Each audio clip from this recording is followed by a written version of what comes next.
The rich stepmother fell in love with me. The master is in trouble. My new husband died at our wedding.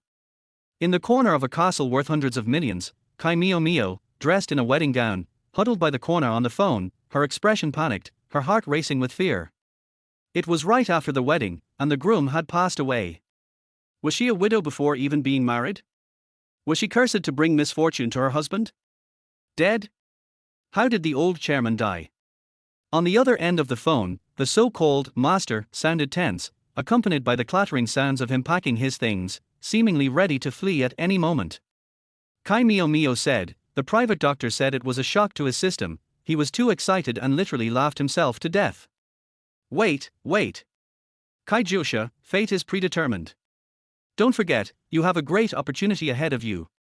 The master zipped up his suitcase and added, I feel the summons from the ancestral spirit. I must go to the mountains for deep cultivation.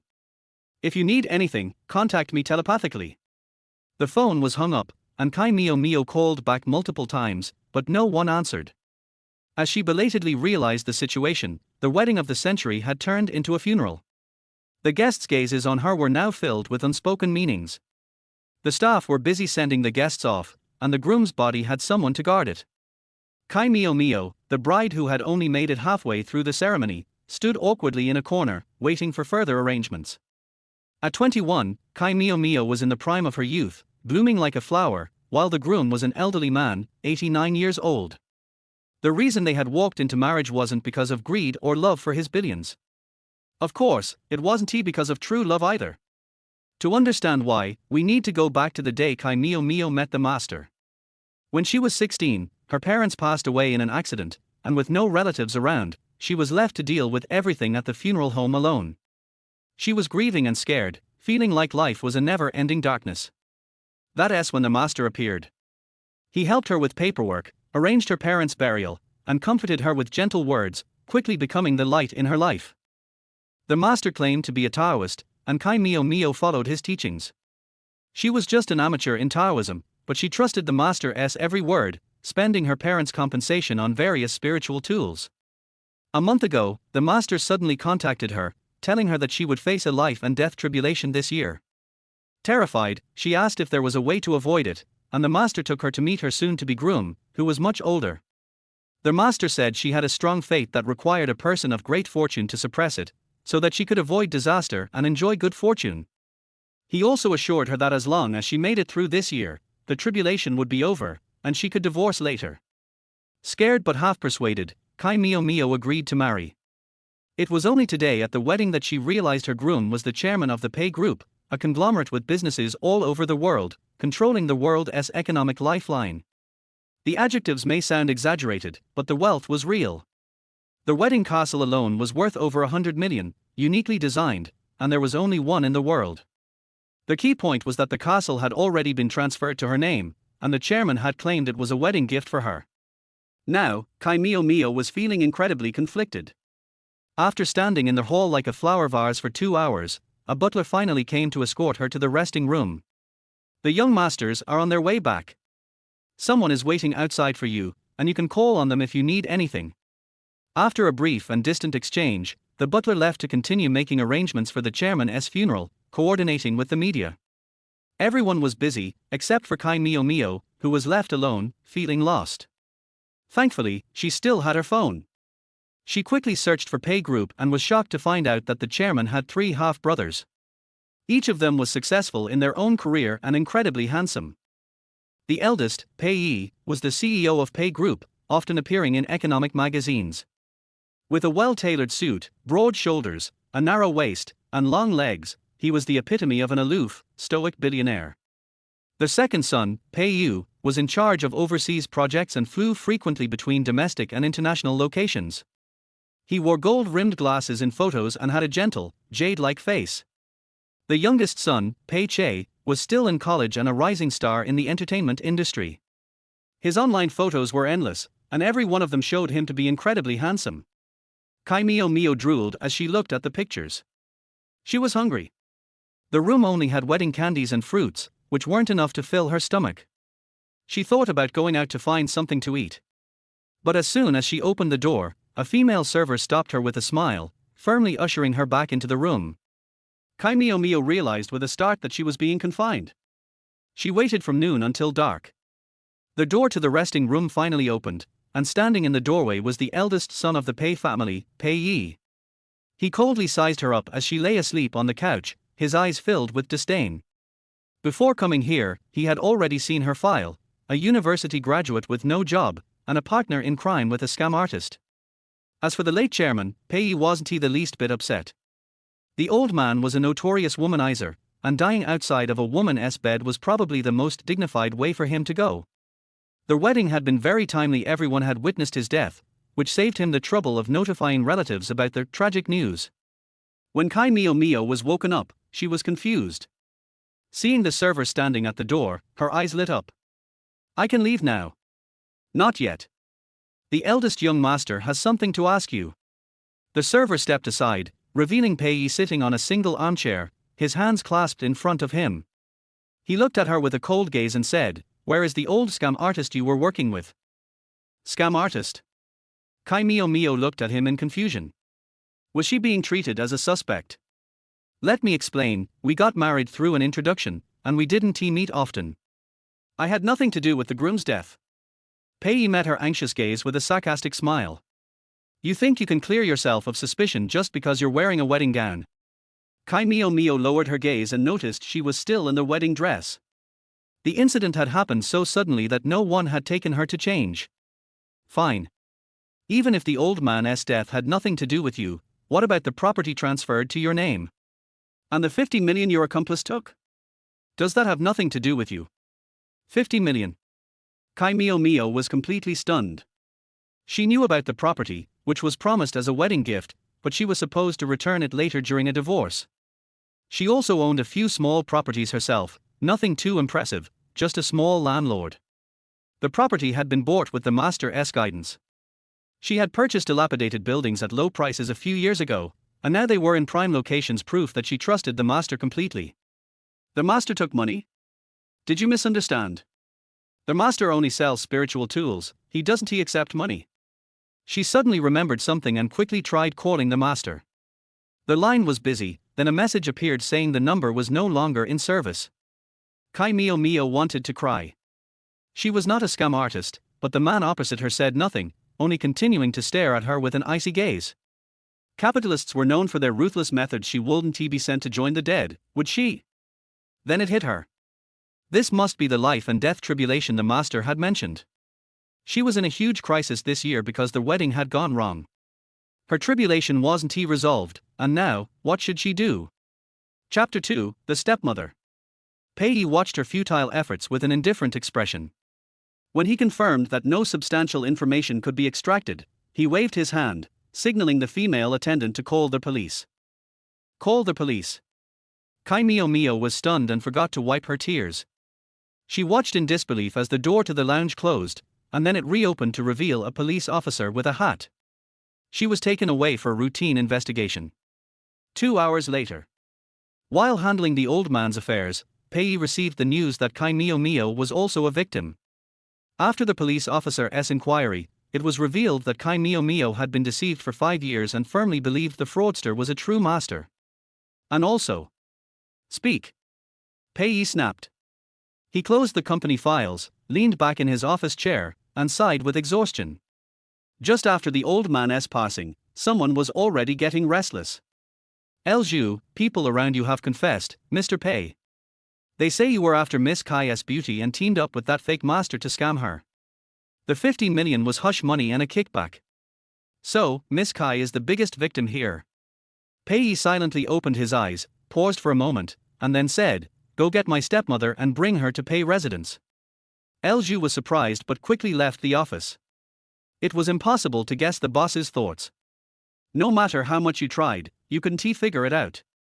The next morning, a confused Chí Miǎo Miǎo arrived at Pei residence.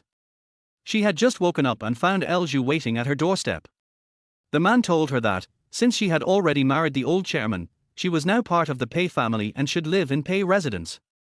The butler greeted her and led her to the dining room. At the dining table, 3 handsome men of different looks were eating. Chí Miǎo Miǎo, who was ignored, decided to take the initiative. She walked over to Pei Yi, the only one she had spoken to, and said, I'm not going to live in your house. You and my father had a wedding. Not valid unless we have a marriage certificate. The entire A city witnessed your wedding. Miss Kai, you are part of the Pei family. But he is already dead. What do you want me to do here? Chí Miǎo Miǎo's voice was lacking confidence. She was still young and didn't he want to become a widow. Pei gracefully set down his coffee, glanced at his indifferent brothers, and smiled coldly, naturally, to be our stepmother. Are you all crazy? Who would rush to become a mother-in-law? Pei couldn't be bothered to continue the conversation. He waved his hand and signaled the butler to take her upstairs. Wang Bo, show Miss Kai to her room. Wang Bo moved forward, half persuading and half forcing her upstairs. Once they left, Pei Yu and Pei Che simultaneously put down their utensils, waiting for Pei Yi to explain. Pei Che, who was impatient, asked first, why leave a troublemaker in the house? Pei Yi, Pei residence is too lonely. We need a woman to run the household. Pei Yu adjusted his gold-rimmed glasses, his voice gentle. Has the Zhu family made a move? Pei Yi, they are not a threat. Just troublesome. So, you kept her here to stir things up. Pei Yu glanced upstairs, his lips curling slightly. He admired Pei Yi for this, the cold, unfeeling face, but the scheming mind. Upon hearing Zhu family, Pei Che fell silent. He no longer cared about the extra woman in the house and instead asked how the Zhu family was planning to act. The Zhu family was the family of the old man's first wife. After their marriage, they didn't have children, and it wasn't until the first wife passed away that the old man brought them into the Pei family, making them the rumored illegitimate children. Illegitimate children were still children. They could fight amongst themselves, but anyone from the outside trying to get involved would have their hands cut off. Meanwhile, upstairs, Chí Miǎo Miǎo had quieted down and was listening to Wang Bo's explanation. Wang Bo, you married the chairman to block the calamity. Now that he has gone, think about it, what else can save you? Of course, staying in Pei residence. Chí Miǎo Miǎo, how so?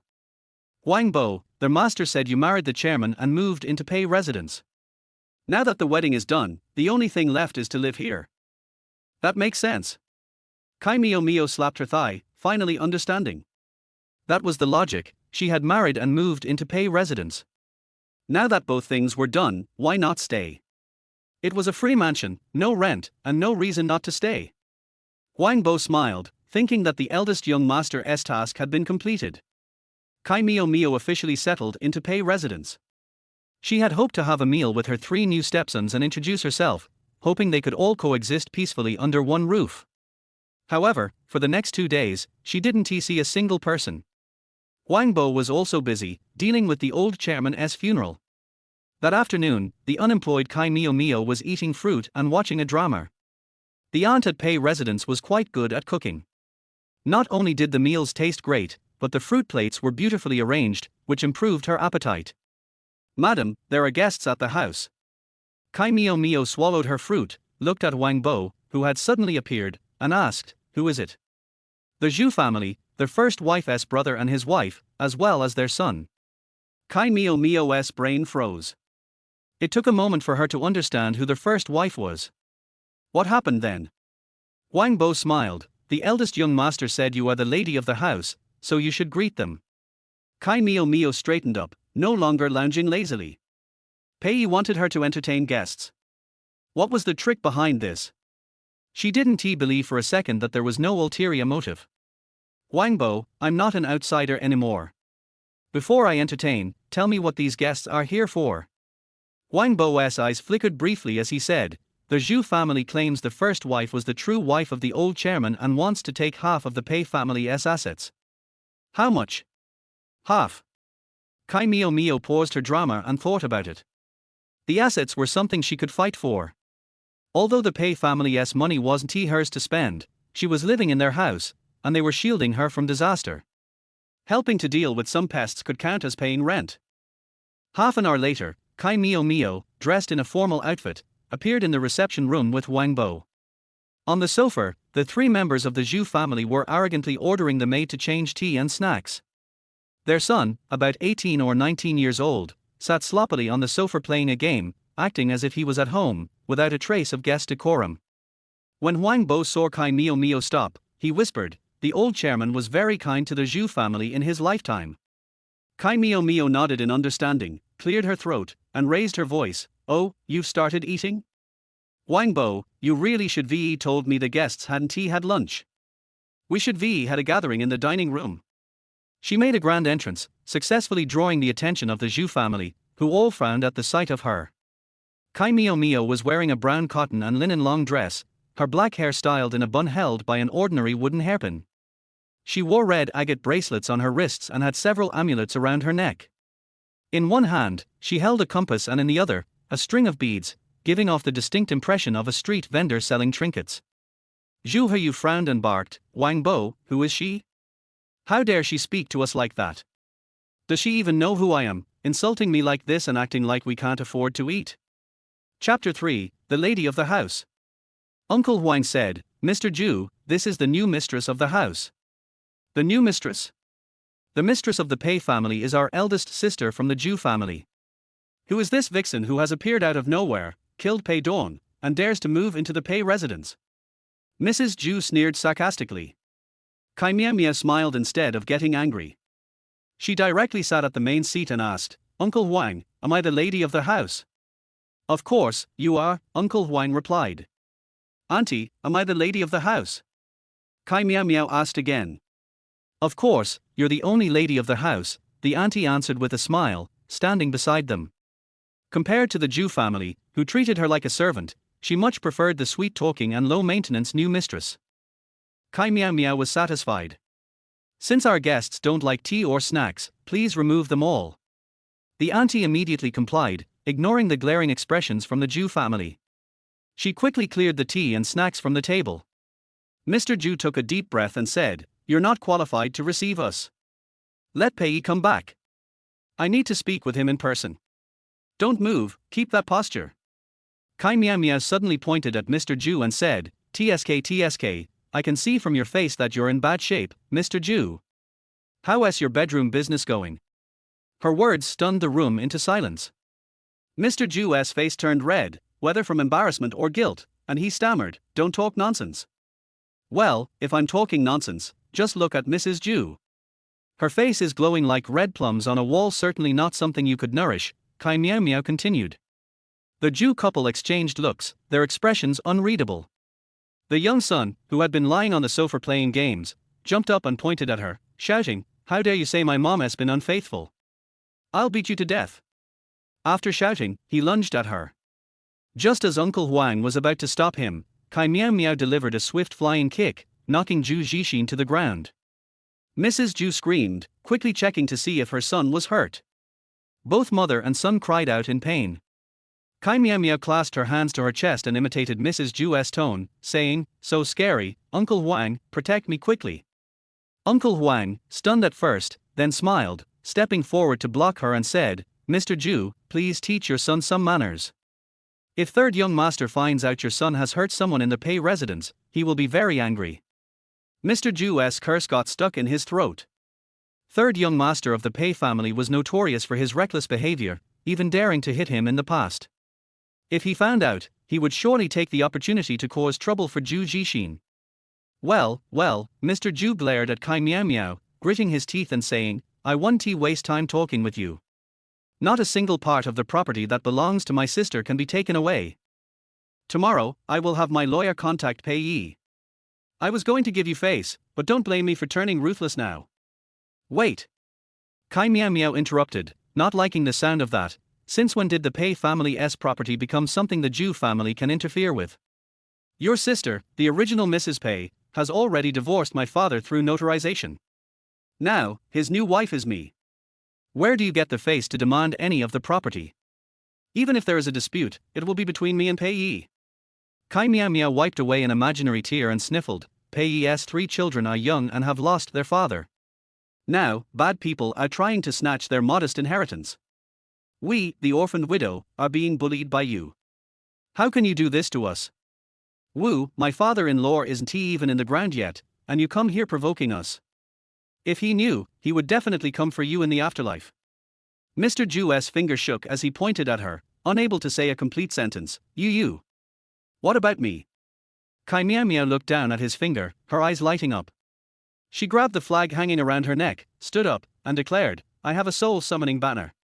I'm the 251st direct descendant of Lingyun Temple. I'll summon my father-in-law's soul right now, and he'll come to you at night. The Jew family was startled by her sudden action. They helped each other up, ready to leave. Crazy woman. Tell Pei that the lawyer will meet with him tomorrow. Mr. Jew shouted. Chí Miǎo Miǎo rushed to catch up and yelled, How dare you? If you dare to think about splitting the property, I will summon my father-in-law and bring wild spirits to your house, haunting you every night. You'll suffer from impotence and be caught cheating. Sometimes acting crazy really works. Chí Miǎo Miǎo watched the Jew family flee in panic, then called for the auntie to bring her some tea and snacks. She needed a drink to calm her throat.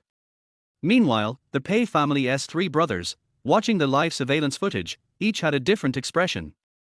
Pei turned off his phone and got back to work, while Pei Yu, with a meaningful look, glanced at Chí Miǎo Miǎo a few more times. Only Pei Che, the youngest, clapped his hands and cheered. The Jew family pests had finally met their match today. Evil people will be punished by other evil people. That soul-summoning banner was quite interesting, har har. Madam, do you also know the Jew divination? Chí Miǎo Miǎo swallowed the food in her mouth and said, I have some knowledge. Sometimes I get things wrong, but the master said my experience is insufficient and that I need to practice more. Uncle Huang smiled knowingly, understanding that it was a lucky guess. Later that night, at the Pei family's dining room, Chí Miǎo Miǎo thought she was the only one there, but when she saw another person at the table, she felt a bit uncomfortable. Pei closed his phone and signaled the aunt to start the meal. Chí Miǎo Miǎo sat across from him, keeping a respectful distance.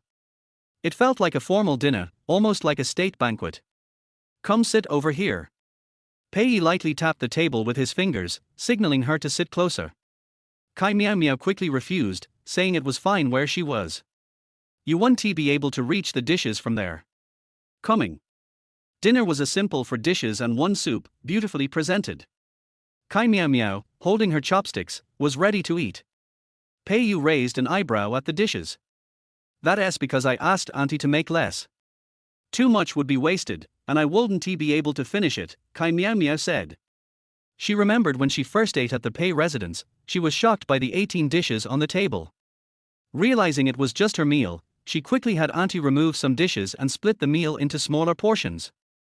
Though she wasn't overly frugal, she disliked wastefulness. Since then, she asked auntie to make less. Usually, there were only 2 dishes, but today, there were 4 dishes and 1 soup, probably because the true head of the house had returned. Pei's eyes flickered as he picked up his chopsticks. Eat. For the first time at the Pei family's dinner table, Chí Miǎo Miǎo felt the warmth of a regular family. She glanced at her little stepmother sitting next to her and began to eat. After finishing 2 bowls, Chí Miǎo Miǎo felt satisfied. She looked at the man, who hadn't eaten much, and waited for him to speak. She didn't believe for a second that Pei had come back just to have dinner with her. He must have something to say. You've worked hard today. He knew the Jew family wasn't easy to handle and yet pushed the trouble onto her? Truly heartless. It was indeed hard. Chí Miǎo Miǎo followed his lead, saying, I'm getting older. In the future, you should handle matters like this on your own. Pei curved his lips into a smile. You're now the lady of the Pei family. It's most appropriate for you to handle these matters. Hold on. Chapter 4, The Funeral. Chí Miǎo Miǎo crossed her arms and hugged herself, speaking seriously, let's speak plainly. I don't know what your intentions are for keeping me in the Pei family, but you certainly know why I agreed to stay. So let's get to the point. No need for all these roundabout ways of speaking.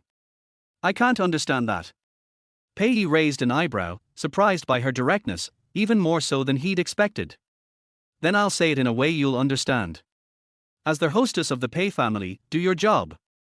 As for everything else, the Pei family will provide you with the help we can. After the 1-year collaboration ends, your choice to stay or leave is up to you. Chí Miǎo Miǎo, hostess? I don't think I can handle that. Pei, you did well today. Did he just compliment her? Chí Miǎo Miǎo looked at him, uncertain, waiting to hear more. The day after tomorrow is old Master Pei's funeral. We'll attend together, Pei continued. After a pause, he added, the media has been informed. Don't worry, no one will make things difficult for you. Trusting the domineering CEO to handle things, she felt reassured. That night, Pei left Pei Manor after speaking with her, and it wasn't until the day of the funeral that she met the three Pei brothers. If the occasion were different, Chí Miǎo Miǎo would have turned into a fangirl, drooling over them. Although old Master Pei was only of average looks, his three sons were all quite handsome, broad shoulders, narrow waists, long legs, each one perfect in their own way. Especially the third son, Pei Che. As a top-tier celebrity, even in the simplest black suit, he radiated charisma without even having to move. Chí Miǎo Miǎo absent-mindedly adjusted her black gown. Seeing a star, she instinctively wanted an autograph. It was said they sold for a high price online. Her heels clicked against the stairs, the sound growing louder as she descended. The three Pei brothers looked up, each wearing a different expression as they gazed at the slowly descending woman. The simple black gown accentuated her figure, her fair skin, bright eyes, and a smile that unexpectedly enhanced her beauty. Pei Che chuckled lightly. Stepmom sure has a great figure. Pei Yu nodded in approval. She's really stunning. Only Pei Yu remained his usual cold self, briefly lost in thought before quickly recovering. Everyone's here, let's go. Outside the funeral home, a stretched limousine pulled up. The driver and bodyguards got out first, separating the onlookers and media. After confirming it was safe, they signaled the occupants inside. Pei Che was the first to step out, followed by Pei Yu and the eldest son, Pei Yi. The appearance of the three brothers sparked considerable discussion. Old Master Pei's sudden passing, with no head of the family left, this is just the beginning of a battle over inheritance, people whispered. Word is, the Zhu family is here too, looking to claim part of the inheritance. They look like they'll be tough to deal with. The ceremony's about to begin, why aren't they entering? What are they waiting for? Look! Who's the woman in the car? As Chí Miǎo Miǎo got out, Pei extended his hand. She raised an eyebrow and, naturally, placed her wrist in his hand, enjoying the moment as if she were a queen. Pei leaned slightly, speaking quietly so no one could hear. Don't forget our deal. Don't worry, I'm very professional, Chí Miǎo Miǎo replied, pulling out the handkerchief she had specifically brought, dabbing at the corners of her eyes. Her eyes immediately reddened, and anyone who saw her would offer a kind word, telling her not to be too sad. Was it mustard? Pei glanced at the handkerchief, which had been soaked in the spicy mustard, his face solemn. He gently helped his little stepmother into the funeral hall. Pei Yu and Pei Che followed closely behind. The entire family, in perfect order, was an impressive sight, handsome men and beautiful women, though their pace was a little slow. Chí Miǎo Miǎo held her handkerchief up to her face, apologizing, sorry, I'm not used to wearing high heels. She had never worn them before. Thankfully, Auntie had delivered the clothes and shoes the day before, and Chí Miǎo Miǎo had spent the night practicing, so her steps were steady today. Pei said, no rush. Though they all appeared serious, the three brothers of the Pei family looked as if they were genuinely grieving for their father. Especially with the woman surrounded by them, her eyes teary, her nose red, putting on a truly heart-wrenching display of sorrow. Isn't he that Mr. Pei's new wife? Pei even acknowledges her status and brought her to the funeral. What's going on? Someone murmured. Another tactic to fight for inheritance. It looks like he's out trying to get close to the stepmother to secure more shares. Seductress. What kind of good woman would marry a man of her grandfather's age? She's obviously after money. Well, now it's over for her. No money, no man. The gossip grew louder, but Pei Che shot them a cold look. The entire room fell silent. Known for being reckless, Pei Che didn't hesitate to take action if someone crossed a line. With his powerful family background, even as a top celebrity, no one dared expose his flaws. Inside the funeral hall, old Master Pei's photo hung prominently. Chí Miǎo Miǎo glanced up, suddenly stiffening. It hit her this was the man who had almost married her, the man who had died at their wedding. The night the police officer had revealed the truth to her, Chí Miǎo Miǎo hadn't felt much. She had believed that the master had his reasons for what he did. Now, standing there with reverence, Chí Miǎo Miǎo bowed deeply. As the new Pei matriarch, living in the Pei family to ward off misfortune, she felt the weight of the family's karma. So, she bowed sincerely. The ceremony proceeded to the end, and just as they were preparing to leave for the burial site, the Zhu family pushed their way in. The three of them rushed to the front and began wailing. My brother-in-law. You died so tragically, all because of this seductress who brought you to an early grave. She's a fraud with evil magic. Brother-in-law, you need to seek justice for me. The moment Pei Yi took over, he cut off the Zhu family's livelihood. Are you going to force us to die? Pei Yi watched the spectacle coldly, while Pei Yu held back the angry Pei Che. Before anyone could speak, the frail little stepmother joined in, crying just as loudly. Huh! Pei Yu adjusted his glasses, confirming what he saw. His little stepmother had not only joined in but was crying even louder. Woo woo woo, old Pei, open your eyes and see. You've barely been buried, and those with wolfish hearts are already eyeing the family wealth. Without the pillar of the family, how can we, orphaned and widowed, survive? Look at old Pei, please. If you know what's good for you, don't go after the wrong people. Go to the Zhu family. Chí Miǎo Miǎo cried and wiped her eyes with the mustard-soaked handkerchief, her tears flowing like a stream. Isn't he this just about out crazying them? Let us all go crazy together. Though she represented the Pei family, no one truly regarded her as part of it. Chí Miǎo Miǎo didn't worry about embarrassing the Pei brothers. She was a nobody. Now, it was the Zhu family who was being pointed at and ridiculed, like street bullies making a scene. Zhu Hiyu, enraged and humiliated, snapped, "Shut up. I've already figured it out. You and that old sorcerer partner up to deceive old Pei, murdering him for wealth. Be careful with your words. I might sue you for defamation." Chí Miǎo Miǎo instantly transformed into the picture of fragility, her innocent face facing the guests, making her look small and easily defended against. Surrounded by the Zhu family, she naturally evoked protective instincts in people. Zhu Hiyu, hands on his hips, couldn't he get his desired result from her crying, so he pointed a finger at Chí Miǎo Miǎo, viciously saying, "You're looking for death. You're not qualified to talk to me." Who says she isn't qualified? Chapter 5, Share the Burden of Spending. Pei Yi stepped forward and walked over to stand behind Chí Miǎo Miǎo, clearly showing his support for her. She is now the lady of the Pei family and the most qualified person to speak here. As for you, Mr. Zhu. Pei Yi's jet black eyes slowly scanned Zhu Hiyu. Out of courtesy, I'll call you uncle, but don't think you're some royal relative just because of that. Zhu Hiyu widened his eyes, his face turning red. The Zhu family only survived thanks to the Pei family's support. In the past, when old Master Pei was still alive, he had it easy, but now that Pei Yi was in charge, this young man would never let him take advantage.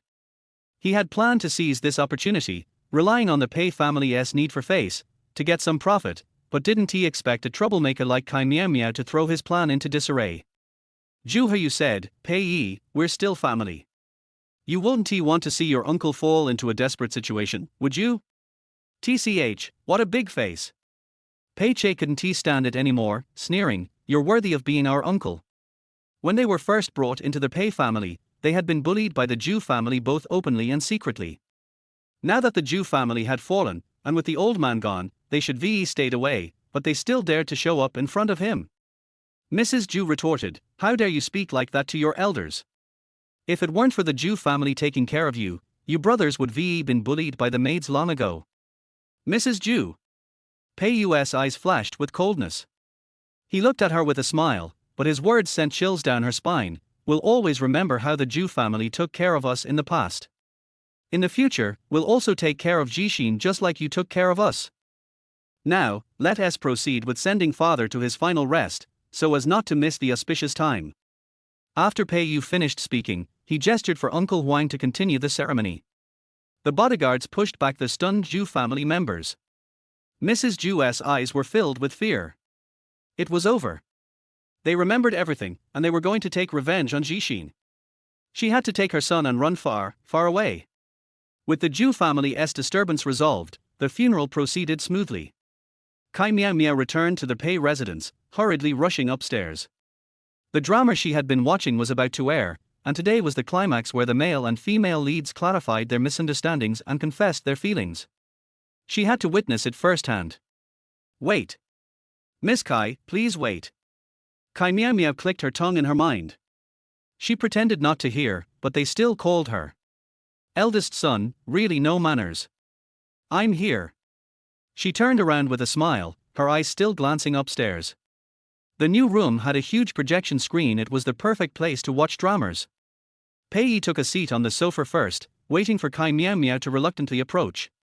Then, in front of Pei Yu and Pei Che, he handed her a contract. "What's this?" Chí Miǎo Miǎo stepped back, distancing herself from the white contract on the table. She had seen this kind of scene in dramas usually. It's full of chasing and tortured love stories, and she refused to participate. "Phut, har har har," Pei Che laughed at her reaction. "What are you thinking? Since you don't want the money, I won't give it to you." "Wait." Chí Miǎo Miǎo quickly pressed down on the contract. She wasn't greedy, she just wanted to share the burden of spending with the wealthy family. She said she wanted it, but she still carefully flipped through the contract. After double-checking, she realized it was actually a deed of gift, a large flat in the city center, plus a transfer of 5 million. TSK. Chí Miǎo Miǎo slammed the contract shut and stood up abruptly. "I'm going to prepare a ritual to summon spirits and send them to the Jew family to keep an eye on them. I'll make sure to torment them so much that they can't sleep day or night." This was way too much. If she didn't do something, she wouldn't feel right taking the money. Pei Che laughed uncontrollably, while Pei Yi's face broke into a slight crack. Pei Yu smiled and reassured her, "Miss Kai, no need to get excited. The Jew family won't need your help. Someone else will handle it." Upon hearing that she wouldn't need to do anything, Chí Miǎo Miǎo regretfully sat down. She held the contract, looking at it again. Although she didn't lack money or property, who wouldn't want more? Pei Yi said, "Since you've accepted the money, the next step is to make sure you solidify your position as Pei's wife and attend some events when necessary." Chí Miǎo Miǎo had no objections.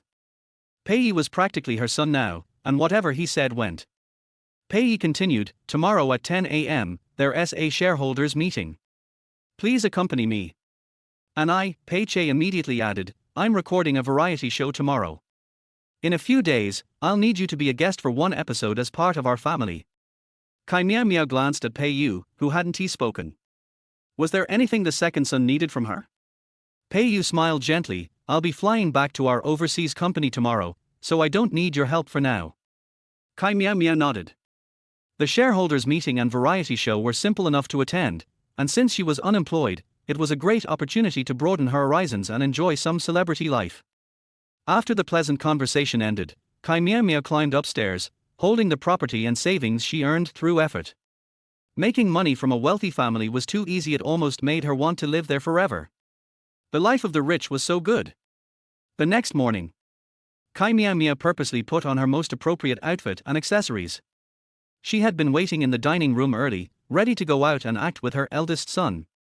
Uncle Huang said, "The eldest young master has already left this morning. The driver will take you to the company later." "Gone already?" Chí Miǎo Miǎo's face fell in regret. In dramas, the little stepmother always appeared alongside the domineering CEO, and the scenes were super cool. She had been excited all night, and she even brought out her black sunglasses.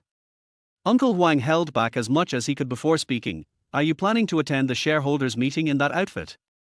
Mr. Pei has arranged a wardrobe full of this season's new clothes. Would you like to change?" "No need." Chí Miǎo Miǎo decisively refused. She felt this outfit was perfect for her, fitting her Taoist disciple vibe. Uncle Huang's eyelid twitched. He had tried to persuade her, but the new wife wouldn't listen. Hopefully, the eldest young master wouldn't be too surprised. 1 hour later, Pei Corporation CEO's office. Pei Yi rubbed his brow and put on his glasses as he looked at the little stepmother standing before him. Her black hair was tied with a wooden hairpin, and she wore a black Zhongshan suit. The top buttons of her shirt were undone, revealing a white shirt underneath. Around her neck was an unknown piece of religious equipment, and a loose cinnabar bracelet hung from her wrist. In her palm, she seemed to be holding a jade stone. If not for the mismatched age and gender, Pei Yi almost thought a 60-year-old shareholder from the company had arrived. "Nice, huh?" "Uncle Huang kept staring at me this morning," Chí Miǎo Miǎo said, pleased with his gaze, preparing to introduce the origin and purpose of her spiritual equipment. Pei Yi took a deep breath. How had he forgotten the style of this little stepmother? He should have warned Uncle Huang to stop her. It didn't matter as long as she was here. Chí Miǎo Miǎo didn't wait for an answer. She happily walked over to show him, "Let me show you my talisman. These were specially blessed by a master for 88 days to pray for my safety." Pei Yi glanced at them. They were the kind of things you could find at any temple stall for 10 yuan a pair. Chapter 6, Recording Variety Show. These magic weapons are Chí Miǎo Miǎo's treasures. She loves to introduce them to others and can't stop talking about them. When Assistant Li came in to remind him to start the meeting, he saw expectation in President Pei's eyes for the first time. Huh? What President Pei hates most is the shareholders' meeting. How could he be looking forward to it this time? How weird. Li Zhu glanced at Chí Miǎo Miǎo, and his professionalism made him hold back his laughter. He was already laughing like crazy in his heart. Ha ha ha ha, the new lady's outfit is too unique. Is it Taoist cosplay this time? In the conference room, Pei appeared last. Chí Miǎo Miǎo's appearance was like fried skewers entering a boiling oil pan, making a sizzling sound and crackling sounds. Everyone's eyes turned to me. Yes, that was it. Chí Miǎo Miǎo enjoyed everyone's gaze. Just as she expected, she was able to control the situation as soon as she appeared on stage. It was very good. Pei, who was secretly observing her from the side, nodded with satisfaction. Good, she is not stage frightened. Assistant Li, everyone be quiet, this is Mrs. Pei, we are attending the shareholders' meeting together today. Pei sat in the main seat, with a stool next to him, which was Chí Miǎo Miǎo's seat. She looked around the room while holding her string in one hand, her eyes focused on Director Du, who was sitting diagonally in front of her. Unexpectedly, a fellow Taoist was there. Boss Pei, isn't it against the rules to let an unnamed person attend the meeting? That's right. Not to mention that she has no shares, there is no precedent for family members attending the trial in the Pei family. Mr. Pei passed away too suddenly. The incident was already controversial, and you brought the person involved here. Aren't you putting yourself at the center of the storm? Pei calmly noted down everyone who spoke. The old man kicked his legs and died easily, leaving behind a group of parasites in the company, which he had to work hard to clean up. He just brought Chí Miǎo Miǎo here and didn't say or do anything, but these people couldn't sit still and started jumping around, even more impatient than the little stepmother. She was very calm today. She didn't argue with anyone, nor did she jump up and do anything. In fact, Chí Miǎo Miǎo stared at the middle-aged fat Taoist friend in deep thought. The piece of amber hanging around his neck was really nice, and she also wanted one. Pei tapped the table with his fingers and said in a deep voice, "Everyone finished talking? Then let me say a few words. First of all, this person is not an outsider without status. She is my father's newlywed wife and the mistress of the Pei family. As for the shares you mentioned, it reminded me. Ms. Kai just married into the Pei family when she suddenly encountered bad news. In order to show the humanity of the Pei family, I propose that everyone raise funds to collect some shares and give them to Ms. Kai for a fee." Chí Miǎo Miǎo's ears twitched. Paid? She had no money. Pei gave her a calming look. He would pay the money and she just had to be of ours. Chí Miǎo Miǎo was no longer in a hurry, but the directors present could not sit still. Why should they contribute shares? Pei clearly wanted to reduce the board of directors' shares and strengthen himself. Pei waved his hand, signaling to distribute the information that Assistant General Li had prepared in advance. It's not too late to object after you have read it. The documents were distributed one by one, and the directors' faces changed after reading them. Some of them got evidence of private kickbacks and tampering with projects, while some of them got appointment reports that their children were promoted and reused. For a moment, everyone had different expressions. After the meeting, Pei got the shares he wanted as he wished. The next second, he ordered Li Zhu to send a driver to send Chí Miǎo Miǎo away. He didn't want to hear the origin of those magical weapons for even a second. Chí Miǎo Miǎo didn't want to leave. She hadn't had a chance to talk to her fellow Taoists and hadn't found out where to buy amber. Assistant Li, don't worry, I will send the information to Pei's house later. Chí Miǎo Miǎo felt relieved. Now that the mission was over for the day, she obediently let the driver take her home, feeling a little emotional. The board meetings of large companies are just like that. I thought they used obscure and advanced terms, but today I see that the directors are all very good at verbal battles. Poor Pei has to fight with these old goblins all day long. It is really not easy. After fighting for shares in the company for my eldest son, the next step is to accompany my younger son to record a variety show. It was her first time to appear on TV and she was a little nervous. Chí Miǎo Miǎo didn't know what to pack, so she simply added all of her three sons' friends and created a group called Loving Family. As soon as the group was established, it received 3 question marks. Pei Yi? Pei Yu? Pei Che? The group leader Chí Miǎo Miǎo cleared his throat and replied, "Old third, let me ask you something. What do you bring to the show?" Pei Che, what the hell is the third brother? Call me by my name next time. Pei Che, you don't need to bring anything, just get everything ready here, and you can just come over. Chí Miǎo Miǎo, okay, third brother, I understand. Pei Che, cursing emoticon pack. The group chat ended here, and Chí Miǎo Miǎo continued to enjoy the happiness of lying down and watching TV series. During this time, her aunt would feed her from time to time. Her life was so comfortable. The night before participating in the variety show, Chí Miǎo Miǎo received a program introduction from Pei Che. The variety show is Here Comes Nature. Just as the name suggests, the director threw several artists into the forest and broadcast the entire process live, under the banner of getting close to nature, allowing the audience to see the embarrassing state of the stars who cannot take care of themselves. Pei Che had been thrown into the forest the day before yesterday and was now experiencing the life of a savage. Tomorrow, the first batch of flying guests would be sent in, under the banner of a secret weapon, and the family members of celebrities who were also unable to take care of themselves would be sent in to be savages. Chí Miǎo Miǎo wanted to be a savage. When her parents were still alive when she was a child, she was not a spoiled person. Later, when her parents died, she lived alone and was brought up by social life. She is definitely able to take care of herself, and she even looks forward to spending 2 days in the big forest. Maybe she can meet some lonely ghosts in the deep mountains and old forests. The thought of it is exciting. No, she has to bring 2 more magic tools. On the day of recording the variety show, Chí Miǎo Miǎo was called up at dawn and was told that the person who was going to pick her up had arrived. Early in the morning, Chí Miǎo Miǎo, half drowsy, bit into the breakfast prepared by her aunt, and got into the car with a small bag on her back. Pei Che's agent had been waiting in the car for a long time and immediately handed over a large bag. Zhu Chiming, the bag contains what Pei Che wants. Just give it to him when you get there.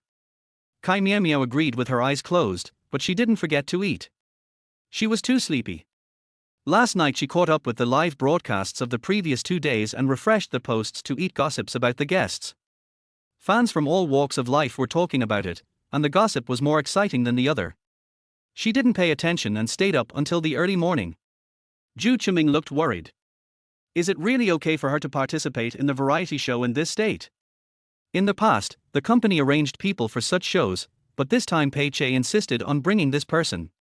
Once netizens find out this person's identity, there will probably be another internet storm. Zhu Chiming covered his head with his hands in pain when he thought of this. By that time, entries will be flying all over the place, and it will take a lot of effort to suppress the popularity. He was so worried, but the 2 parties seemed fine. The one inside asked to bring food and daily necessities, but the one in front of him ate and slept at the same time, showing no nervousness at all, as if he was working with celebrities on a variety show. Wake up, the live broadcast is about to start. Chí Miǎo Miǎo slept all the way to the airport. Zhu Chiming looked at the variety show staff who were already waiting and kept urging her to wake up quickly. Chapter 7 Live Broadcast. Chí Miǎo Miǎo was confused when she was woken up. She was surrounded by staff and asked to wear a headset and a small camera. Then she boarded the plane, sat down in her seat, and continued to sleep. She slept soundly, and fans who were waiting for the Top Brothers live broadcast room online were trying to confirm whether they had come to the wrong room. Is this Pei Che's relative? Who is she? Why haven't I heard of her before? Could she be his girlfriend? Netizens were talking about it, and Chí Miǎo Miǎo's sleeping time successfully became the first hot search. Pei Che's variety show guest is suspected to be his girlfriend. Nature Pei Che reveals his family members. Various entries became hot searches one after another, and fans and marketing accounts who smelled the scent flocked into Chí Miǎo Miǎo's live broadcast room. At this time, she was sleeping soundly with an eye mask on, completely unaware that she had become famous. The live broadcast room was filled with comments, all of which were about those who couldn't find the melon. What's going on? She is Pei Che's girlfriend. Is it public? Is what the marketing account said true or false? Anyone here can help me out. I'm a little confused as I'm new here. Is she a family member or a girlfriend? And what's the matter with a top star publicly announcing his relationship? Don't listen to the marketing accounts, Don't believe in rumors or spread them. Wait until this sister wakes up before we talk about anything else. Not only were tens of thousands of people waiting in the live broadcast room, but even the staff of Nature were waiting. According to the procedure, there was a single interview before boarding the plane. Now the single interview cannot be done. With such high popularity online, Nature also wants to get in on the action. The director waited for a long time and became sleepy, but the protagonist in the live broadcast room showed no sign of waking up. 2 hours later, the landing reminder sounded in the cabin. Chí Miǎo Miǎo woke up to the sweet voice of the flight attendant. After taking off her eye mask, she stretched lazily and finally came back to life. Wake up, director, please ask. She is pretty, but she doesn't look like my brother. Is she really my girlfriend? I don't want her. Is that person from the show also here, Fang Sini, the rumored girlfriend of brother Ci? Wu tilde I'll see if it hurts when the slap in the face comes. Compared to Fang Sini, who is obviously unkempt and keeps sleeping in front of the camera, I would rather choose Fang Sini as my sister-in-law.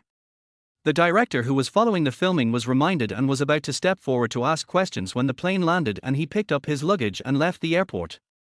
It was not until he got on the bus arranged by the program crew that he finally found an opportunity to do a single interview. Hello, I am the director of Nature. I have a few questions that require your cooperation. Chí Miǎo Miǎo touched the microphone on his collar and nodded in agreement. Excuse me, what is your relationship with teacher Pei Che? Chí Miǎo Miǎo hissed softly and said in embarrassment, it's better to let Pei Che answer this question. The third sister is now a top star in the entertainment industry. Her identity is too embarrassing. She was not told about this segment before coming. If she didn't answer well, it would bring bad luck to Pei Che. She knows the principle that the more she talks, the more mistakes she makes. The director had a subtle expression. Could it be that netizens were right, and that this person was his rumored girlfriend? Although it is a bit beyond the control of the program, if the girlfriend is really revealed in Nature, Nature will definitely catch the huge traffic. Chí Miǎo Miǎo didn't know what the director was thinking, so she asked politely, is it okay? Of course. The director asked a few trivial questions and then let Chí Miǎo Miǎo rest. She ran to contact the chief director to discuss various response plans. Soon, 3 more family members of the guests got on the bus. They were all strong men, and it was obvious that they were there to help. Chí Miǎo Miǎo, as the only girl, greeted them and sat in the last row with her bag. After a while, the last family member arrived. Chí Miǎo Miǎo happened to look up, and her pupils suddenly dilated. She suspected that she was hallucinating. At the same time, the barrage in the live broadcast room stopped for a moment, and was then filled with crazy "R. So handsome. Such long legs. I want to know all his information in 1 second. He actually tilted his head when he got on the car. Their head-to-body ratio is amazing. Are you sure he is not some forgotten artist? Whose family members are so good-looking? Just came from the handsome guy's live broadcast room. This is Fang Sini's cousin. It seems like he is a specially invited reinforcement. Chí Miǎo Miǎo covered her face with her bag. Who told her that she would meet Fu Simon here? Didn't he go abroad to study? How could he appear here, and on his way to record a variety show? Fu Simon got in the car and walked past the seat step by step. The tall man was dressed casually, wearing a black windbreaker and a backpack. He looked simple and capable, but the sharp coldness between his eyebrows made people stay away. When the director saw that the 5 family members were all present, she asked the driver to drive quickly. She didn't dare to say hello to the handsome guy who got on the car last. Fu Simon looked around and walked straight to the last row and sat down, which was next to Chí Miǎo Miǎo, with only 1 seat between them. Chí Miǎo Miǎo wanted to press his face against the glass, muttering to himself, I can't see her, I can't see her. He must not recognize her after not seeing her for so long. The bus was driving on the road. Chí Miǎo Miǎo secretly put down her bag and peeked at the man next door. He was sleeping with his eyes closed and headphones on, as if he really didn't recognize her. It's good that she didn't recognize him. Chí Miǎo Miǎo breathed a sigh of relief. If she participated in the program as Pei Che's stepmother and revealed that the guest's family member was her ex-boyfriend, that would be too explosive. It must be that she woke up in the wrong way. She just needs to sleep again and it will be fine. Chí Miǎo Miǎo put the bag on her face and took a nap. Fu Simon was one of her only 2 ex-boyfriends, and they were also old friends with whom she had loved deeply when they were young and frivolous but did not cherish each other. The bus was swaying, and Chí Miǎo Miǎo fell asleep again in a daze. In her dream, Fu Simon had not yet gone abroad, and he was young and flamboyant, and particularly dazzling. In the dream, he was hanging around her all day long, and the two were inseparable. In the dream, he was still the smiling boy, not the cold and grim one he is now. Meow, wake up! Wake up, we're here! Chí Miǎo Miǎo opened her eyes dazedly. The person in front of her overlapped with the boy in her dream. She seemed to hear him call Miao Miao, his favorite nickname. Arrive. He left after he finished speaking, still looking cold. Chí Miǎo Miǎo sat up. The others had already gotten off the car and were waiting outside. She quickly put on her bag and followed. She laughed at herself, thinking that she was really sleepy. She obviously didn't recognize her, so how could she call her by her nickname? In the open space at the foot of the mountain, there was a helicopter ready to take off in the distance. After a brief introduction by the director, he arranged for them to get on the helicopter and be sent into the forest. It was Chí Miǎo Miǎo's first time riding in a helicopter. She felt a little uncomfortable sticking to the seat. The feeling was different from flying in a plane. It was exciting, but she felt quite insecure. As luck would have it, Fu Simon was on the same helicopter as her and happened to be sitting next to her. The man's long legs were placed casually, vaguely sticking to her pants. Chí Miǎo Miǎo was suddenly not afraid anymore. She relaxed and turned to look at the scenery outside the window. From a perspective she didn't notice, Fu Simon was also looking out the window. She was looking at the scenery, and he was looking at her. The fans who watched the live broadcast in its entirety had mixed feelings. It seemed that their sister-in-law, whom they did not like, was being targeted by someone. Chapter 8 Sister-in-law. I can't accept Pei-che having a girlfriend, but I can't accept someone stealing my sister-in-law even more. Handsome guy, you'd better be looking at the scenery. Why would he peek at Pei-che's family?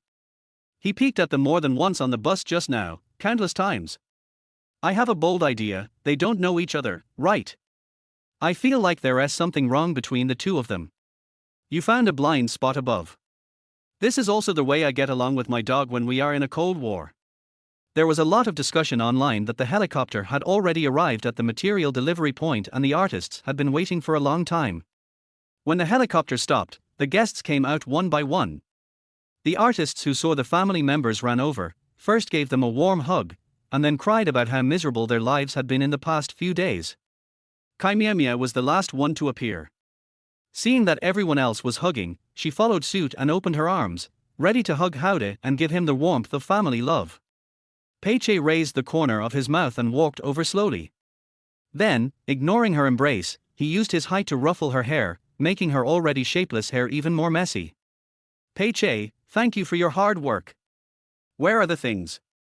Chí Miǎo Miǎo knocked the big hand off her forehead, then turned around, revealing the big bag on her back. Pei-che didn't hesitate to open the zipper, took out the ham bread and ate it. He ate so voraciously, as if he had been starving. Pei-che, it's Juten. I haven't had a full meal since I entered this crappy place. Chí Miǎo Miǎo was afraid that he would choke, so she took out a bottle of mineral water and handed it to him. Then she looked around and saw that the others were not much better off than Pei-che. They were also filling their stomachs with the food they got from their family members. Suddenly, she met Fu Simon's gaze. His eyes moved away from Pei-che and fell on the top of her head, and then on her face. Chí Miǎo Miǎo didn't dare to look at him any longer. She took slight steps and stood with her back to him. The look in her eyes that saw through everything was too scary. After a simple meal, Pei-che suppressed his madly roaring stomach and finally came back to life, becoming his arrogant and cocky self again. Pei-che, let's go, I'll take you to see my camp. Chí Miǎo Miǎo followed. The surrounding vegetation was lush, and in the early autumn weather, the ground was covered with fallen leaves, which looked very atmospheric.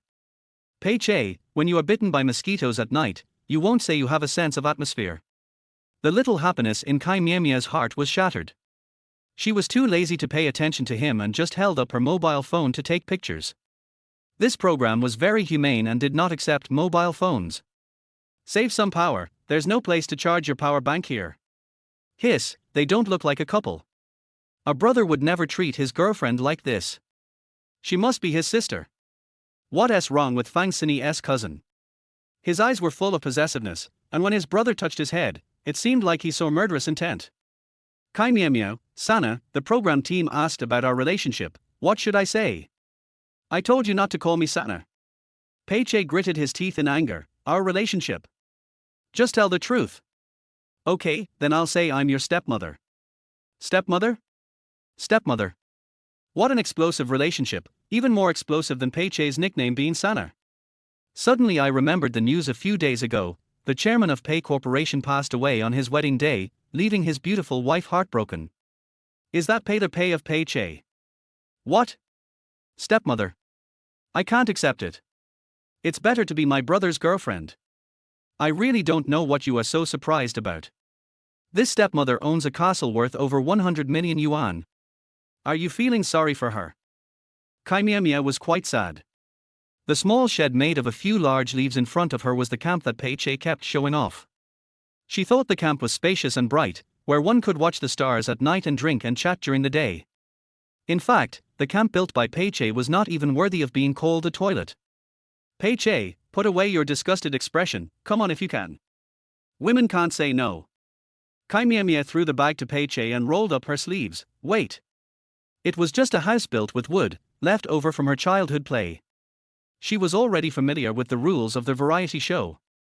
The camp Pei-che mentioned was where they would live for the entire show. Since it is a place to sleep, it must be comfortable.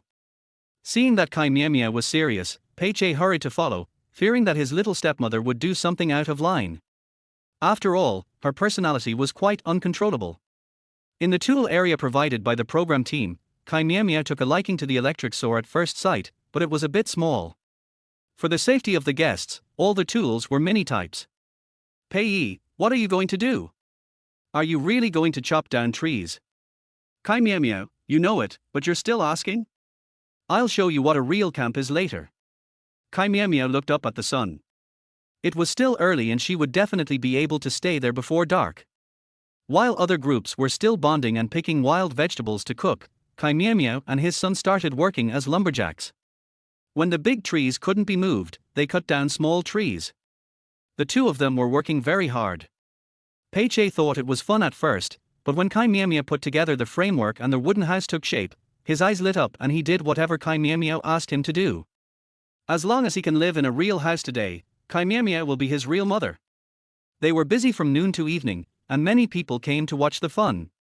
Pei-che fell down from exhaustion, but Chí Miǎo Miǎo was like a cannonball, busy all the time with full energy. Due to limited materials and tools, the final wooden house was very small, only able to accommodate 2 1-meter wide wooden beds, with space for activities in the middle. The wooden house had doors and windows, and the windows were covered with white plastic bags by Chí Miǎo Miǎo. The door panels were made of several pieces of wood spliced together, giving it a very log style. The roof was supported by a large keel and covered with straw, on which stones were pressed to prevent the roof from being blown away by strong winds. As the sun set, Chí Miǎo Miǎo stood in front of the wooden house, admiring his masterpiece and nodded with satisfaction. Sana, can I do it? Great. That's great. Pei-che had already gotten used to Sana being a nickname, and his mind and eyes were filled with the wooden house. He now had only one thought: it must rain tonight, heavy rain, soaking everyone else like drowned rats. He turned his head inadvertently and was stunned. Chí Miǎo Miǎo was standing against the light, her whole body glowing gently. Pei-che was used to seeing beauties in the entertainment industry, and couldn't help being attracted to Chí Miǎo Miǎo. After looking at her for a while, he thought that it would be good for her to stay in the Pei family. If his elder and second brothers didn't marry her, it wouldn't be a bad idea for him to be wronged a little. Wow, what a beautiful little house. Fangsini appeared holding wild flowers in her hand, and stood cleverly next to Chí Miǎo Miǎo. On one side was a gentle beauty holding flowers, and on the other side was Chí Miǎo Miǎo with her sleeves rolled up to her elbows and her face covered with dust. The little stepmother suddenly looked gloomy. Fangsini, these are the flowers I just picked. I wish you a happy housewarming. Chí Miǎo Miǎo's eyes lit up. Thank you, very beautiful flowers. Pei-che crossed his arms across his chest, generously showing off his wooden house, and even thought of a name for it: Pei-che's wooden house. Fangsini's eyes were full of envy. It would be nice if I also had a wooden house. Sister, you'll be scared if you live alone at night, right? How about I stay with you? Chapter 9, San-er. What are you thinking about? Of course, she and I will live in my cabin together. Pei Che suspected that he was hallucinating. How could he be afraid standing here alone? If her eyesight was not working well, she should go to the eyes. Har har har har, Pei Che's expression is so funny. I believe that he and his stepmother are innocent. The IQ of both of them combined is not as high as Fang Sini alone. Some people should be so scheming. They want to occupy the magpie's nest in the name of protection, and they dress up and stand in front of the stepmother who has finished her work. TSK TSK TSK, this is to highlight their own beauty. Look at Pei Che's eyes, as if to say, I haven't even moved into my new house yet, and you're already taking it. Where's your face? Pei Che, there are always people who want to snatch my stepmother from me. I have to be careful. Fang Sini smiled awkwardly and explained unnaturally, you misunderstood. I saw that you two were single and it would be inconvenient to live together. It just so happens that my cousin brought a tent, and you guys can live together since you're all boys. Pei Che declined, thank you for the invitation. There's nothing wrong with me and my mother living in the same room. Fang Sini, Mom. Hey, it's me. Chí Miǎo Miǎo responded with a smile. It's great that there are people calling me Mom everywhere. Fang Sini knew Pei Che's background and reacted quickly. She was surprised that Chí Miǎo Miǎo could get along well with the Pei family and greeted them politely on the surface. Sorry, I didn't know you were my aunt. We have stewed pheasant tonight. Would you like to join us for dinner? Fang Sini extended a dinner invitation. No. The mother and son both refused at the same time. Pei Che didn't want to leave the new house at all. Chí Miǎo Miǎo felt guilty. She was very satisfied that Sanar was on the same front with her, so she politely sent him away. The sky darkened and the wooden house lit up with an orange-yellow light. It was the small desk lamp that Pei Che brought with him. In the dense mountains and old forests at night, having a small house with lights on makes one feel very safe. At this moment, the other four families in the distance cast envious glances at them from afar.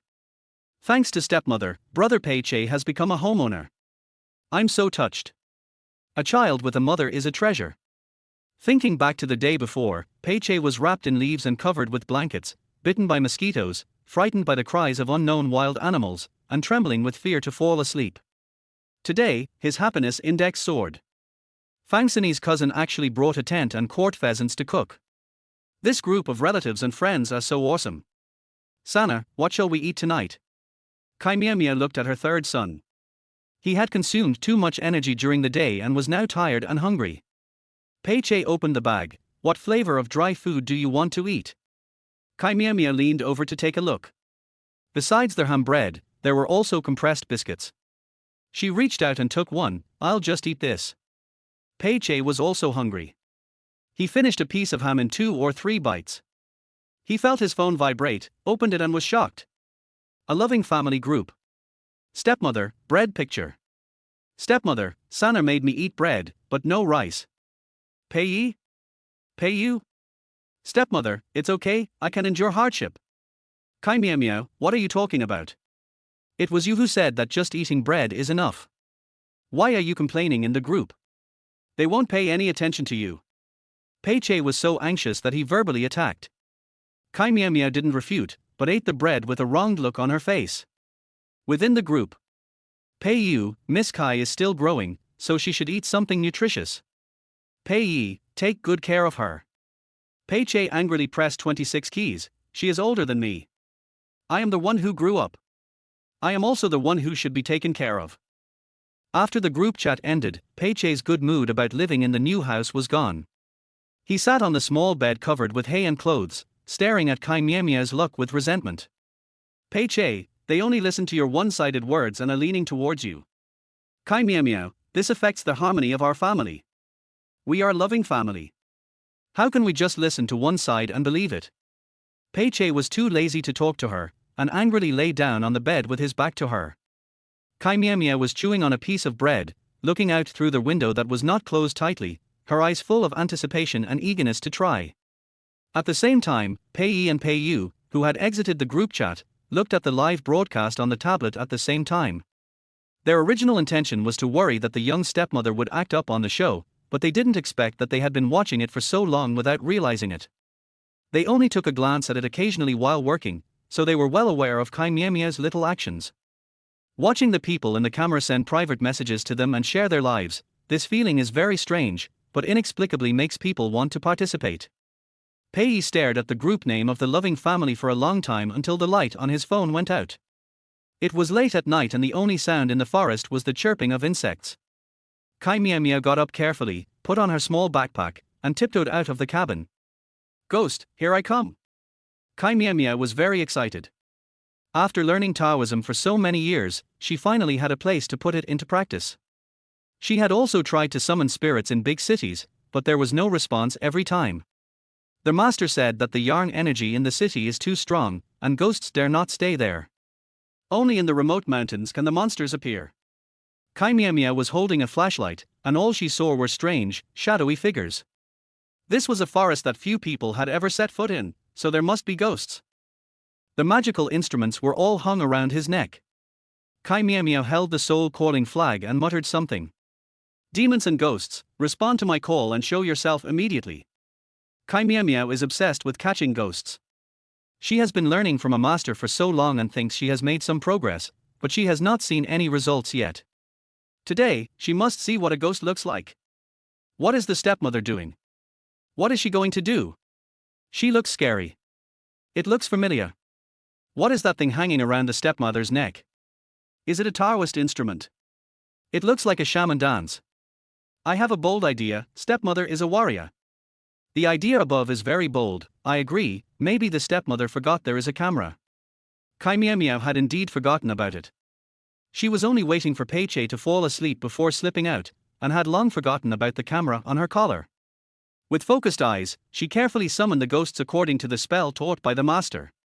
Suddenly, a black shadow flashed before her eyes, and the fans in the live broadcast room were frightened into silence. Chí Miǎo Miǎo's eyes lit up and she started chasing after him, and she succeeded. "Don't run." The darkness seemed to absorb light, and the flashlight provided a limited field of vision. Chí Miǎo Miǎo was certain that he was not mistaken, and he chased after him closely. Finally, the flashlight illuminated the black shadow, and Chí Miǎo Miǎo screamed, it really was a ghost. Fu Simon. Why would it be Fu Simon? It would be better to let her see a ghost. Chí Miǎo Miǎo turned around and ran. The man behind her was stunned for a moment, then ran after her. Relying on his long legs, he easily caught up with Chí Miǎo Miǎo, who was running headfirst, and blocked her and asked in a deep voice, "Why are you running? Why do you care if I run? You can scare people in the middle of the night, but I can't run." Chí Miǎo Miǎo covered her face with her hands, trying to break through the man's defense and then escape. Fu Simon lowered his eyes and looked at her, trying to cover up her mistake. "Chí Miǎo Miǎo, look at me."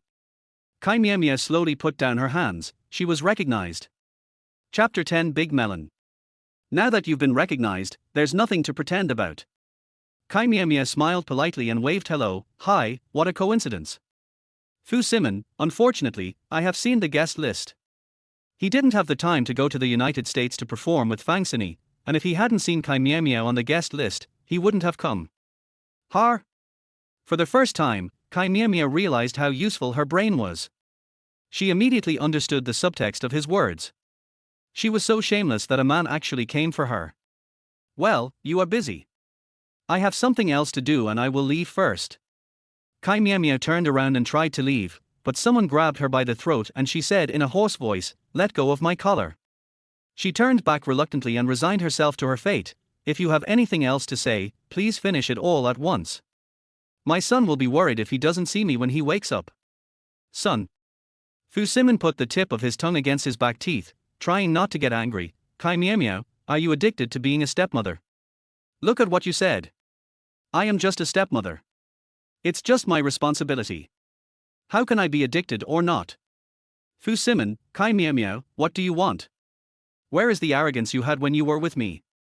If that old man doesn't die, are you really going to live with him and be someone's stepmother?" Chí Miǎo Miǎo was hurt by his words, and a dim light flashed in her eyes. She quickly raised a smile, nodded, and joked, "So you are angry here? I was young and frivolous, and I was arrogant towards you. I apologize here. I was wrong. Can we go now?" Chí Miǎo Miǎo smiled carelessly, turned around and prepared to leave. It was so unlucky. He should have gone in the opposite direction to catch ghosts. He didn't expect the fake ghost to turn out to be the real one. How unlucky. Chí Miǎo Miǎo. Chí Miǎo Miǎo? Two shouts came at the same time, one with gnashing teeth in anger, the other panting with uncertainty. Chí Miǎo Miǎo's eyes lit up and she responded loudly, Sana? I'm here. Pei Che ran over quickly. He was sleeping soundly in the wooden house when he was suddenly woken up by the phone. His elder brother and second brother were calling him as if they were urging him to come out and find his little stepmother, saying that she was blocked by a wild man. He was so scared that he put on his shoes and went out to look for someone, fearing that something might happen to Chí Miǎo Miǎo and bring shame to the Pei family. Pei Che, Chí Miǎo Miǎo. Why are you running around so late at night instead of sleeping? Chí Miǎo Miǎo, look at the stars and the moon, what do you care about me? I can't care, let's go back. Pei Che completely ignored Fu Simon. It was always others who took the initiative to get to know the top idol, the young master of the Pei family, and he was unwilling to condescend to get to know a nobody. How could Chí Miǎo Miǎo disagree? She was happy that Pei Che arrived at such a timely moment, so she quickly followed and left. Fu Simon was left standing there, staring at her back for a long time without moving. I finally dared to breathe. Help me, if I stay up late at night, I can eat melons. There are too many knowledge points for me to sort out. It's too sure. I feel like if Pei Che showed up a little later, Fu Simon would have been able to kiss him. He was so angry that his veins were exposed. The little stepmother knows how to poke a person in the lungs. Fansini's cousin came for Pei Che's stepmother? What kind of explosive relationship is this? Are they still lovers who broke up? Wow, this is a big melon, keep it ripe. Although, what I despise most is women who cling to the rich, but when it comes to the little stepmother, I always feel that she has something to hide. Inside the wooden house. Next time you go out, remember to turn off your camera. Pei Che fell asleep immediately after he finished speaking, not caring about his stepmother's personal life at all, as if he had just gone out to look for her only to complete a task assigned by his eldest and second brothers. Chí Miǎo Miǎo belatedly glanced at the camera. Was everything recorded? Anyway, she didn't have many relatives or friends, so it didn't matter. She took out the mosquito repellent and sprayed it around the bed a few times.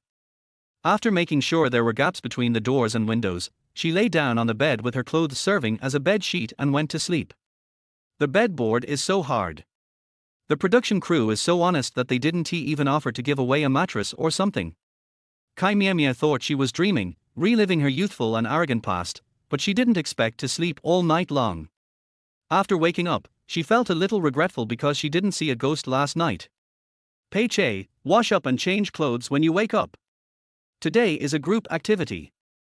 Chí Miǎo Miǎo nodded a little slowly, holding her clothes and going to the bathroom provided by the program team to wash up.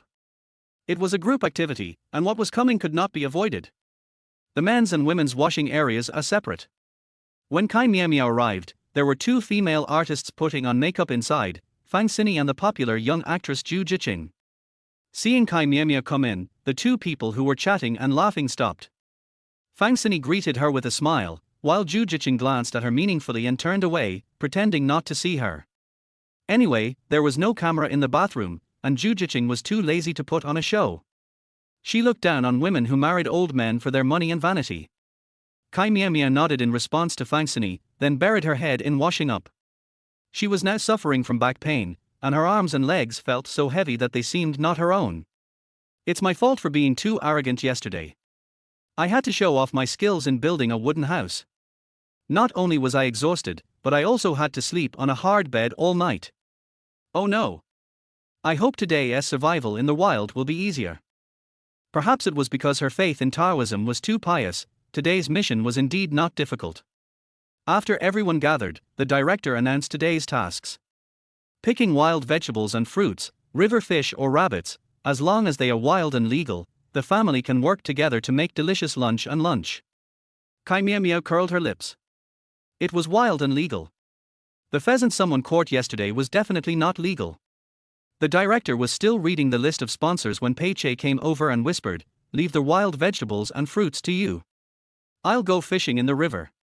Chí Miǎo Miǎo, I want to eat rabbit. Pei Che, I want to eat it too, can you catch it? Chí Miǎo Miǎo stopped talking, thinking of his stupid son who looked good but was useless. Chí Miǎo Miǎo, How do you eat the wild vegetables you picked? Boil them. Pei Che, for the sake of the guests, the program team will provide kitchen utensils, seasonings, rice, flour and oil, provided that they are exchanged for the food they picked. Chí Miǎo Miǎo understood. It was the bartering practice in primitive society. They really treated them as savages. The mother and son whispered to each other, completely ignoring the other four groups. Fu Simon's eyes were as sharp as a knife, and he wanted to poke them into plugs. Disband. As soon as the director finished speaking, the others set off with baskets, plastic bags and other containers in high spirits. Chí Miǎo Miǎo and Pei Che looked at each other and followed slowly in the same pace. Sana, I want to lie down. Lie down and you won't have any food to eat. I can live on bread. No, that's my dry food for the next week. I have to save it. Chí Miǎo Miǎo stood still and looked at him solemnly. Sana, whether my mother and I can have a full meal today depends on you. Pei Che frowned. What about you? Mom is old and wants to go back to rest. Pei Che didn't say anything, but showed his attitude with his actions. He pushed Chí Miǎo Miǎo's back and manually helped her keep up with the large group of people picking wild vegetables. The boss told you to take care of me. Brother is not here, so his words are not effective. Chapter 11 Savage. Half an hour later. Chí Miǎo Miǎo was picking wild vegetables with a plastic bag in her hand unhappily. She looked up at the sun. The weather was so nice that it would be a pity not to sleep. This is not just picking wild vegetables, this is just wasting time.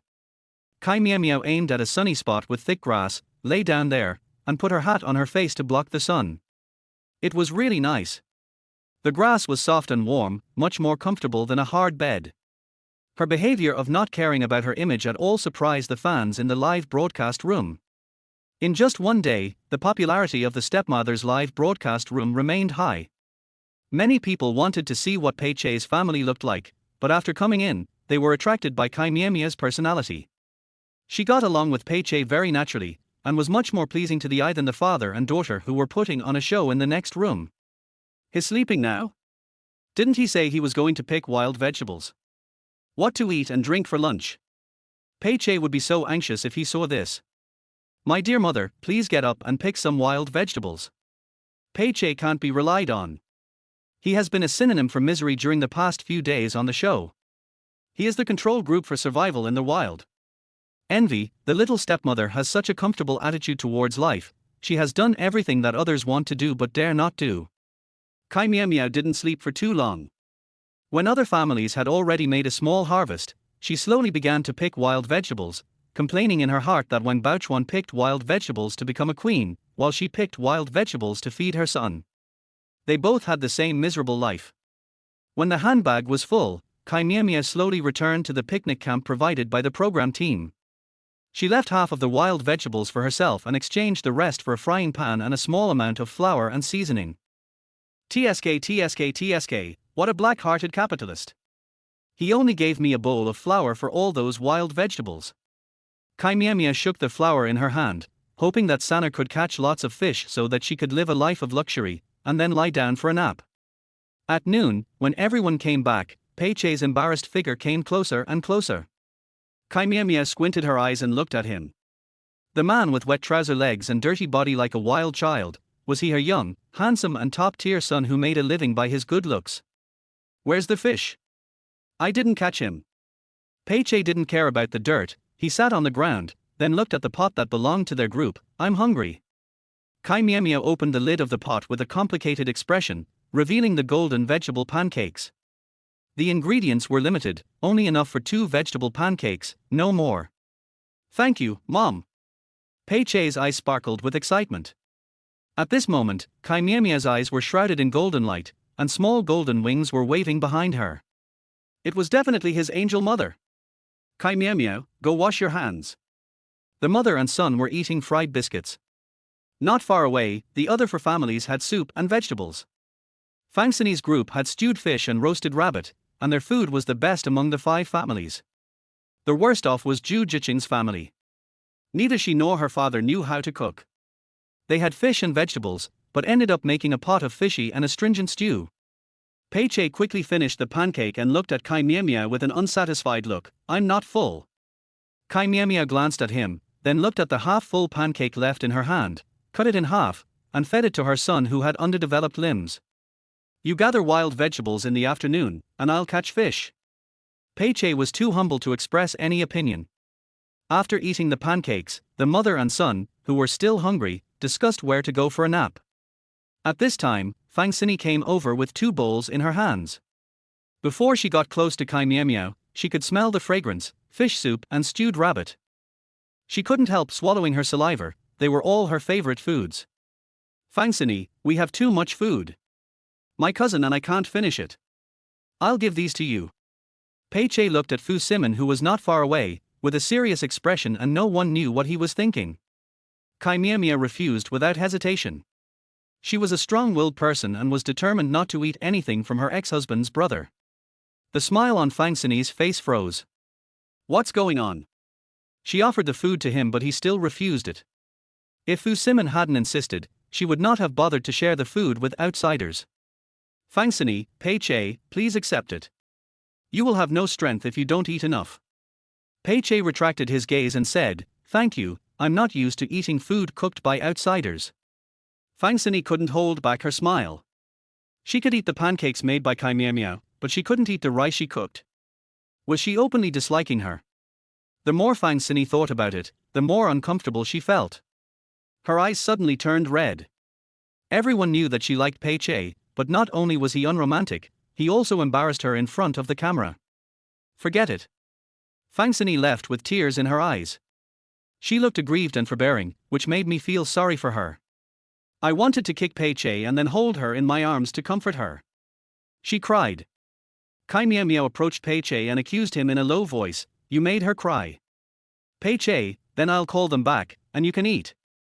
Chí Miǎo Miǎo quickly shook her head and taught her like an elder, remember to be gentler when talking to girls next time. Then the mother and son got up at the same time and found a place to take a nap.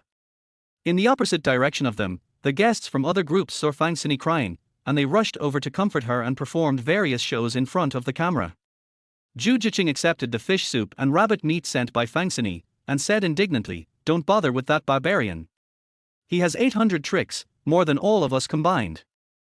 To be able to secure the position of Mrs. Pei, it is impossible that she has no means. Male guest Yu Feiyue spoke up to help. He had a crush on Fang Sini and had been courting her since the show started, trying to pair them up to stir up popularity. Now that he saw his sweetheart being wronged, he was very angry. There was a clanging sound. Fu Simon threw the spoon into the iron pot, scaring the others. He looked at Zhu Jiqing and Yu Feiyue with a cold face. No matter what kind of character Chí Miǎo Miǎo has, he would never talk about others behind their backs. You are good people, and you don't gossip and slander others behind their backs. After he finished speaking, he sneered, and no matter how ugly the expressions of the people present were, he left and went to rest far away. Cool, the ex-husband is domineering to protect his stepmother. Let us not talk about the ethical issue first. Doesn't he comfort his cousin? Isn't that a bit too much? What's wrong with Fang Sini's cousin? He suddenly threw things and got angry. He doesn't have violent tendencies. He defended an outsider regardless of his cousin's life or death. His character is terrible. If this weren't the right occasion, I'd really like to see how my cousin and his stepmother fell in love. It must be very interesting. To be honest, I want to watch it, too. Chí Miǎo Miǎo woke up and found only Pei-che by her side. She sat up and looked towards the camp. The others were nowhere to be seen. They must have gone out hunting. She had already adapted to her identity as a savage, but Pei-che obviously hadn't. The young master was used to a life of luxury, so helping her build a house with wood and sleeping on a wooden bed was challenging his limits. A staff member came over to remind them that it was time to complete the task, and Chí Miǎo Miǎo quickly signaled the other party to speak in a low voice. Let him sleep. I'm going to do the task. When he wakes up, I'll remind him to pick wild vegetables. Chí Miǎo Miǎo stood up and straightened her clothes. She wanted to keep a low profile, but her son was not full, so it was time to show her ability to climb trees, to take bird eggs and go to the river to catch fish. Chapter 12 Rabbit. Chí Miǎo Miǎo was yawning as she walked, not yet awake. The other groups definitely isolated her and her son. They didn't show up for a long time, so she couldn't even find anyone to ask for directions. The little stepmother is in a bad state. I'm really worried that she'll find a place to sleep. She keeps yawning. The other groups were full of desire to perform, showing off in front of the camera, but these two were different, each one sleeping better than the other. After the little stepmother came, Pei Che became visibly lazy. It was all because the warm sun was too tempting. Chí Miǎo Miǎo tried hard to control her body's urge to run towards warmth. She tried to identify the direction in a daze and walked down the slope. After walking a long way, they finally heard the sound of water. Chí Miǎo Miǎo shook the pointed wooden stick in her hand. This was the secret weapon she made along the way, a harpoon. The stick is a sharp weapon and is absolutely invincible in the water. The riverside was very lively, almost all the guests were there. Chí Miǎo Miǎo was not familiar with the people and did not want to go over and get bored, so she simply walked away and had fun by herself. The river water was icy cold. Chí Miǎo Miǎo stood barefoot in the water, staring at the surface with the wooden stick in his hand ready to strike. Suddenly, there was a flash of light on the water surface. It was now. The wooden stick was thrust into the river, creating a large splash of water. However, there was nothing on the stick. The stick went astray, the fish ran away, and there was nothing left. Oh, you didn't catch him. Chí Miǎo Miǎo turned around when she heard the voice. It was Fang Xini, with the sullen-faced Zhu Jiqing beside her. Chí Miǎo Miǎo thought to herself, these two are really inseparable good sisters, just like the villains in the drama. Fang Xini, my cousin caught fish this way this morning. He's really good at it. He always catches one accurately. Chí Miǎo Miǎo, it's really good. A good teacher produces good students, and Fu Simon has a good student. Zhu Jiqing took Fang Xini's wrist and said, let's go. My dad seems to have caught some fish. The two of them walked away, leaving Chí Miǎo Miǎo with a confused look on her face. So, did they come here to show off that their family members are good at catching fish? Chí Miǎo Miǎo felt that she was being underestimated, so she rolled up her sleeves and decided to get serious. An hour later, Chí Miǎo Miǎo dragged her numb legs out of the river. There were more than a dozen fish of different sizes piled on the shore. They were the fruits of her labor and should be enough to feed her son. With a thud, something fell next to the fish. Chí Miǎo Miǎo was so scared that she almost jumped up. What was that? Looking back, I saw a rabbit with its hands and feet tied. Looking up along the huge shadow, she saw Fu Simon standing behind her without her noticing, and it was obvious that he was the one who released the rabbit. Chí Miǎo Miǎo picked up the rabbit and threw it farther under his gaze. Watch your rabbit, it might hit my fish. Fu Simon, now it's your rabbit. If you don't want to send it cooked, then send it alive. Chí Miǎo Miǎo frowned, you can't catch rabbits in the river. I appreciate your kindness. Take it away. Fu Simon turned and walked away, remaining cruel to the end. You don't understand what I'm saying. Chí Miǎo Miǎo made ropes out of hay and carefully strung the fish together one by one. After hunting, she brought the fish home. As for the rabbit sent by my ex-husband, it was still jumping around in the same place, trying hard to save its life. Chí Miǎo Miǎo. Fu Simon caught up with her, holding the pretend dead rabbit in his hand. His brows were slightly furrowed, and he looked at her as if she were a rebellious child. Chí Miǎo Miǎo, don't worry, I definitely won't accept the rabbit, just go do what you need to do. Fu Simon, I'll make it and send it to you in the evening. Fu Simon, what do you want to do? I said I don't want your rabbit. Do you think it's appropriate given our current relationship? There are always a lot of gossips around a widow, so she wants to keep herself clean and try to get a chastity arch to put at her door. Suitable. Chí Miǎo Miǎo took a deep breath, and considering that the camera was still live, she suppressed her temper that was still wild due to her youth and smiled, I appreciate your kindness. She shook the fish she caught, I have food and I won't go hungry, so please take your rabbit. Fu Simon watched her walk away, his dark eyes misty and it was impossible to tell what he was thinking. He loosened his grip, and the fat rabbit fell to the ground, along with the rope. The rabbit was free and disappeared into the woods in the blink of an eye. Fang Xini chased after him, but only saw her distraught cousin. She didn't see Chí Miǎo Miǎo or the rabbit. Her eyes flickered slightly. She knew without a doubt that the rabbit must have been given to Chí Miǎo Miǎo. 5 minute? What is your relationship with Chí Miǎo Miǎo? Fu Simon walked away, it's the kind of relationship you have in mind. Fang Xini clenched her fingers in surprise. They had actually been together. How could it be possible? How could a child like Chí Miǎo Miǎo, who grew up in an ordinary family, have a relationship with her cousin who had just returned to China? Unless they knew each other before going abroad. Fang Sini's pupils dilated. She knew that the Fu family had been in fierce internal strife in the past few years. Fu Simon's mother didn't want her child to grow up in that kind of environment, so she sent him to live with his grandparents. When Kai Miao returned to the camp, Pei Che was already there. She looked around and asked, "Where are the wild vegetables?" Pei Che, "No.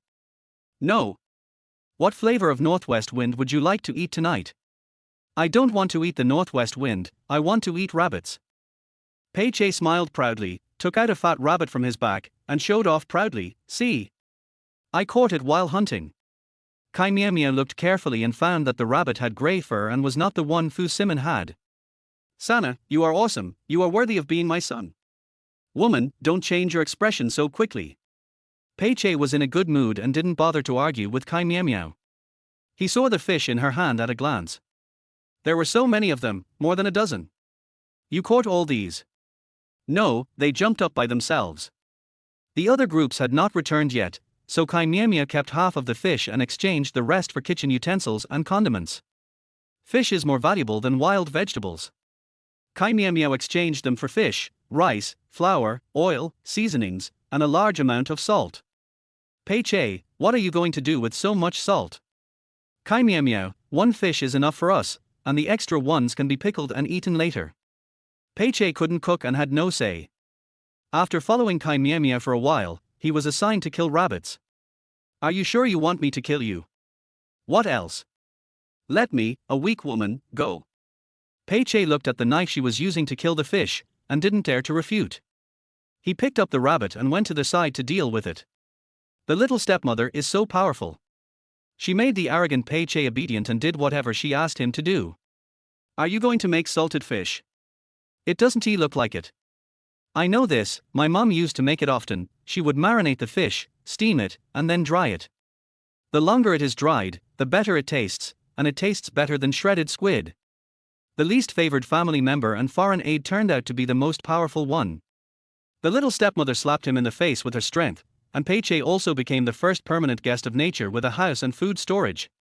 When the aroma of meat emanated from Kai Miao's pot, the other groups returned together. The camp was filled with the strong smell of spicy rabbit cubes, and those who had been hungry for the whole afternoon swallowed their saliva unconsciously. Zhu Jiqing touched Fang Sini's shoulder and whispered, "Look, the rabbit that my cousin caught is in someone else's pot." Chapter 13, Fanning the Flames.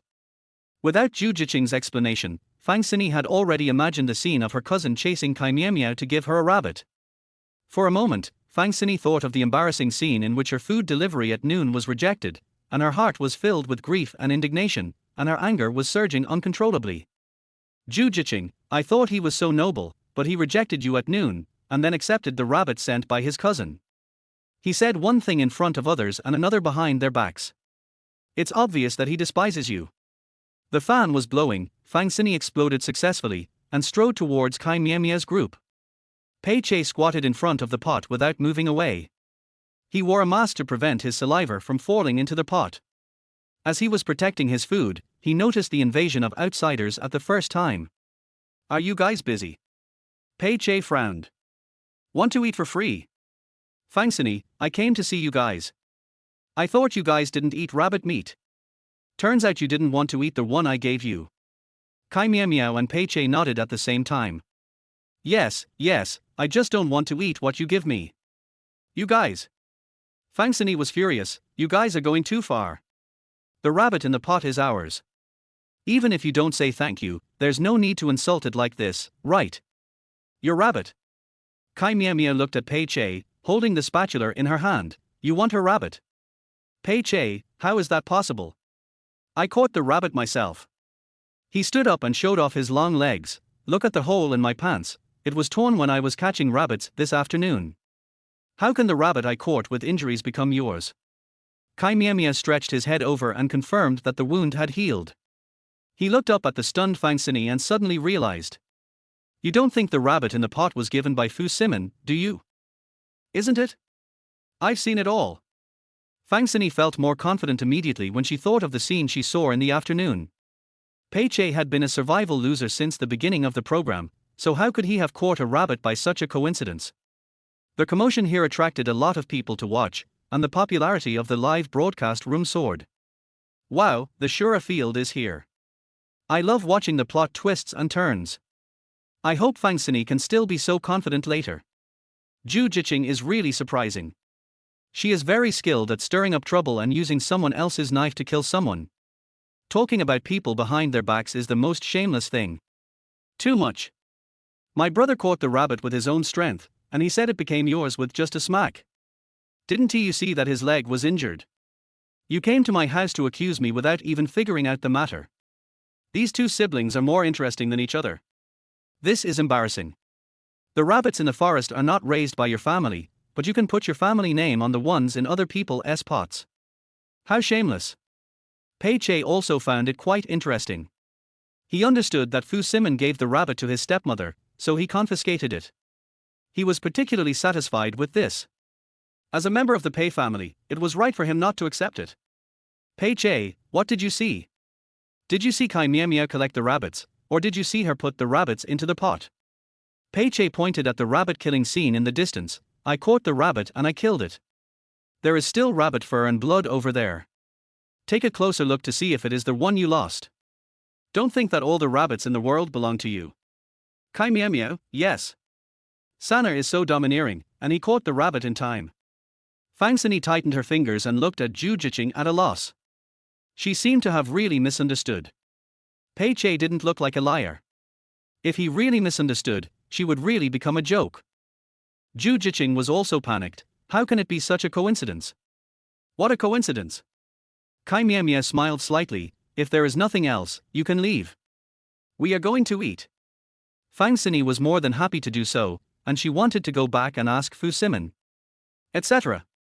Pei Che, you are not allowed to leave until the matter is explained clearly. He finally had a chance to get some fun, but before he could even eat the rabbit, they came to spoil his fun. He couldn't be the only one upset. Hey you, please come over and explain that the rabbit we have in the pot is not yours. And by the way, take care of your family and don't come here to cause trouble for no reason. Pei Che looked at Fu Simon, who was coming back from washing the food in the distance. He raised his chin slightly, with a bad look on his face and a provocation that only a man could understand. It's not mine. Fu Simon walked over, his eyes fell on Chí Miǎo Miǎo's face, and quickly looked away. My rabbit was released. This was caught by their group themselves. Release him, release him. Fang Sini said sharply, why did you release him? Fu Simon, didn't you say eating rabbits is too cruel? Fang Sini. Fu Simon turned and left, and Fang Sini hurriedly followed him, feeling extremely ashamed and angry. It was all over. Pei Che disliked her even less now. The misunderstanding was explained, the farce ended, and the rabbit in the pot was cooked. Pei Che felt relaxed both physically and mentally. Not to mention the difficulty of catching the rabbit. At this moment this rabbit was the highlight of his life and was worthy of being recorded in the history of the Pei family. Why are you grinning like an idiot? Eat your meal. Chí Miǎo Miǎo looked at the white rice, her stomach growling. She was so greedy. Wait a minute, I'll take a picture and post it on WeChat Moments. Pei Che quickly took out his cell phone and took a 365-degree photo of the dining table. He also took a photo with Chí Miǎo Miǎo, then edited the message and sent it. The top streamers' friend list includes various circles, celebrities, Pei's senior executives and relatives and friends, second-generation circles and university friends. At this moment, they all saw Pei Che's circle of friends. In the photo, Pei Che was smiling brightly with one hand on Chí Miǎo Miǎo's shoulder. There was a simple meal on the table in front of him, but he was smiling with the joy of eating a full banquet. Friends who were lucky enough to see the post in their circle of friends gave likes with different thoughts. The Pei family was shocked by the relationship between Pei Che and Chí Miǎo Miǎo. Those who had watched the variety show commented happily, and those who had not watched the variety show mistakenly thought that Pei Che had found a girlfriend. The most lively thing is the group chat among the loving family. Pei Che ate his meal in big gulps, which did not prevent the water from dancing on his fingers. He took photos of the food from various angles, as well as his feelings after tasting the rabbit meat and fish. He wanted to write the word "show off" on his face. A loving family. Pei Yu, Sana, you're going too far. I almost vomited when I ate bread and steak abroad. Pei Yi at stepmother, let me manage it. Pei Yi was added as a group administrator by the group owner. The next second after Pei Yi became the administrator, Pei Che was kicked out of the group chat by the administrator. Hey! Big brother kicked me out, pull me back in quickly. Chí Miǎo Miǎo buried her head in her food, promise not to spam the screen first. Pei Che hesitated. It was a pity that he couldn't show off on the screen. Okay, pull me in first. Within the group, Pei Che joined the group chat. Pei Che, Chí Miǎo Miǎo will be back tomorrow morning. Do you need me to bring you some local specialties? Pei Yu, spicy rabbit head, thank you for mailing it. Pei Yi, fish. Pei Che, you don't want anything. Okay, I got it. Chí Miǎo Miǎo closed the phone. Warrior, do you still want to go back to the Pei family? Pei Che paused while eating meat. Damn, forgetting that the eldest brother was treacherous and the second brother held a grudge, he quickly opened his phone and joined the group chat. Hee, I'm just kidding, big brother and second brother, you won't take it seriously, right? Don't worry, we have all the local specialties. The fish cooked by Chí Miǎo Miǎo is especially delicious. One fish is enough for each person, right? Chí Miǎo Miǎo was amazed. Wow, he is worthy of being a top star. Even his awkward performances are so passionate. Chapter 14. So scared. After eating and drinking, Chí Miǎo Miǎo sat in the corner waiting for dark. They had to leave early tomorrow morning, and the other groups had already started performing. She watched for a while and then moved closer to Pei Che, who was also being lazy. Sana, do you need to cooperate with the performance? I can. No need. I don't need that little bit of traffic and popularity. Domineering. Chí Miǎo Miǎo continued to lie there with a clear conscience, with a cinnabar bracelet wrapped around her fingers, mentally thinking about tonight's plan to catch ghosts in the opposite direction. It must be because she went out the wrong way last night that she met Fu Simon. Today she changed the route and she must see the real ghost before leaving the forest. I'll go with you. Pei Che said suddenly. Chí Miǎo Miǎo was alert. Where are you going? I'll go wherever you go. Catching ghosts and performing rituals. Anyway, you have to take me with you. Chí Miǎo Miǎo hissed softly.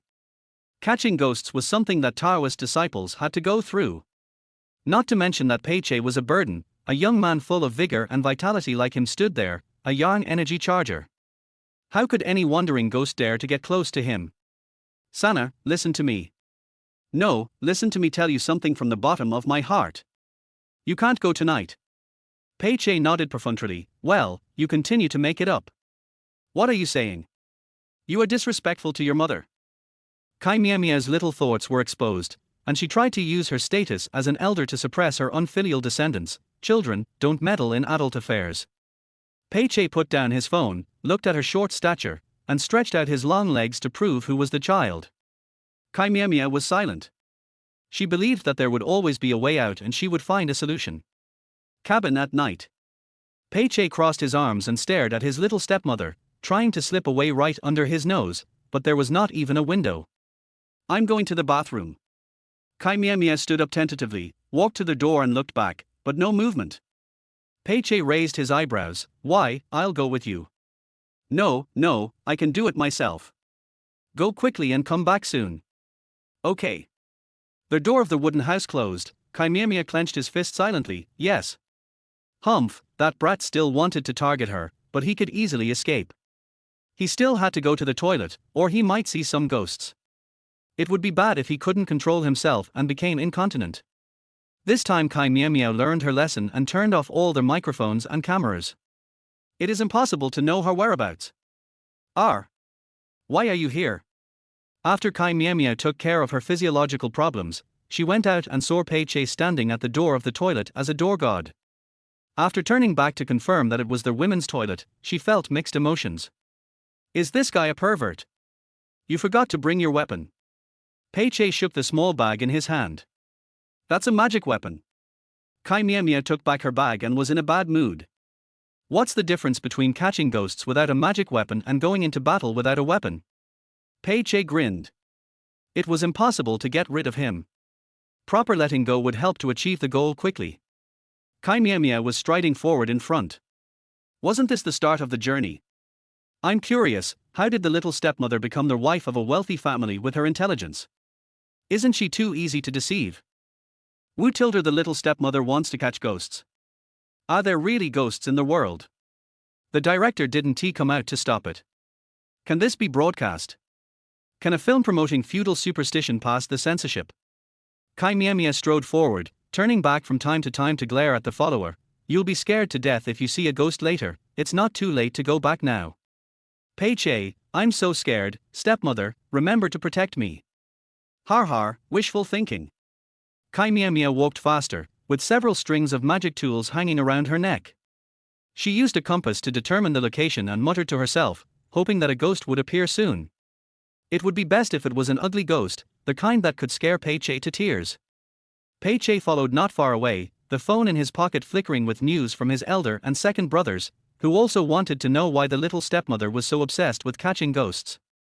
The charlatan's trick was too crude. Anyone who had attended kindergarten would not be fooled by it. However, the stepmother, a top student who graduated from a prestigious university, believed it without a doubt. Is it the distortion of human nature, or is it that the stepmother's IQ is too low? They walked for 2 hours. The chirping of insects disappeared at some point and the surroundings became quiet. The place where the flashlight shone was pitch black. Chí Miǎo Miǎo suddenly stopped walking. Pei's face was tense. When he saw his little stepmother stop, his heart skipped a beat. He quickly looked around. Are we there? Why don't you leave? Did you see something? Chí Miǎo Miǎo did not respond, nor did she turn around, leaving Pei with a silent back, quietly doing something unknown. Pei's heart beat faster. First of all, he was a firm materialist. Secondly, he believed in science. Finally, Chí Miǎo Miǎo, say something. I'm not afraid. Don't try to scare me. There are no ghosts in the world. I know Sonder. Chí Miǎo Miǎo, please speak. Pei was panicking and approached Chí Miǎo Miǎo cautiously. He wanted to touch her but didn't dare. This sudden incident in the deep mountains and forests would scare anyone with a weak mentality to the point of peeing their pants. It's 12 o'clock in the evening now. Even watching through the screen is scary. Pei was able to hold on and not run away at the scene. He is already considered to be strong inside. What is the little stepmother doing? Did you really see that? I'm a coward, don't scare me. What are you doing? You are playing tricks on me. Where in the world did this come from? Pei suddenly jumped up and screamed, what the hell? Don't come over here. Just as he approached Chí Miǎo Miǎo's back, the motionless man suddenly turned around, and a mask with fangs and green face was put on his fair face. When the flashlight shone on him, Pei almost jumped to death. Chí Miǎo Miǎo tilted her head slowly. Sana, come here. Pei stepped back and said in a trembling voice, I won't. If you don't come over, I'll go find you. Chí Miǎo Miǎo moved as soon as she finished speaking, pretending to rush over, scaring Pei so much that he ran away and soon disappeared. I can't scare you to death. Chí Miǎo Miǎo took off the mask in a good mood and looked up. It was pitch black with no stars or moon. It was a good day to encounter ghosts. I looked at the time again and it was already past 12 o'clock. The time, the place and the people were all right, except for a ghost. She memoized all the spells taught by the master and brought all the necessary things. There should be no open flames in the forest, so Chí Miǎo Miǎo specially brought electronic incense. 3 electronic incense sticks flashing red light were inserted into the ground, and a few compressed biscuits were placed on the ground. These were all high-tech things not found in the forest. Ghosts would surely be envious when they saw them. 10 meters away, a figure stood there for a long time without moving. My cousin followed me all the way and finally got Pei to leave. Why hasn't he gone yet? Come on, we are alone in the wilderness, what is the best time to do something? What is the stepmother doing? She is so weird, is this the normal mental state of a normal person? It can't be some kind of evil magic. I heard that Pei's father died at their wedding, I have a conspiracy theory. Hey, my cousin is moving. He is going over. Chapter 15 I don't want to. Fu Simon walked towards Chí Miǎo Miǎo, and for fear of scaring her, he deliberately increased his pace. The moment she heard the footsteps, Chí Miǎo Miǎo turned around in surprise, then looked at the electronic incense with disappointment. It must be because she was not sincere, so she would attract the fake ghost Fu Simon every time. She thought to herself that she would try using electronic firecrackers next time. It must be because the forest was too big and the ghost couldn't receive the signal. Fu Simon, it's useless. I can't see it. Chí Miǎo Miǎo lowered her eyes and quietly picked up the things on the ground, completely ignoring the people behind her. Fu Simon raised his hand to turn off the microphone, leaving only the camera to prove the innocence between the two. I'm sorry, I couldn't come back to accompany you when uncle and auntie were in trouble. You're too serious. The accident was not caused by you. Fu Simon tightened his fingers and wanted to reach out to hug her but didn't dare. Chí Miǎo Miǎo has been a materialist since she was a child. There is only one possibility for her to suddenly believe in ghosts, and that is that she wants to see her deceased uncle and aunt. That year, the day after he left without saying goodbye, his uncle and aunt died in a car accident. He didn't dare to think about how Chí Miǎo Miǎo, a little girl, managed to survive after losing contact with him and then encountering such bad news. Fu Simon, meow, I'm back. He added belatedly that his presence was particularly insignificant when she didn't need him. Chí Miǎo Miǎo paused while putting away her things, and quickly closed her bag as if nothing had happened. She turned around with a smile on her face and said, "Don't call me by my nickname in the future. If outsiders hear it, they will think I am stealing a name from a cat.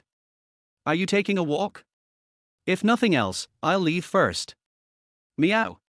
Fu Simon held her wrist, anxiously trying to grab something. He was panicking because he came back late. There's really no need to do this. We're all adults now, and everyone has had a few relationships. The infatuated character doesn't suit you. Chí Miǎo Miǎo looked down at the two people's clasped hands, and her heart skipped a beat. What was going on? Did her ex-husband want to get back together with his ex? I only blame myself for not knowing the good of men when I was young, and for only recognizing one person and wanting to grow old together. Times are different now, and her status is different too. She has money in her bank card, a castle under her name, and several apartments in the city center. It is not a problem for her to find a few 18-year-olds. The ex-husband in front of her, who was in his 20s, was no longer within her consideration. Several relationships. Fu Simon raised his voice and his face darkened in an instant. Chí Miǎo Miǎo, you are amazing. I've only been away for a few days and you've already had several relationships. You're dating very quickly. To be precise, it's not a few days, it's 5 years. The pace of dating is not very fast, it's just about 1.5 times the normal speed. Chí Miǎo Miǎo was so confident that she would not admit that she had only dated one person after her ex-husband left. One person was too few and she would lose face, so let the misunderstanding get even more intense. What are they talking about? I can see it but I can't hear it. How is this different from watching a movie with censored content? The atmosphere is a bit tense, the two of them are staring at each other, and the atmosphere of tugging and tugging has also reached. The next step is to kiss each other, kiss each other. Cousin, you better hurry up. Pei Che is already on his way back.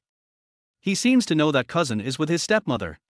Someone called to inform him and scolded him. Fu Simon's temples were throbbing with veins. For 5 years, he had kept himself clean day and night, thinking about getting back together all the time.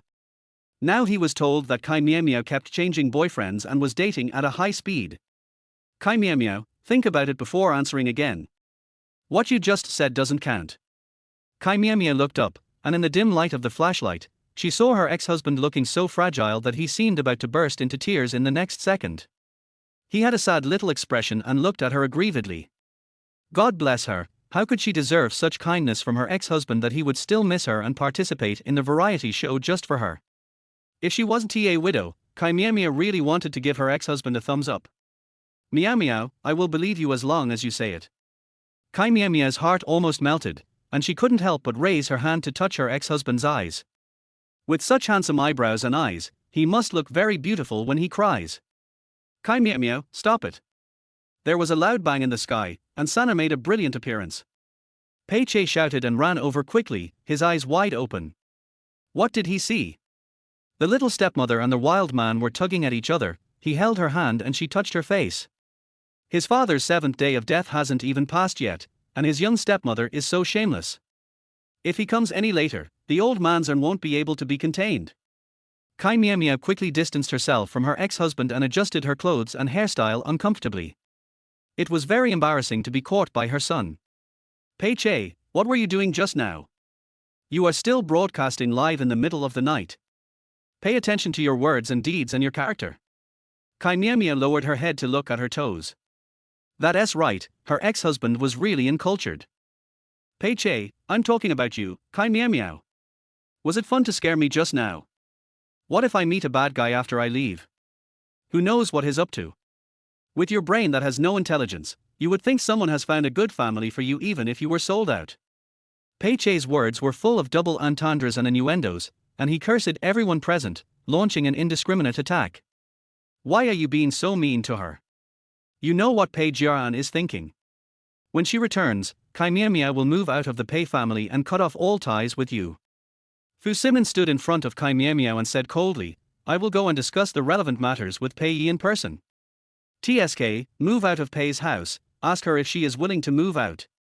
Pei Che sneered, very unhappy with Fu Simon. Chí Miǎo Miǎo shook her head, I don't want to. She has not yet passed the crisis of life and death, and the Pei family is her amulet. It is impossible for her to move away. Fu Simon looked back in surprise, sad that Chí Miǎo Miǎo did not join him in the fight, but instead wanted to continue staying in the Pei family as a stepmother. Why? He wanted an answer. Because my home has good feng shui. Speaking of this, Pei Che exuded a sense of superiority from the inside out.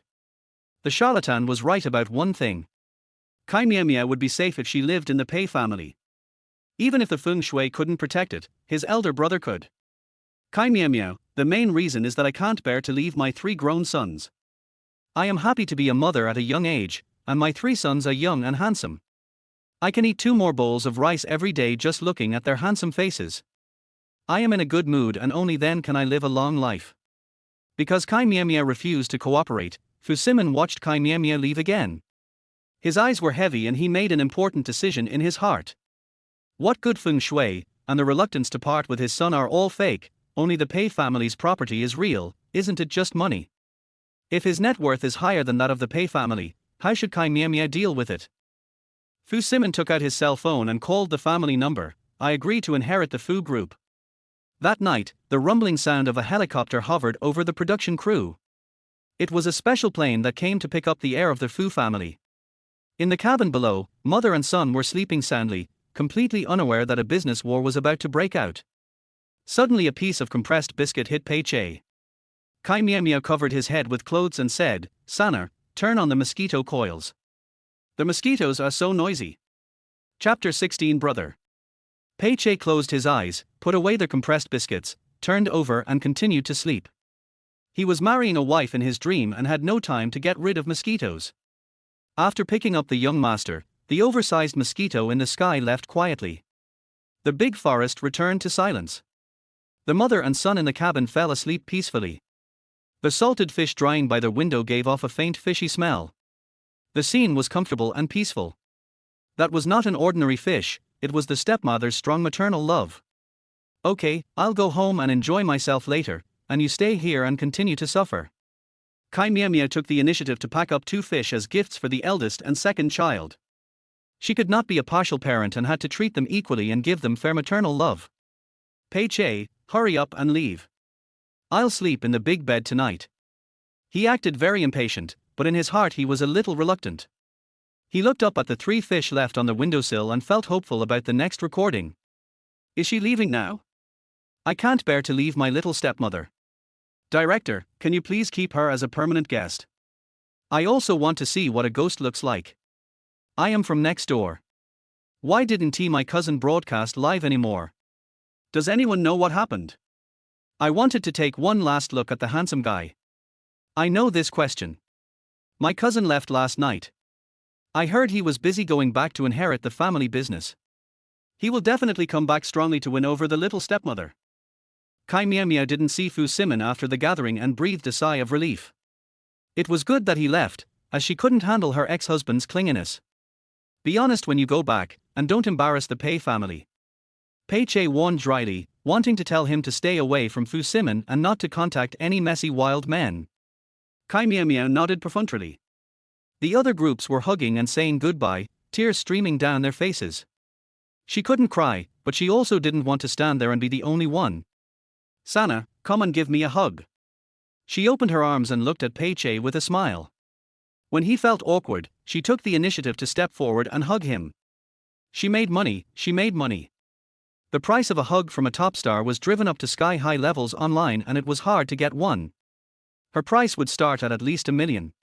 Peiche's body was stiff, and he hugged his little stepmother back uncomfortably. He must be sick, as he could actually feel motherly love from the shorty. He came and left in a hurry, and after traveling for most of the day, he finally returned to Pei's house before dark. Chí Miǎo Miǎo ate 3 bowls of rice, happily enjoyed a colorful bubble bath, and then fell into a sweet dream on the soft big bed. This beautiful moment was broken until the next morning, when the water heater in her house broke down. No, it was in the rented house, and the tenant called and asked her to come over and take a look. After hanging up the phone, Chí Miǎo Miǎo was immersed in the gentle voice of the male tenant. For the first time, she was not in a bad mood when she woke up. She quickly washed, changed clothes and went out. Her tenants need her. Chí Miǎo Miǎo had a good impression of this tenant.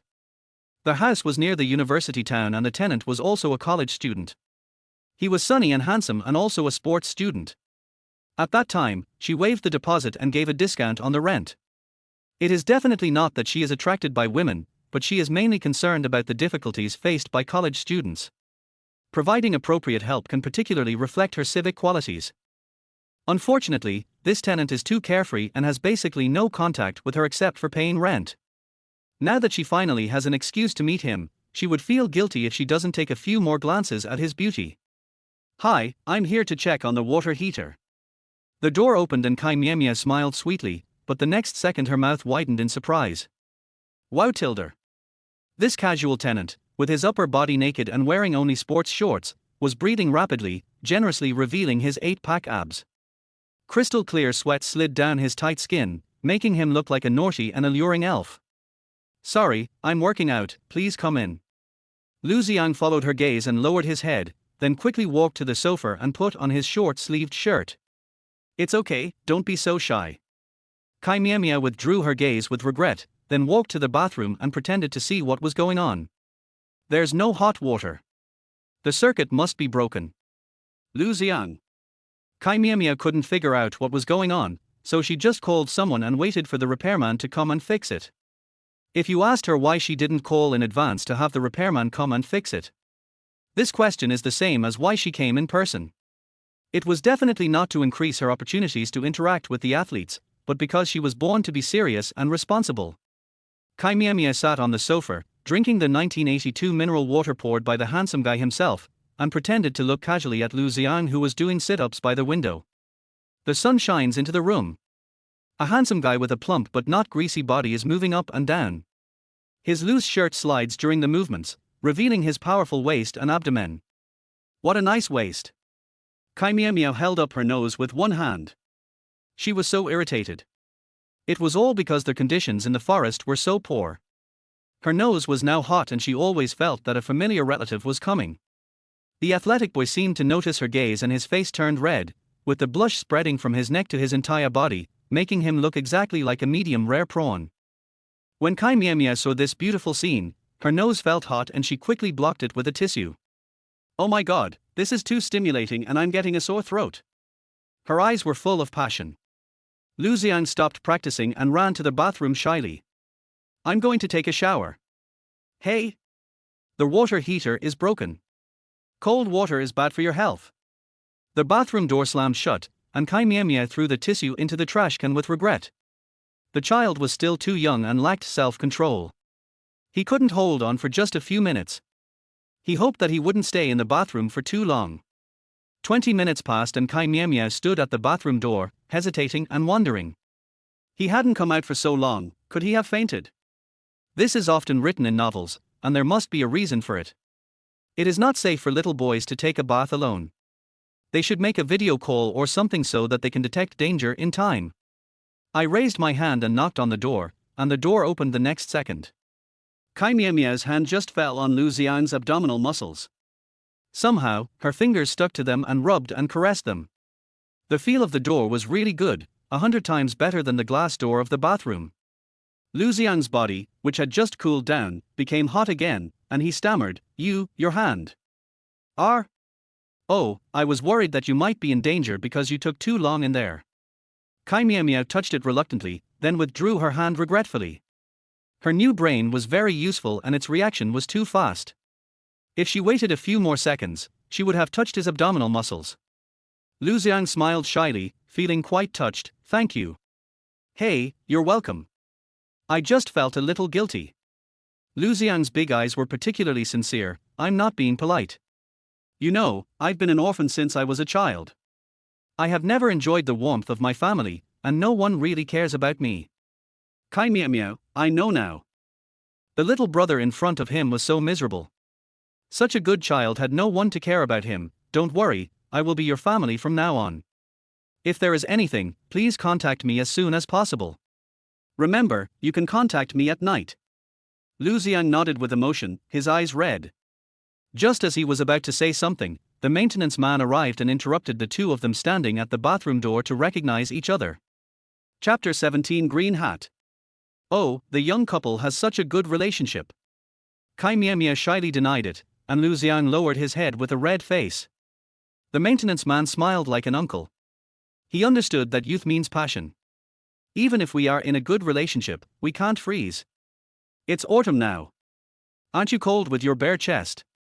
Kai Miao Miao turned her head and saw Lu Xiang with a bath towel wrapped around his waist, his upper body naked, his half-dry hair still dripping with water, maintaining the posture of a beauty just out of the bath. I looked at her with pity. Snap! The arrow of the naked Cupid hit her chest, and she seemed to see Prince Avanti riding a donkey, running towards her on a colorful cloud. Lu Xiang changed his clothes and came out. The maintenance technician had already fixed the water heater. Before leaving, he kept praising the young man for being in good health and taking a cold shower in the middle of autumn. The water heater was fixed and it was time for her to leave. Kai Miao Miao looked back reluctantly. This was her house, and the man she loved lived here. Why couldn't she stay? She hated it. Elder sister. Lu Xiang said in a low voice embarrassedly, can I call you sister? It's okay if I can't. Abel. Kai Miao Miao quickly agreed. Not to mention sister, you can even call her wife. The word, sister, really touched her heart. Who in the family would understand? Okay. Kai Miao Miao suppressed her voice and pretended to be a sweet girl. She wished she could go out and buy 2 pink dresses right now and pretend that she was a high school student. Late at night at Pei's house. Kai Miao Miao was nestling in the luxurious room, lying on her 8-meter-long bed, holding her mobile phone with a shy look on her face, her fingers tapping the 26 keys, chatting with her brother Afanti non-stop, immersed in the calls of sister, with the corners of her mouth grinning to the back of her head. No kidding, she's really in love. The iron tree blooms, and the rich widow welcomes the second spring of her life.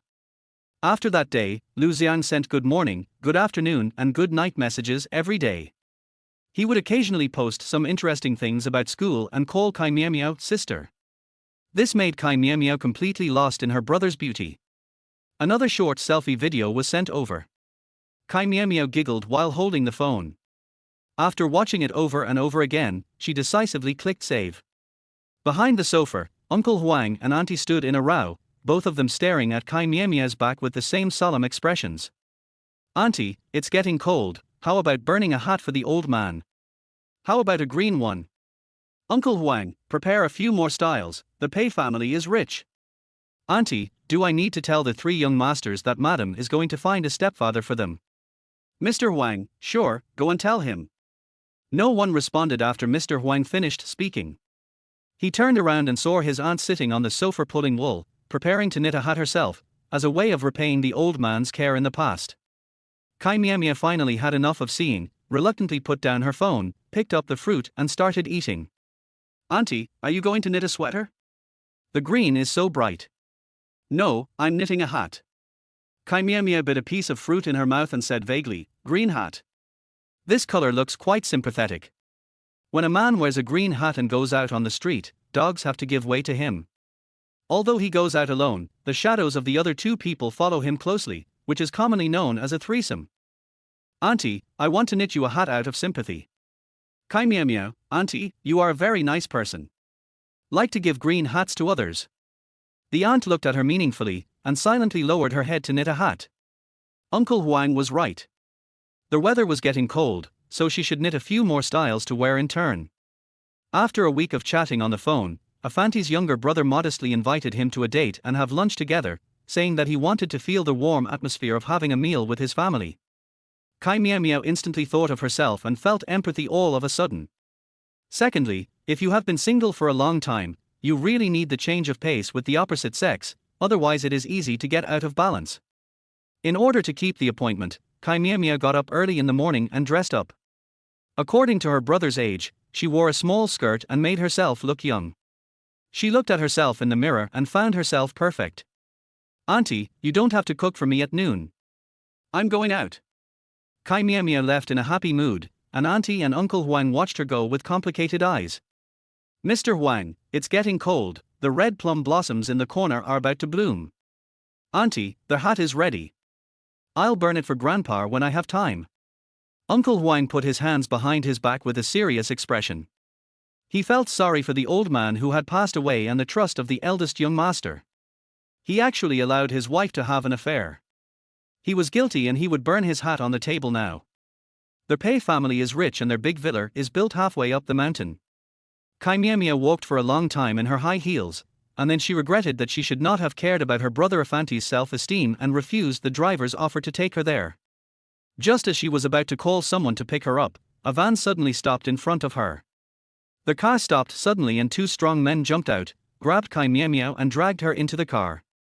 They behaved barbarically and rudely, and it was obvious that they were not good people. Chí Miǎo Miǎo's hands were controlled by two burly men on the left and right. "Who are you? Why did you arrest me?" The strong man was silent and no one responded. This was the first time that Chí Miǎo Miǎo was kidnapped in her life. Although she was nervous, what she was thinking about was her date with Afanti's brother. Why did they kidnap her on her first date instead of earlier or later? Chí Miǎo Miǎo was furious. If she hadn't been wearing a little skirt today, she would have fought them to the death and let them see how powerful the 251st direct disciple of Lingyun Temple was. The van sped along, and the driver drove towards a remote road. The vehicle went further and further away, and finally stopped at an abandoned factory. The driver got out of the car, talked to the people inside for a few words, and then asked the strong man to take her down. The money was handed over to the people in the factory, and Chí Miǎo Miǎo was handed over to the people in the factory. Chí Miǎo Miǎo's pupils dilated. He sold her out in front of her? Wait, you can't leave. Chí Miǎo Miǎo's brain was working at overspeed. "I have money, I will pay double what they give you, no, 10 times. The driver was moved, but the sturdy man remained silent. "If you listen to me, I promise to forgive you for what happened." Chí Miǎo Miǎo continued to persuade, "You know who I am. I don't need to tell you the consequences of angering the Pei family. You can decide for yourself. If you let me go now, you will be mine. Not only will you get more money, but you won't be retaliated against. How do you think that is?" The people inside the door were anxious, hiding in the shadows and urging the driver to send the person in quickly. "If you charge money for doing the job, you should keep your word." The driver chuckled and said, "When we charge money for a job, naturally we listen to whoever pays more. Da Zhuang and Zhuang, untie the boss." Chí Miǎo Miǎo regained her freedom and had 3 more younger brothers. She kicked the door and walked into the factory, walking in arrogantly with Da Zhuang and Zhuang. Don't think that she doesn't know who is inside through the crack in the door. Even if Zhu Heyu's fake stuff was burned to ashes, his weight would still be 2 taels less than others. The door opened and the light illuminated the situation inside.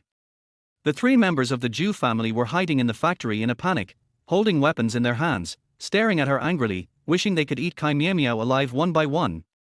Chapter 18, Affair. He has been forced into a desperate situation by Pei Yi. The instigator of all this is the woman in front of him. Even if he dies today, he must take someone with him. Zhu Heyu held a shining knife in his hand and rushed over with gritted teeth. "Go to hell." It was all because of the appearance of this woman.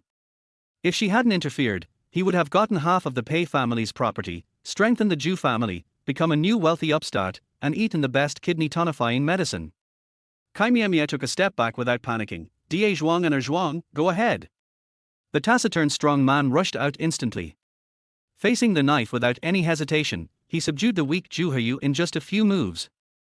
Da Zhuang sat directly on him to protect the new boss's safety with his own hands. Seeing Zhu Heyu fall into the hands of the kidnappers, Mrs. Zhu panicked and burst into tears. Zhu Zhixin's eyes turned red with shock from the scene before him, and he rushed forward with a steel rod in his hand. I'm going to kill you. Who are you trying to kill, you little jerk? At the critical moment, the driver who had been standing behind Chí Miǎo Miǎo stepped forward, kicked Zhu Zixin to the ground, bent down to pick up the steel bar, and knocked it on the ground from time to time. Zhu Zixin trembled on the ground, and the evil spirit that had been surging in his heart disappeared. He said with a pale face and hatred, "You are not trustworthy. You changed your mind at the last minute about the deal you agreed on. You are traitors." The driver chuckled, "Young man, that's not right. Our deal is to bring people here. Now that the deal is done, of course we can take new orders. Remember to give a 5-star rating, dear." Chí Miǎo Miǎo came back to her senses from the fear just now. My goodness, this family really wanted to kill her. She stared at Mrs. Zhu and flexed her wrists. What followed was a fight between women. If she didn't vent her anger, she would feel sorry for her elder son who had brought danger to her. My hair, madman. Don't touch my face, let me go, Lao Zhu, save me.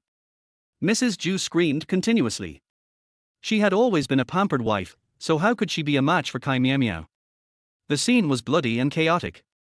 Even the driver, who had been on the edge of a knife for years, frowned and couldn't bear to watch. Soon, Mrs. Zhu's hair became disheveled, and she hid from Chí Miǎo Miǎo, who was fixing her hair, with a look of fear on her face. If it weren't for the fact that her skirt restricted her performance today, she would have fought for another 300 rounds. Chí Miǎo Miǎo put on her high heels and looked at Zhu Huyu, who was avoiding her gaze. She walked over step by step, squatted beside Zhu Huyu like the driver, and said coldly, "Wimp, get up and kill me." Zhu Huyu was pinned down by Dazhuang, unable to move. "It seems that you are not able to do it again. It's time for me to take over." Chí Miǎo Miǎo took out her cell phone from her bag and called Pei Yi. "Son, you almost lost your mother." She explained the address in a few words, then asked Dazhuang and Erzhuang to tie the Zhu family members to the abandoned machines in the factory. After making sure that they could not escape, she called the driver and set off. "The money has been transferred, and the extra money is for travel expenses." The driver chuckled, took the money and did the job, then drove the van at a racing speed and soon arrived at the university town. Chí Miǎo Miǎo adjusted her skirt as her high heels landed on the ground. Behind her, the driver leaned out of the window and said, "Beautiful lady, I look forward to working with you next time." Chí Miǎo Miǎo looked back at him. This man who earned 2 salaries while doing one job was her role model. She immediately walked over and decided to chat with him further. "I am the 251st direct disciple of the Taoist Lingyun Temple. If you have any troubles in this regard in the future, remember to contact me and I will give you a discount." The driver's expression changed slightly. "Beauty, this business." Chí Miǎo Miǎo smiled, "Catching ghosts, exorcising evil spirits, one-stop service." The driver suddenly felt a chill on his back. Chí Miǎo Miǎo's smile seemed weird to him. He stepped on the accelerator and drove away, leaving Chí Miǎo Miǎo disheveled in the wind. "Elder sister." Chí Miǎo Miǎo turned around in surprise and saw Lu Xiang standing on the side of the road, smiling at her. At this moment, all the flowers bloomed, as if the air was sprayed with toilet cleaner, and the fragrance was overwhelming. "I thought my sister wasn't coming." Lu Xiang put his hands behind his back and lowered his head shyly. Chí Miǎo Miǎo walked over quickly, calling Su Peixing in her mind, and immediately washed Lu Xiang and sent him to her bed. Chí Miǎo Miǎo showed a worthless smile. "How could it be? My brother asked me out, so I will definitely come. For my sister." A bouquet of flowers was placed in front of her, and Chí Miǎo Miǎo widened her eyes in surprise. An unknown expert once said that a formal date starts with a bouquet of flowers. After receiving the flowers, the two started their date. No, it was a late lunch. At the dinner table, Chí Miǎo Miǎo ate in small bites with a reserved manner, but Lu Xiang opposite her was the opposite, eating meat and rice in big mouthfuls. He wished he could pack up the soup at the bottom of the plate and take it away to mix with rice in the evening. Chí Miǎo Miǎo was stunned the whole time. Damn, when it comes to eating, neither Dazhuang nor Erzhuang might be his match. This made her feel very distressed. Her brother was still growing, how could he not have enough to eat? She immediately took out her card and swiped it hard. When Lu Xiang returned to school, his hands were full of gifts. Chí Miǎo Miǎo watched his brother go back to school with a lingering look on his face, and the next second he impatiently took out his cell phone from his pocket. 10,086 missed calls, all from her big son. Chí Miǎo Miǎo. Go home right now. After hanging up the phone, Chí Miǎo Miǎo rubbed his ears that were deafened by the yelling. What's the difference between making a phone call without waiting for the other party to reply and sending a voice message? It's so shitty. At the Pei family, Pei sat on the sofa waiting for a long time, while Aunt Huang behind him had a blank expression on her face and dared not say a word. Tell me what you want from me. Chí Miǎo Miǎo sat down without hesitation. Auntie, I want to eat some fruit. I'm thirsty. The aunt quickly agreed and fled from the place in a hurry. Pei stared at her with a serious look. Chí Miǎo Miǎo couldn't go a day without causing trouble. Originally, the Zhu family kidnapped her, and he was feeling guilty about it. Then he received the news that she was having an affair. For some reason, Pei had the illusion that he was cuckolded. Pei, where have you been? Chí Miǎo Miǎo, it's my freedom to go wherever I want. But you, next time you deal with someone, remember to root them out. I'm timid, and I won't be so lucky to be safe if I'm kidnapped again. So, you have to compensate me for my mental damages and reimburse me for the money I spent on hiring a bodyguard. Chí Miǎo Miǎo sent the bill over, ignoring Pei's dark face, took out her cell phone to reply to Lu Xiang's message, and pink bubbles popped up all over her body. Pei just felt pain in his eyes. After transferring the money obediently, he stared at Chí Miǎo Miǎo's look with a heavy gaze. Huangbo, master, do we need to deal with the man who seduced the lady? Pei, what are you dealing with? Am I a bandit? What the hell, the Pei family is not a gang. After dealing with this one, there will be another one. He was under pressure from the Fu family in the company, but he didn't expect that his house would be robbed. The young stepmother has the intention to have an affair with the other man, and there is no way to stop her unless the tree is cut down. Chapter 19. Fire a salute and listen to the sound. You violated the contract. What contract? Do your best to be the mistress of the Pei family within this year, and cut off all the flowers and plants outside. Chí Miǎo Miǎo put down her phone. She understood that this wave was aimed at a Fanti's younger brother, who is saying that someone is having an affair. Chí Miǎo Miǎo was unhappy. Not to mention that she had just climbed over the wall. If she really jumped out of the wall and had an affair, she would definitely admit it. Now it is at most unrequited love. Do you understand the ambiguous period? At first glance, the eldest son is the top widow who is still in his first love. Pei was suddenly attacked personally. The fact that he was not as good as Chí Miǎo Miǎo in terms of speaking skills did not mean that he agreed with this matter. Uncle Huang, you go and talk to her. Pei decisively sought external help. Uncle Huang's eyelids twitched. He was a little unsure about his new wife's personality. Chí Miǎo Miǎo sat up straight with her neck stiff. No matter who came today, she knew she had not cheated on her husband. Unless Lu Xiang confessed to her, she would never admit it. Pei winked and Huangbo stepped forward reluctantly. Madam, the old man just passed away 7 days ago. If you do this, he will be unhappy in the underworld. Chí Miǎo Miǎo pondered for a moment and felt that what Huangbo said made sense. Well, I'll do a ritual tonight, and you and Auntie can prepare the offerings. I'll take this opportunity to talk to him. Chí Miǎo Miǎo looked at Pei. If you are free, come. If not, I can bring a message for you. Pei took a deep breath, and the oxygen in the air suddenly became insufficient.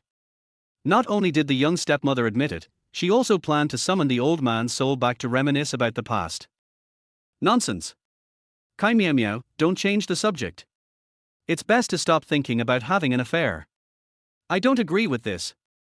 Chí Miǎo Miǎo, son, I know what you are worried about. You are afraid that I will find you a stepfather, but I am already a stepmother. A negative and a negative will make a positive. From now on, I will be your biological mother, right? Think about it, isn't this the truth? Pei was breathing rapidly and pointed at Chí Miǎo Miǎo for a long time without saying a word. Uncle Huang was so scared that he immediately found the oxygen cylinder and sprayed it at the young master. Uncle Huang, madam, please stop talking. The eldest master has a bad heart. Chí Miǎo Miǎo, when did it start to get bad? After you get married. Uncle Huang turned his back, not daring to look Chí Miǎo Miǎo in the eye. He was old and didn't want to go downstairs to keep the old man company for the time being. The world is good, he can live another 50 years. Suddenly, Chí Miǎo Miǎo put down her phone, her eyes widened with excitement, snatched Pei's oxygen cylinder, and sprayed it on herself. What did she just see? Lu Xiang confessed his love to her. Spring is here, everything is reviving, and it is the mating season for animals in nature again. Start over again. She wants to fall in love with her younger brother who is a gym student. Kai Miao Miao, Uncle Huang, do you have any fireworks at home? Let's set off a few and hear them. Uncle Huang, there are some in the warehouse. They are left over from your wedding with the old man. Soon, there were blasts of cannon fire over the Pei family, creating a lively atmosphere. What are you doing with the salute? Did you win the prize? No, I'm in love. Pei Yi's face, which had turned rosy from inhaling oxygen, suddenly turned dark. The salutes were paused, and he wanted to ask what was going on. The stepmother was having an affair and she used the fireworks her father bought to cheer her up? How outrageous. Too outrageous. Pei Yi, if I remember correctly, the old man just passed the 7th day of his death. Your love life is as fast as a rocket launch. True love always comes unexpectedly. Kai Miao Miao smiled shyly. You will understand when you reach my age. Pei Yi was silent. He was 5 years older than Kai Miao Miao. He would never reach her age in this lifetime, nor would he be able to catch up with her level of thinking. Kai Miao Miao fell in love and ran back to her room with her phone to fall in love. Pei Yi sat on the sofa for a long time, then opened the group that belonged only to the 3 brothers. Group name, No Little Stepmother. Pei Yi, my stepmother cheated on me. Pei Yu, good efficiency. Pei Che, who? Fu Simon went to visit his family. Boss, how did you do this? Didn't you say you were on guard against the Fu family? This variety show can't be recorded for even a day. People with the surname Fu just can't do it. I don't agree with this marriage. Pei Yi rubbed his brows with a headache. He agreed to change the groom. Did the 3rd brother forget that the old man's body was still warm? Pei Yi, it is not clear who it is yet. Fu Simon is busy taking over the family business and has no time to look for a stepmother. Pei Yu, little stepmother is lonely. Why don't I go back and offer myself to her? Pei Yi, nonsense. Pei Yi immediately quit the group chat, feeling exhausted, and began to doubt whether it was a wrong decision to leave his young stepmother at home. At night, the mother and son had dinner together. The next morning, mother and son had breakfast together. Silence was the prelude at the dinner table. Kai Miao Miao ate one boiled egg at a time, staring at her son. Don't try to guess what a man is thinking. You'll never understand it no matter how hard you try. Kai Miao Miao, I like to eat the food cooked by my aunt, so I go home often to visit her. Mom is lonely at home alone. Uncle Huang and Auntie looked at each other. Were they expelled from the human race? Pei Yi put down his chopsticks silently and suddenly he was no longer hungry. You will go to the company with me today. Kai Miao Miao, what is the matter? Pei Yi, there is a cooperation that requires your presence to sign. Kai Miao Miao didn't understand business matters. Adhering to the principle of trusting her son, she ate and drank her fill, followed her son into the car and went to the company, and then she saw her ex-husband. Kai Miao Miao looked at Pei Yi. Why don't you explain? Pei Yi, the heir of the Fu family, came to the Pei family to discuss cooperation and offered to make concessions. He has only one requirement, which is that you must be present. Kai Miao Miao, and then you sold me out. He is truly a great son to his mother. It's too formal to say that we're selling. We're all doing this for our own business. Pei Yi sat down in the main seat and poured tea for his young stepmother. His eyes were always on Fu Simon sitting opposite him, looking him up and down. The moment Kai Miao Miao entered the reception room, she was the only one left in Fu Simon's eyes. He now had status and position, had become good enough, and was confident that he could make Miao Miao live a happy life. Fu Simon, Miao, long time no see. It's been a long time indeed. Kai Miao Miao nodded. The last time they met was the last time. What followed was the professional negotiation time. Fu Simon and Pei Yi talked back and forth non-stop. Kai Miao Miao felt drowsy listening to them. She drank too much tea and didn't dare to go to the toilet. She just did her best to be the mascot. Until noon, the cooperation was completed. Kai Miao Miao stood up suddenly. If there's nothing else, I'll leave first. Where are you going? Fu Simon stood up right after him and said, I'll take you there. Kai Miao Miao, no. It would be somewhat immoral to let her ex-husband's brother take her on a date, and her conscience would be condemned. It's better for you not to go, Mr. Fu. Kai Miao Miao is going on a date, and it would be inappropriate for you to go. Pei Yi finished speaking calmly and poured himself a cup of tea to moisten his throat. That's really good. When you are worried about something, learn to transfer the stress to others, and you will feel refreshed immediately. Chapter 20 Tracking. Dating. Fu Simon widened his eyes in disbelief, as if a nuclear bomb had exploded. His ears began to buzz. What he just heard must have been an illusion. Chí Miǎo Miǎo, you heard me right, I'm in love. Who are you dating? The old man of the Pei family just died not long ago. Will the Pei family agree to you finding someone new? Fu Simon looked at Pei Yi. He didn't care about this. The next second, Pei Yi pulled out an emerald green hat from under the table. The color was bright and eye-catching, and it looked particularly friendly. Chí Miǎo Miǎo, the Qing dynasty died a long time ago. You should learn more about the new society and new ideas. Why can't I, a young widow, fall in love? Every year, a large number of young handsome guys enter and graduate from universities. If you don't talk about it and I don't talk about it, how pitiful these young handsome guys are. Fu Simon took a deep breath. Very good. He wanted to see which male enchantress had seduced Chí Miǎo Miǎo's soul. Chí Miǎo Miǎo insisted on refusing Fu Simon's offer to send her off and took a taxi out alone. A woman immersed in love would not notice that she was being followed. Pei Yi glanced at Fu Simon, who was acting suspiciously beside him. He must have lost his mind to agree to follow his stepmother. Fu Simon, if the Pei family can't take good care of Chí Miǎo Miǎo, return her to me. It must be that the Pei family didn't let Miǎo Miǎo feel loved, so she was easily abducted by the ghost fire boy waving his hands outside. Pei Yi, of course, it's not as good as your care. You disappeared without a trace when Chí Miǎo Miǎo's parents were in trouble. Now that the Kai family's daughter has grown up, he comes out again and wants to rekindle the old relationship. How shameless. A steel knife stabbed into Fu Simon's heart. The opponent always knows where it hurts the most. At this moment, Chí Miǎo Miǎo appeared in their sight with her boyfriend. Even through the car window, one could see that they had just fallen in love, and the atmosphere was innocent, with them feeling embarrassed to even hold hands. Chí Miǎo Miǎo walked in front with reserve. Girls should not be too proactive in some things. They should learn to be fishing girls and attract the big-head cop boys to take the bait. However, Lu Xiang was too innocent. He stretched out his fingers eagerly, then retracted them, and stretched them out again eagerly. Chí Miǎo Miǎo was about to put her hand in his, but the kid put his hands directly in his pockets, his face red as if he had drunk fake wine. Fu Simon, how disgraceful it is to fight on the street. Pei Yi, your majesty is right. You can ask the eunuchs to beat them to death with sticks. Chí Miǎo Miǎo took her little lover and left in a taxi, and the two people who were following them hurriedly caught up. Arriving at the mall, the shy and reserved Lu Xiang suddenly became excited and his desire to buy sword. Chí Miǎo Miǎo looked at the decreasing balance on the card, feeling both pain and happiness. Lu Xiang said embarrassedly, when I have money in the future, I will buy a whole shopping mall for my sister to use as a cloakroom. Today, I have to let my sister spend the money first.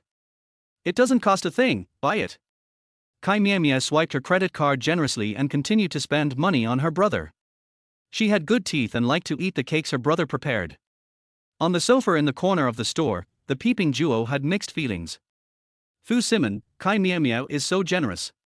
She never bought me an eraser before. Pei Yi, it is indeed generous. If nothing unexpected happens, the Pei family will pay for today's consumption. As long as a man doesn't have to spend his own money, he can also become a shopping maniac. As night fell, Lu Xiang stopped with a reluctant look on his face. After the two had dinner together, they stepped into the campus carrying large and small bags. At night, as soon as Chí Miǎo Miǎo got home, she saw Pei Yi lying on the sofa. Is he feeling the warmth of family and planning to live at home permanently? Uncle Huang, are the things I want ready? Madam, everything is ready as you ordered. Chí Miǎo Miǎo nodded with satisfaction, then under Pei Yi's puzzled gaze, she changed into a new outfit and walked towards the backyard with a serious face. She was wearing a Taoist robe, her hair was neatly tied up on top of her head, and she was equipped with magical instruments. She stood in front of the altar, ready to communicate with heaven and earth. Pei Yi's mouth twitched, thinking it was hard for his stepmother to still remember the ritual after spending a whole day there. As stacks of paper money for the dead were put into the brazier, the aunt looked around in doubt. The lady seemed quite confident, and she didn't know whether the old man liked the hat she knitted. Mr. Huang, madam, it's almost time.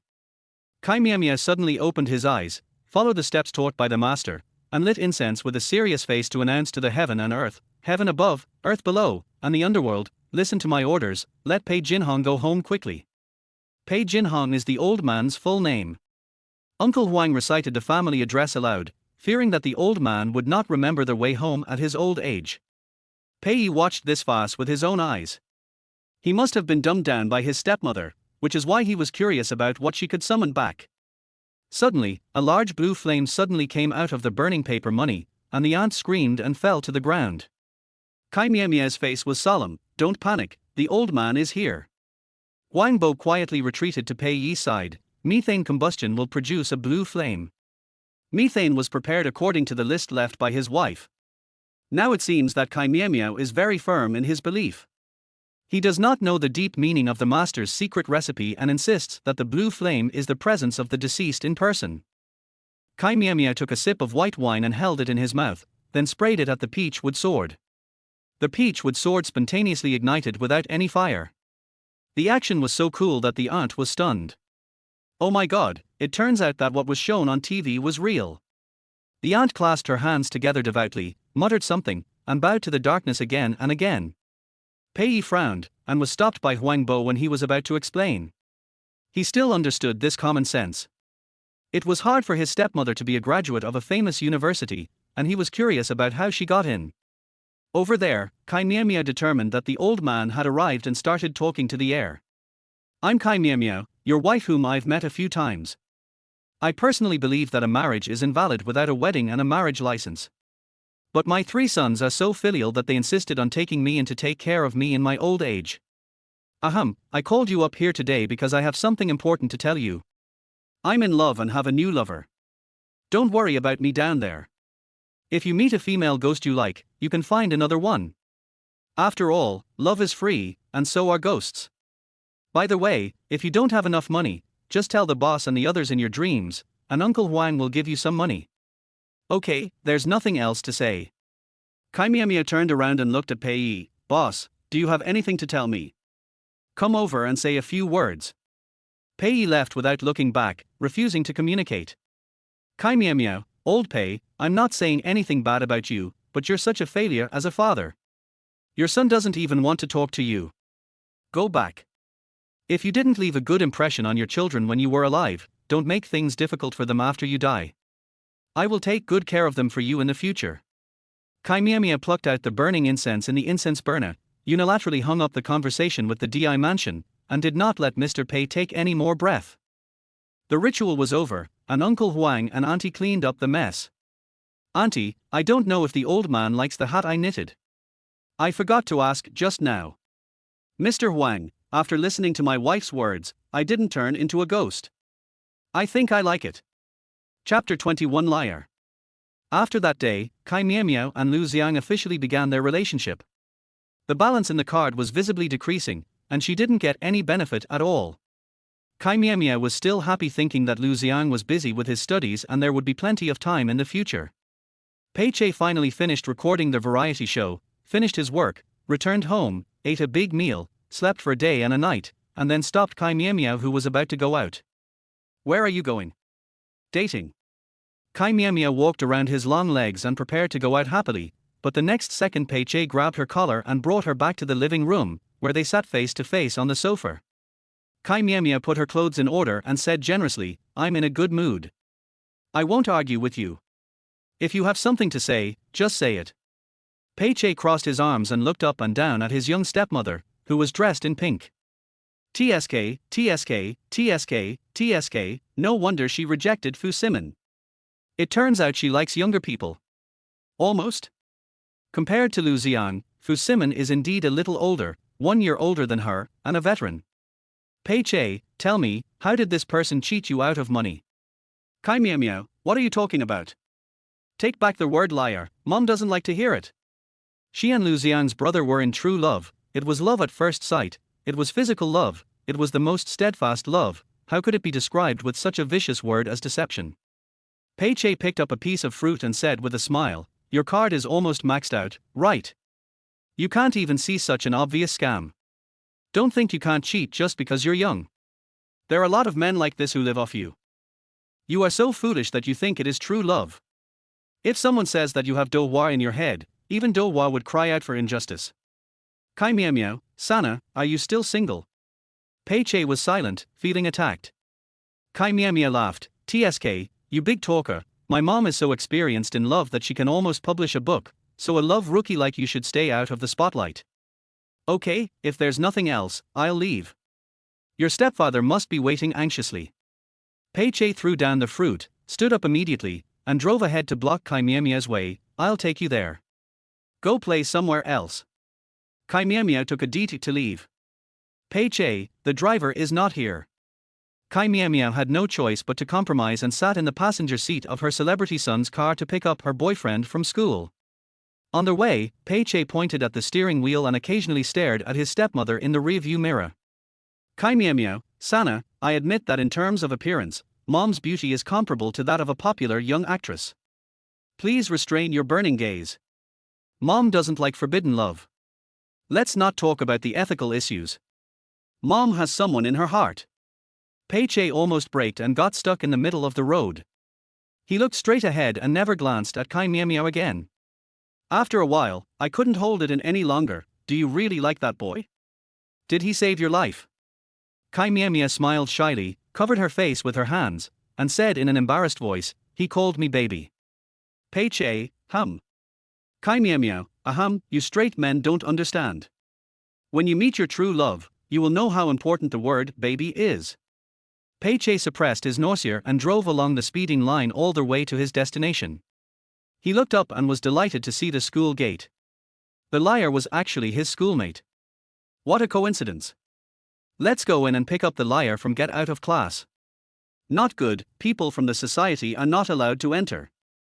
Pei Che shook his head confidently. You are a family member now, let's go, I will take you in. Chí Miǎo Miǎo was brought into the campus by Pei Che. She belatedly remembered that Pei Che was a college student. She blamed his top-tier image for being so deeply rooted in people's minds that they forgot that he was also a college student.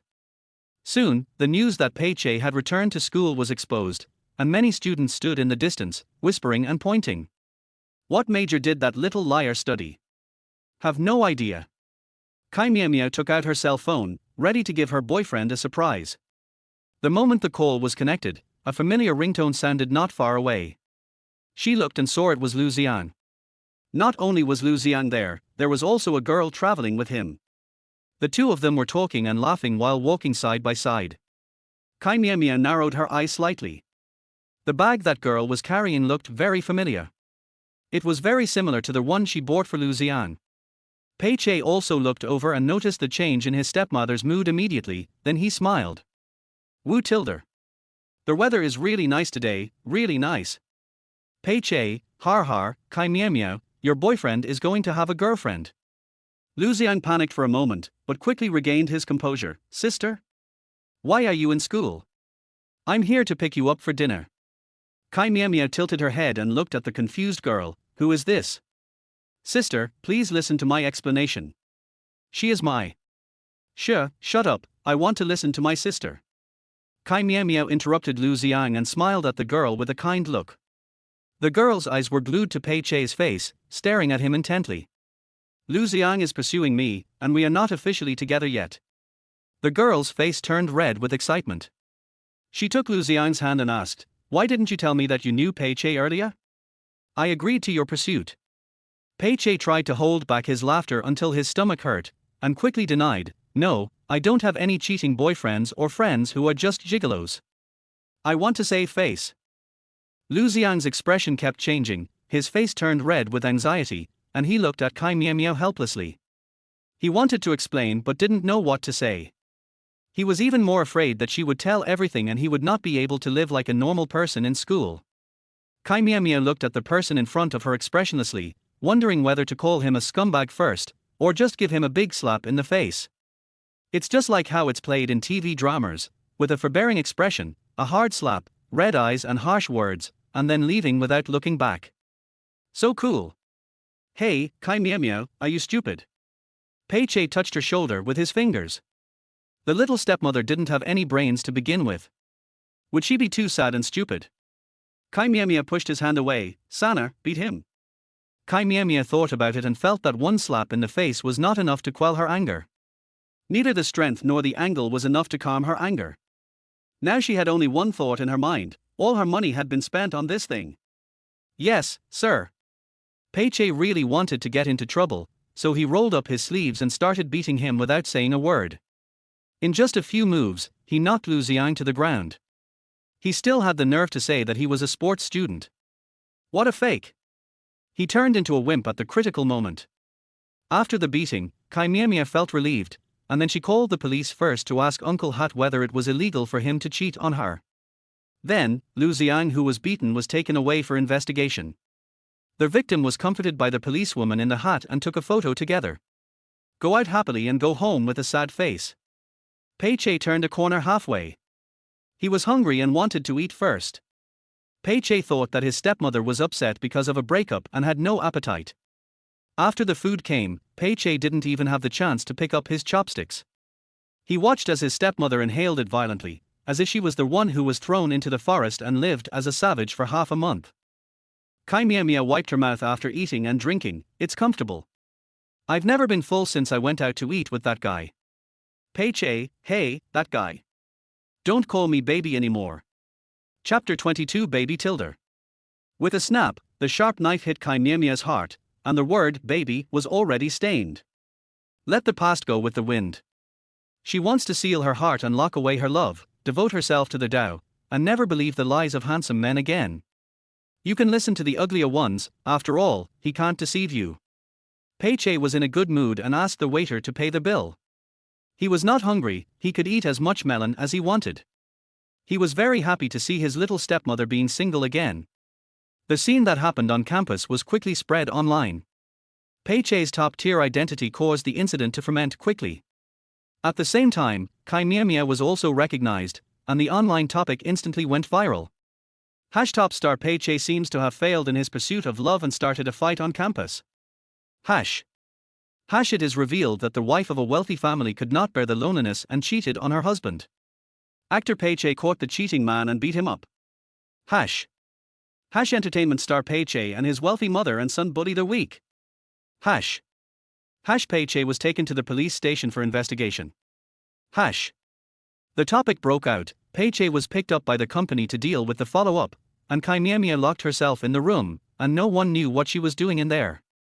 Auntie held a rag in her hand and looked up at the second floor worriedly. I heard that the wife was heartbroken. Uncle Huang, the third young master, has informed his entire family of the good news, saying that he was cheated of money and feelings, and that he went out with a scumbag and still couldn't eat enough. Auntie, not full. Have an extra dish tonight. I'll stew some brain for you, madam. Mr. Huang nodded and said, you are what you eat. Madam, you have learned a lesson from your mistakes and probably won't be cheated in the future. Pei turned off the surveillance and looked at Fu Simon, who came to Pei's every day to report in under the name of cooperation. My family said she was so upset that she locked herself in her room and cried. Are you sure it's Chí Miǎo Miǎo who's crying? The smile on Fu Simon's lips was harder to suppress than AK. Breaking up is good. Breaking up is good. After reading the entertainment report, he instantly had a better impression of the third son of the Pei family. It would be even better if he could punch people with greater force, and throw left hooks and right kicks to send people directly to the sky. Pei coughed lightly to suppress his smile. He didn't quite believe it. It was true that his stepmother locked him in the room, and it was indeed abnormal for her to stay indoors and not go out. Please make some arrangements. I want to see her. Fu Simon decided to press on and seize the opportunity. Pei, Mr. Fu, are you mistaken? I am not your subordinate. Chí Miǎo Miǎo is now the mistress of the Pei family and I will not see any other men. The Qing dynasty fell a long time ago. Remember to learn more about modern new ideas. Feudal ignorance is not acceptable. Fu Simon learned this from Chí Miǎo Miǎo. It's very effective in arguing with people. Mr. Fu has a hobby of liking married women. No, I like the widow. Fu Simon got the information he wanted, stood up and straightened his collar. If there was no opportunity, he would create one. Chí Miǎo Miǎo was the person he had chosen, and there was no way she could escape. At the same time, Chí Miǎo Miǎo, who had been staying indoors, was placing orders frantically online. She had figured out that money should not be spent on men, and it was more reliable to spend it on the ancestor because men would betray her, but the ancestor would not. The Grandmaster will stand behind you unwaveringly and protect you without hesitation when you need him. Then, Chí Miǎo Miǎo enthusiastically ordered a number of magical instruments and exorcism items. Unfortunately, the master was nowhere to be found, and she had some questions that needed answers from him. As for Lu Xiang, he also called and sent messages to explain and seek peace, but Chí Miǎo Miǎo didn't listen to him and directly blocked him and deleted his one-stop service, and by the way, listed the house with the agency. When Chí Miǎo Miǎo thought about Lu Xiang still living in her house and using the luxury goods she bought to pick up girls, she wanted to go downstairs and ask her aunt for a green hat. It was dinner time, and Pei Yi and Pei Che were both at the table. "Is there anything delicious on my face? Why are you staring at me?" Chí Miǎo Miǎo stared back. She had just tasted the bitterness of love. There was no need to be surprised. "That's just a small amount of money. Don't be sad. Just keep this card and you will have living expenses deposited into it every month." Pei Yi comforted her in a domineering way and directly gave her a bank card, and he would pay for all the expenses of their relationship. Chí Miǎo Miǎo's eyes lit up, and her finger touched the bank card little by little. "Can I ask how much the living expenses are?" "Pei Yi, 500,000 per month." In a flash, the bank card was put into Chí Miǎo Miǎo's pocket. Men and other things are just spice of life, and her family is everything to her from now on. Pei Che sighed softly. "Baby Tilda, I need some pocket money too." The smile on Chí Miǎo Miǎo's lips suddenly stopped and instantly shifted to Pei Che's face. He laughed non-stop and did not forget to explain to Pei Yi the origin of the baby. "Baby Tilda, I like a bag. Baby, the food in the cafeteria is so bad. I want to go out and eat something good. Baby Tilda, baby, why don't you speak Tilda?" Pei Che smiled wantonly, but Pei Yi tried not to laugh. His hands were shaking as if he had Parkinson's disease, and he couldn't even pick up a single vegetable. "Pei Che. You're done." Chí Miǎo Miǎo called Pei Che by his full name, but it was not enough to express her inner anger. She rushed upstairs, took out the peachwood sword, and chased Pei Che to fight. "Monster, where are you running to? Only a fool would not run. If you say that again, I'll send you to be with evil spirits. Baby, I'm so scared Tilda." The two of them were chasing each other. Pei Yi was eating calmly, and in the distance, Uncle Huang and Auntie were watching with smiles on their faces, their eyes full of satisfaction. "Uncle Huang, it's been a long time since I saw the young master smile happily." "Aunt, yes, Madam is the first woman that the young master brought home." After being disturbed by Pei Che, Chí Miǎo Miǎo not only got over the breakup, but also did not forget to block and encrypt this memory. This is not love, this is a dark history. With the living expenses sponsored by her eldest son, Chí Miǎo Miǎo's small treasury was full again. Before she could go out and spend it, she received an invitation to a party from her junior high school classmates. Class reunion. After replying to the group message, Chí Miǎo Miǎo felt puzzled. A gathering at this time of the year must be because one of the classmates became rich overnight and urgently needed to show off. Only a large gathering with many classmates who knew each other well could satisfy the desire to show off. As expected, the party was held in a high-end hotel. Chí Miǎo Miǎo locked the shared tram, walked into the hotel with a 4-digit per capita price, found the organization according to the box number, and successfully joined the small group. While eating the free fruits before the meal, I also asked who the new rich man that the host was showing off today was. Then, the huge box suddenly became quiet, and everyone looked at her. Chí Miǎo Miǎo had a mouthful of fruit stuck in her throat. What happened? Was her wealth exposed? Could it be that she was the one treating us today? It wasn't that she couldn't afford it, but it was more cost-effective to support her brother. Soon, Chí Miǎo Miǎo realized something was wrong.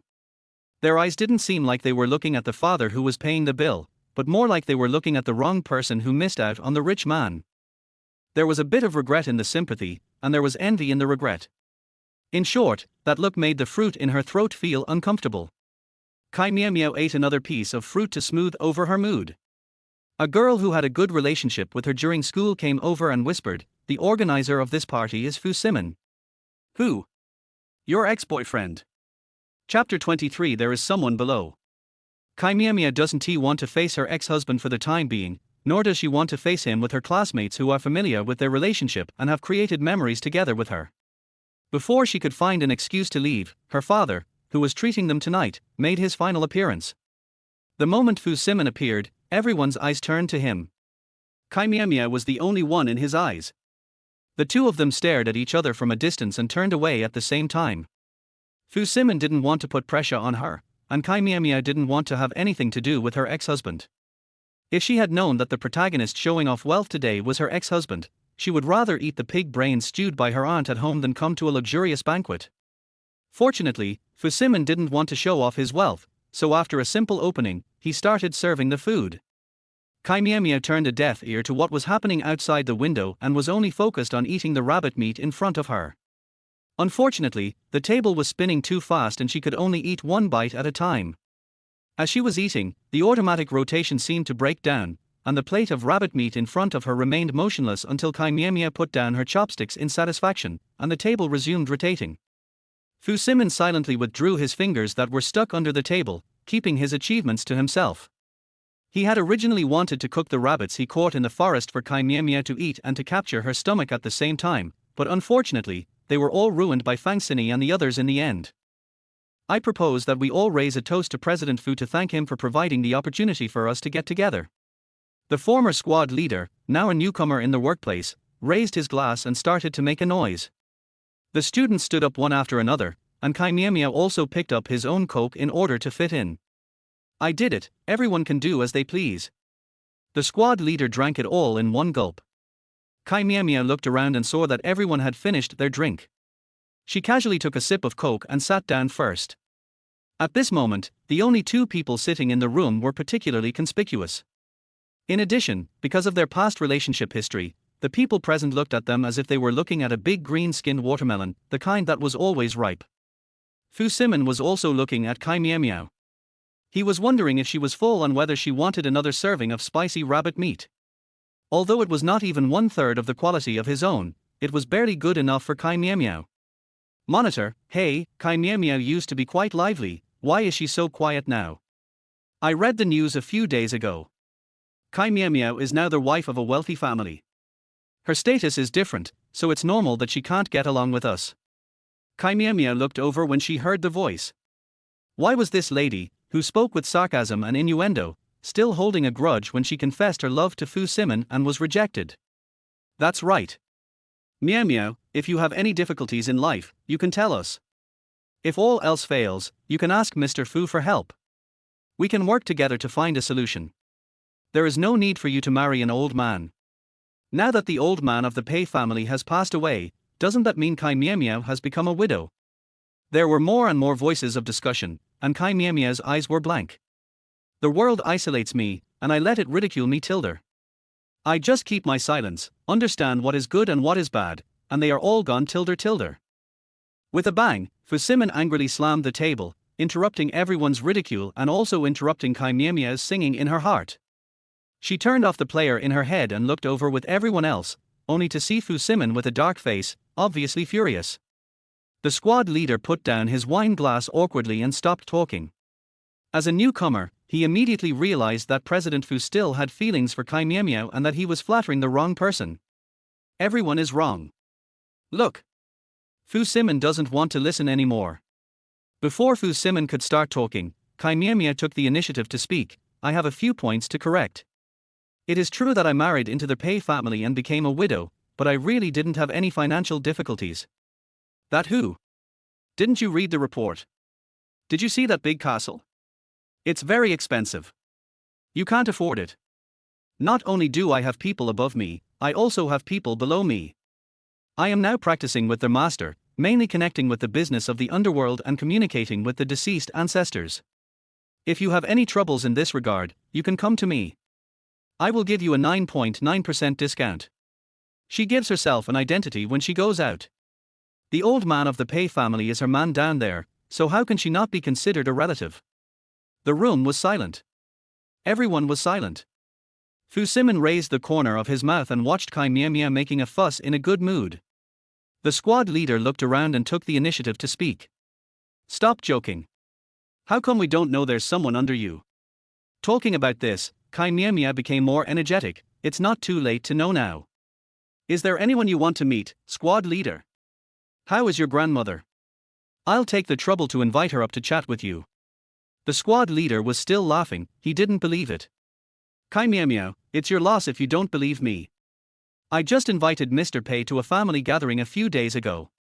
If you don't believe me, your family is doomed to be unhappy. Not inviting grandma to a family gathering is like having a barbecue without drinking beer, it lacks soul. Chí Miǎo Miǎo continued to export underworld culture, and everyone was frightened late at night. They could no longer attend the party and quickly dispersed and left downstairs. Then came the second round of showing off wealth competition, comparing cars to see whose car was new and expensive. This round has nothing to do with Chí Miǎo Miǎo. The shared tram she parked at the door was swept away by someone, and she was using her mobile phone to search for nearby shared tram parking spots. At this moment, the huge luxury car that crushed the entire venue stopped in front of her. Get in the car, I'll take you there. The car window was lowered, revealing Fu Simon's perfect profile. As expected of a high-end hotel, the nightlights outside the door had a beautifying effect. The already cool and handsome man became even more attractive in the night. Unfortunately, she has undergone a gorgeous transformation and is no longer the superficial Chí Miǎo Miǎo. In her eyes, beauty is nothing but loose sand. Without the support of money, it is destined not to last long. Chí Miǎo Miǎo, come up. Here it comes. Chí Miǎo Miǎo climbed up quickly, ignored the passenger seat and sat in the back seat, enjoying the luxury car's farewell and breaking off her ex-husband's olive branch of reconciliation. The weather is cold, and the wind from the shared tram hurts my face and eyes. In order to protect my beauty, I have to compromise with my ex-husband. The luxury car whizzed away, and the students who stayed behind opened their mouths in surprise, better absorbing the exhaust gas from the luxury car. I didn't expect Chí Miǎo Miǎo to be so powerful. Not only is the Pei family on the list, but even Fu Simon is firmly in her hands. Some talents can't be learned. Men come to us just by beckoning. We are just a part of their cosplay.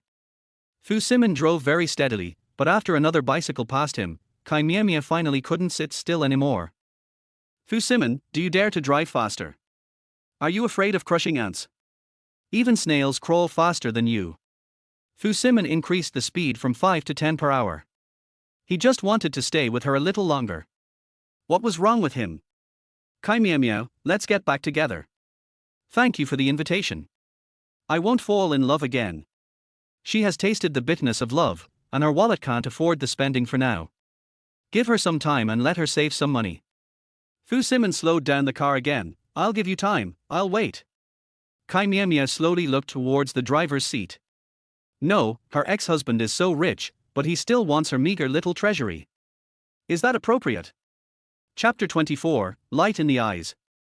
In order to protect the small treasury, Chí Miǎo Miǎo kept silent until she reached the door of Pei's house, for fear of revealing the money. The car stopped and Fu Simon turned around to look at Chí Miǎo Miǎo with a complicated look in his eyes. Chí Miǎo Miǎo's heart skipped a beat, and she pulled up the corners of her mouth and smiled. Thank you for sending me. It's too late, so I won't invite you in. Would it be convenient for me to go home and have a glass of water? Fu Simon got out of the car in a second and stood outside to ask. What do you think? Chí Miǎo Miǎo narrowed her eyes and smiled fakely. Fang Bufang's people had already come down, so she could only pray that no one was home. Perhaps the master was used to going to bed early and did not hear Chí Miǎo Miǎo's prayer. Chí Miǎo Miǎo and Fu Simon walked in one after another and just happened to meet 1, 2, 3, 4 pairs of eyes in the living room. In addition to Uncle Huang and Auntie, Pei and Pei Che were also there. Their whole family was together, gathering on a beautiful night. Hey! You didn't even close the door when you came back. How did you bring your tail in? Pei Che's casual sitting posture turned into a battle preparation state in a second, staring at Fu Simon with unfriendly eyes. He didn't need a reason, he just didn't like this man. Fu Simon took me back. Chí Miǎo Miǎo sat down. Auntie, please pour a glass of water. She asked Fu Simon to drink it and leave quickly. Pei closed his phone and nodded. Why is Mr. Fu with Chí Miǎo Miǎo? It's the middle of the night and it's not appropriate for a man and a woman to be together alone. Really? I think it's quite appropriate. Fu Simon sat down next to Chí Miǎo Miǎo, looked at the two people opposite him and said, strictly speaking, we are both single, the man is unmarried and the woman is widowed, which is the most suitable? Pei Che, who are you suitable for? Chí Miǎo Miǎo doesn't have a boyfriend and doesn't plan to have one. Go with whoever you want, don't think about my family. I just want to be with Chí Miǎo Miǎo, and only with Chí Miǎo Miǎo. Fu Simon did not hide his feelings. Vulgar. Chí Miǎo Miǎo could no longer bear it. After all, one of you is a top star and the other is a CEO, can you please stop messing around? If she didn't go for the whole non-mainstream hairstyle, she wouldn't be worthy of their words. Pei Che grinned, did you hear that? Chí Miǎo Miǎo said you were vulgar. Fu Simon shut up obediently and made a self-criticism while holding the water cup. Pei Che felt Chí Miǎo Miǎo's gaze and got angry. Chí Miǎo Miǎo, why are you looking at me? Didn't you hear that Fu Simon was plotting something bad to you? I only see you being aggressive. You are a guest here, so you should be polite. Just, be polite to me. Fu Simon's smile fell into Pei Che's eyes, as if he saw a cup of hot green tea. Fu was such a bitch, was Chí Miǎo Miǎo blind? He couldn't even see that. Mr. Fu, it's too late and you've already had your tea. The Pei family won't keep you here. Seeing Pei Che defeated, Pei Yi took the initiative to speak, and Chí Miǎo Miǎo also cooperated by looking over, and made a fatal move. It would be impolite for Fu Simon to sit down again, so he put down his cup and stood up, looking back at Chí Miǎo Miǎo every few steps. His eyes were lingering and sticky, which made people feel uncomfortable. Chí Miǎo Miǎo sighed softly and stood up to see him off. Outside the French window, a handsome man and a beautiful woman were standing in front of the car and talking. Pei Che put his ear against the glass, trying to hear a word. Pei Yi stared at the night outside the window, not knowing what he was thinking. Auntie, this gentleman and his wife are a perfect match. Mr. Huang, how do you say that? When he looked at his wife, there was light in his eyes. There is light in the eyes of the blind. The aunt looked at Uncle Huang with disdain, turned around and took away the guest's used water cup, saying that the old man didn't understand love. Pei Yi raised his eyes and looked at the two people outside with a serious gaze. His dark eyes made it impossible to tell what he was thinking. Who installed the broken glass? I can't hear a word. Pei Che gave up eavesdropping and stared at the two people outside with his hands on his waist. Why do you have so much to say? Why don't you leave? Fu Simon was finally sent away, and Pei Che was the only one left in the living room. Chí Miǎo Miǎo, why aren't you asleep yet? Pei Che, I have something to talk to you about. Chí Miǎo Miǎo paused on his way up the stairs and suddenly had a bad feeling. It was never good when Sana came to see him. Sure enough, the next morning, Chí Miǎo Miǎo once again arrived at the familiar school gate. This time she was dressed up, with fiery red lips, black sunglasses, a small bag, a long skirt and high heels. Every step she took was graceful, giving people the aura of the Queen's return. Chí Miǎo Miǎo dressed up like this not for anyone to see, but purely to make herself more suitable for the role of a stepmother. Because Pei Che was called as a parent, she, as the only elder in the Pei family, was forced to come to the school to receive a lecture. When she was a child, she was afraid of being called to school as a parent. Now that she has graduated, she is even more afraid. In order to make herself appear more impressive, Chí Miǎo Miǎo had a short meeting with Aunt Huang and Uncle Huang. In the end, this set of equipment was passed unanimously. When it comes to being called as a parent, she is 99% responsible. Because Pei Che, as a public figure, beat people in school, which had a very bad influence on the students. In addition to verbal criticism, parents need to cooperate with the education. Then, Chí Miǎo Miǎo came to receive education.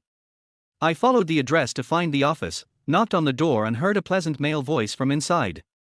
Chí Miǎo Miǎo's eyes lit up. The moment she pushed the door open, she felt as if the voice sounded familiar, as if she had heard it somewhere before. When she saw the teacher's face, wow, the person looked even more familiar. She turned around suddenly, closed the door and left in one go. Chí Miǎo Miǎo has never done anything bad in her life. If she had to pick out one thing, the biggest victim would be the one in the video, one of her only two ex-boyfriends. When Fu Simon lost contact with her for no reason and her parents got into trouble, her academic performance plummeted and she almost had no chance of going to university. Fortunately, the teacher was serious and responsible. After talking to her, he made her realize the importance of being educated. Then Chí Miǎo Miǎo set her sights on the top student in the grade and begged him to help her with review. Later, as he studied harder, he began to covet beautiful women and chase them. With the double blessing of being a top student and having love, Chí Miǎo Miǎo's grades improved by leaps and bounds and he was successfully admitted to his ideal university. Then she broke up with her academically gifted boyfriend because she didn't like long-distance relationships. But now, the teacher inside turned out to be her boyfriend, a top student. She despised herself for the way he threw her away after using her, and she was too ashamed to face him again. Chí Miǎo Miǎo adjusted her sunglasses on her face, and was glad that her look today was so surprising that most people would not recognize her. Chí Miǎo Miǎo? A familiar male voice appeared behind him, and Lu Mingrui chased after him. Chí Miǎo Miǎo stood stiffly where she was. How could she have forgotten that he was a top student who could see the essence through phenomena, and an ordinary person who could recognize her? Har har, what a coincidence. Lu Mingrui smiled gently. Unfortunately, you are here for Pei, right? Come in first. The office door was open, and warm light shone in. Even the air was filled with the scent of books. In Chí Miǎo Miǎo's eyes, it was scarier than a haunted house, and she didn't want to go in. Lu Mingrui, please sit down. Chí Miǎo Miǎo sat down obediently. Would you like some water? Chí Miǎo Miǎo shook his head like a rattle. Lu Mingrui chuckled and sat down opposite her. The bookish man looked at her with gentle and doting eyes. Chapter 25, Sending Warmth. Haven't seen you for a long time. Chí Miǎo Miǎo raised her head, slowly took off her sunglasses, and smiled shyly. Long time no see. Since she was young, she has been in awe of people who are good at studying. In addition, she feels guilty, so she is as obedient as a quail in front of Lu Mingrui. Lu Mingrui asked her to add his contact information, and she added it decisively. He said that the matter with Pei was over, and he should not do it again next time. Chí Miǎo Miǎo nodded gratefully. Lu Mingrui suggested that they eat together later, and Chí Miǎo Miǎo agreed without thinking, then looked up in surprise. Eat. Yes, eat. Then Lu Mingrui took her to the school cafeteria and got her food at the small window reserved for teachers. These are the foods you used to love to eat. I wonder if your taste has changed now. When you were in school, you loved to go to the teacher's window to look at the dishes. Now I'm a teacher, you can order whatever you want. The more Chí Miǎo Miǎo listened, the more guilty and self-blaming she felt. What a good man. It made her want to travel back in time and slap her past self in the face for not cherishing him and letting such a good man fall into the single market. Chí Miǎo Miǎo, thank you for treating me to dinner. Are you doing well now? Lu Mingrui, no, I've been thinking about you since we broke up. Chí Miǎo Miǎo stretched out her chopsticks and then retracted them, not daring to eat. Lu Mingrui smiled gently. You said you don't like long-distance relationships, so I worked hard to improve myself, and now I'm finally back. Miao Miao, we don't need to be in different places anymore. Lu Mingrui's smile grew bigger and bigger, and Chí Miǎo Miǎo was successfully scared away. It was so horrible. She had said that being called to the police station's office was bound to be bad news. Now, she almost got herself into trouble. Chí Miǎo Miǎo returned home and drank 3 cups of water to calm herself down. Aunt Huang came over and asked what the school said. Chí Miǎo Miǎo, the process was a bit tortuous, and the result was very shocking. Generally speaking, the school will not pursue the matter. Uncle Huang and Auntie were relieved. Pei was a child they had watched grow up. After hearing that he would not be punished, they went about their business and had no time to listen to the twists and turns of the story. After Chí Miǎo Miǎo pondered the matter for a while, he told himself a fortune and it was bad luck, extremely unlucky. No. She had to go out and get out of the spotlight. Where to go was a problem. She thought about it for a long time and finally decided to go and provide warmth to her second son who was living in a foreign country. A loving family. Stepmother at Pei, please send me your address. I will go abroad to see you. Pei?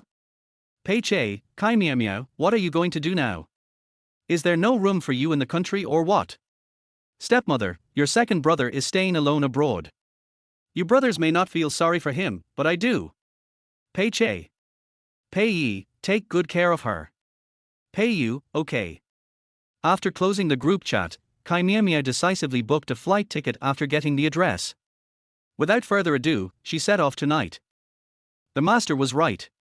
This year was a disaster year. It was her great catastrophe. All her enemies had gathered together. It must be because the old man died too early, and the catastrophe of life and death could not be suppressed, which led to the bad peach blossom of Lu Xian. Before boarding the plane, Chí Miǎo Miǎo was still thinking about the master's whereabouts. After asking Pei to help find him, he left in a hurry as if he was avoiding his debts. Under the same blue sky, we share the same earth. Pei Yu was waiting quietly at the airport entrance. His eyes were gentle behind his frameless glasses, his suit was well-fitting and meticulous, he was so exquisite that he seemed like the embodiment of a handsome man in a suit in a novel. The ladies passing by all cast astonished glances at him, and some beauties even slowed down their pace, hoping to attract Pei Yu's attention. At this time, an eye-catching handsome guy walked over. The beautiful woman stopped where she was in surprise, watching Pei Yu pass by her and walk straight towards someone. Chí Miǎo Miǎo walked out with a suitcase, sleepy-eyed. She looked dazed and obviously not awake yet. When she almost bumped into someone again, a slender figure appeared in time and used his body to block her head attack. Chí Miǎo Miǎo felt pain, rubbed his forehead and looked up. The man looked familiar. Who was this? Pei Yu, if you dare to say you don't know me, I will send you to wander the streets right now. Second brother, you have such a cruel heart. Who else could have said this familiar cold tone except the second son of the Pei family? Chí Miǎo Miǎo's sleepiness was scared away and she rubbed her red forehead with her fingers. Romance novels are true, it really hurts when the protagonist's chest is hit. Chí Miǎo Miǎo, call me Pei Yu. Pei Yu made a warning sound through his teeth. It was his fault that he had laughed at Sanner so loudly before. Second was definitely the ugliest word in the world.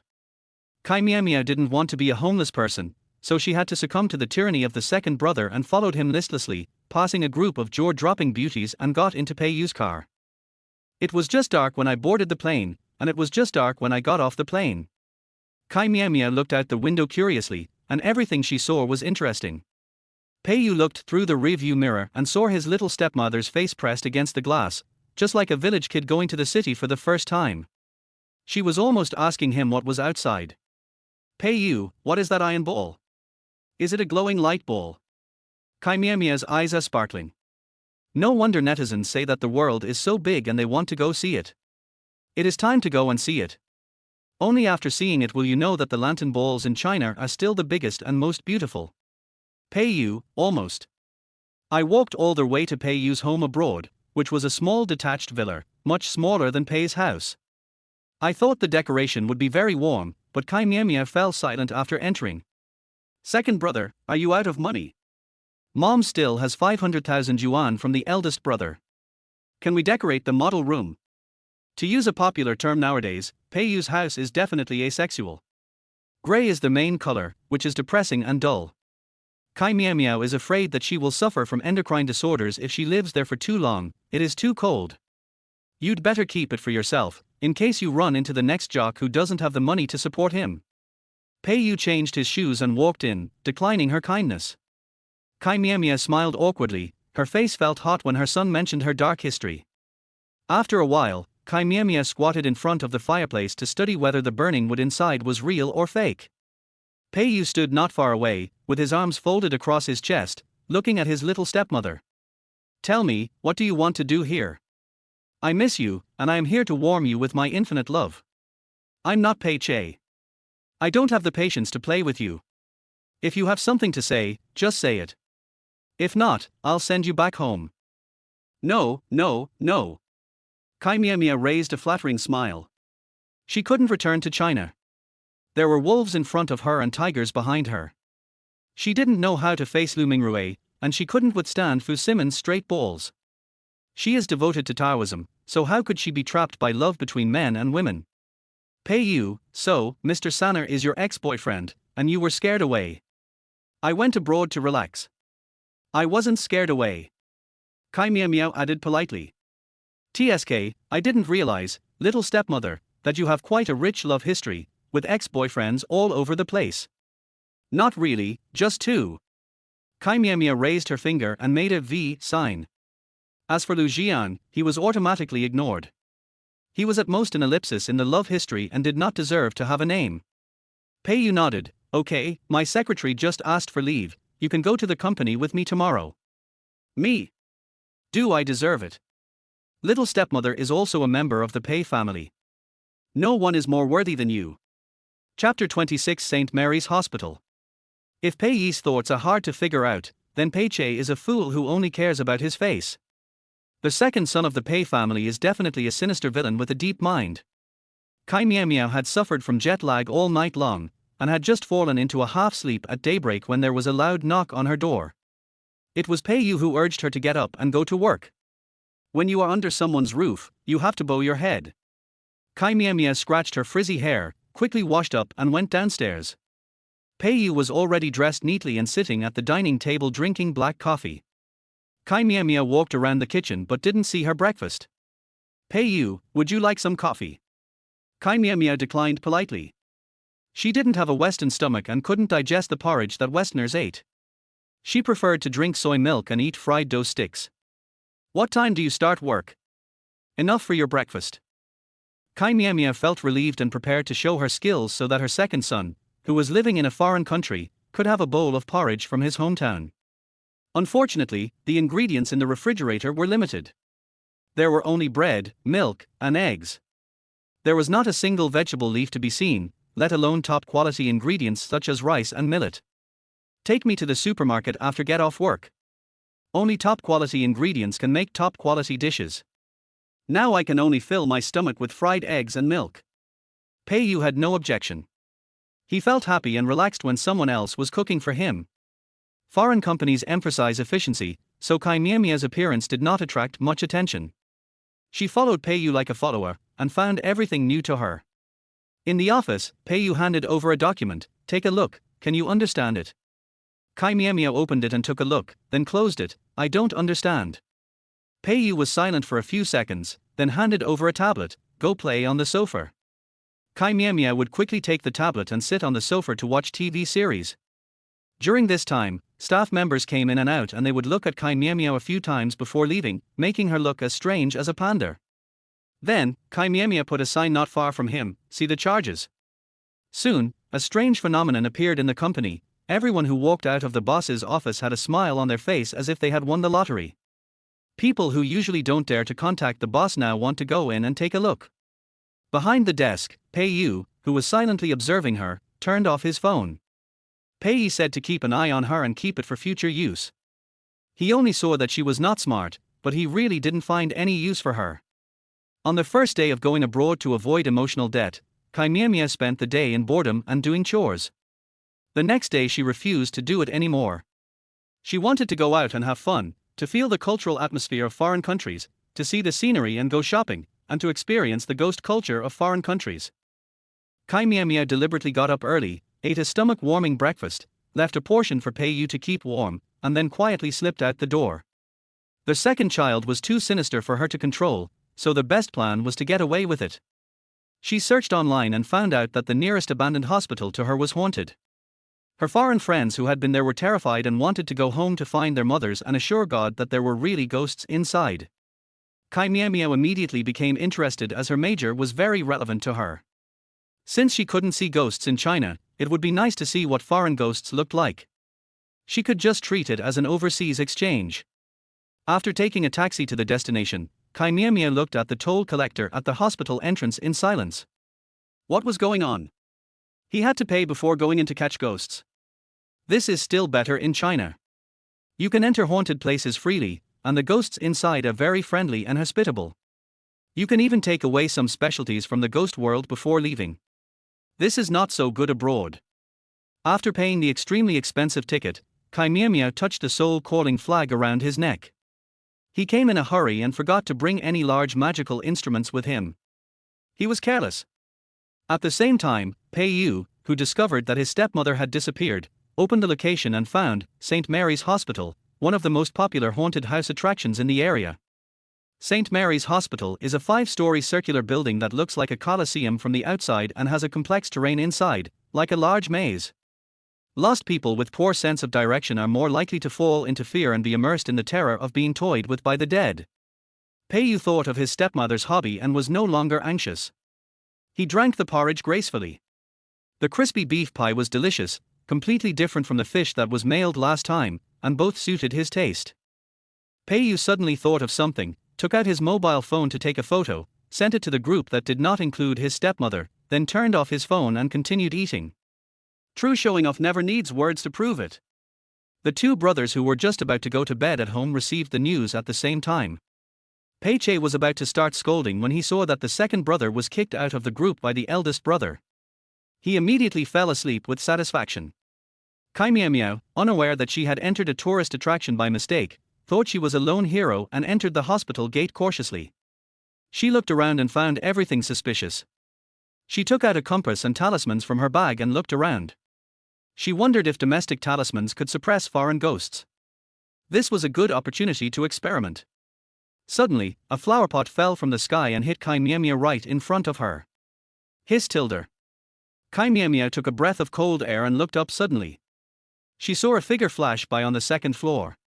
She saw that the person was wearing a hospital gown. There is a ghost. There really is a ghost. Don't run. Chí Miǎo Miǎo suddenly became excited and ran towards the stairs. She was finally going to see a ghost. The magic she had learned for so many years was finally going to come in handy. She had decided what souvenirs to bring back from China, so she decided to bring ghosts, one for each person. The stairwell had a strong echo, and the sound of footsteps meandered up the stairs. As Chí Miǎo Miǎo ran, she realized something was wrong. The stairs were very long, and the footsteps were not right either. She had clearly stopped, but the footsteps were still there, following her like a shadow, right behind her. Chí Miǎo Miǎo turned around suddenly and saw nothing in the empty stairwell. The compass in her hand kept spinning. A light flashed in her eyes. She came to her senses and continued to run upwards. The footsteps appeared again, getting closer and closer, until they coincided with her footsteps. Snap, the talisman is stuck behind you. Just when Chí Miǎo Miǎo thought she had caught the ghost, she looked back and saw nothing. The talisman fell quietly to the ground. No. Impossible. She picked up the talisman and looked at it from top to bottom. Could it be that it was ineffective against foreign ghosts?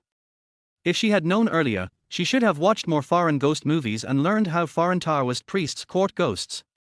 Above her head, at an angle that Chí Miǎo Miǎo couldn't notice, the camera was aimed at her, and the staff behind the scenes controlled the speakers to produce terrifying sound effects. Jason, are there many customers today? 3 of them, plus the Oriental beauty who just came in. The other 2 are well-known adventure anchors, and they are now scared to the point of peeing their pants.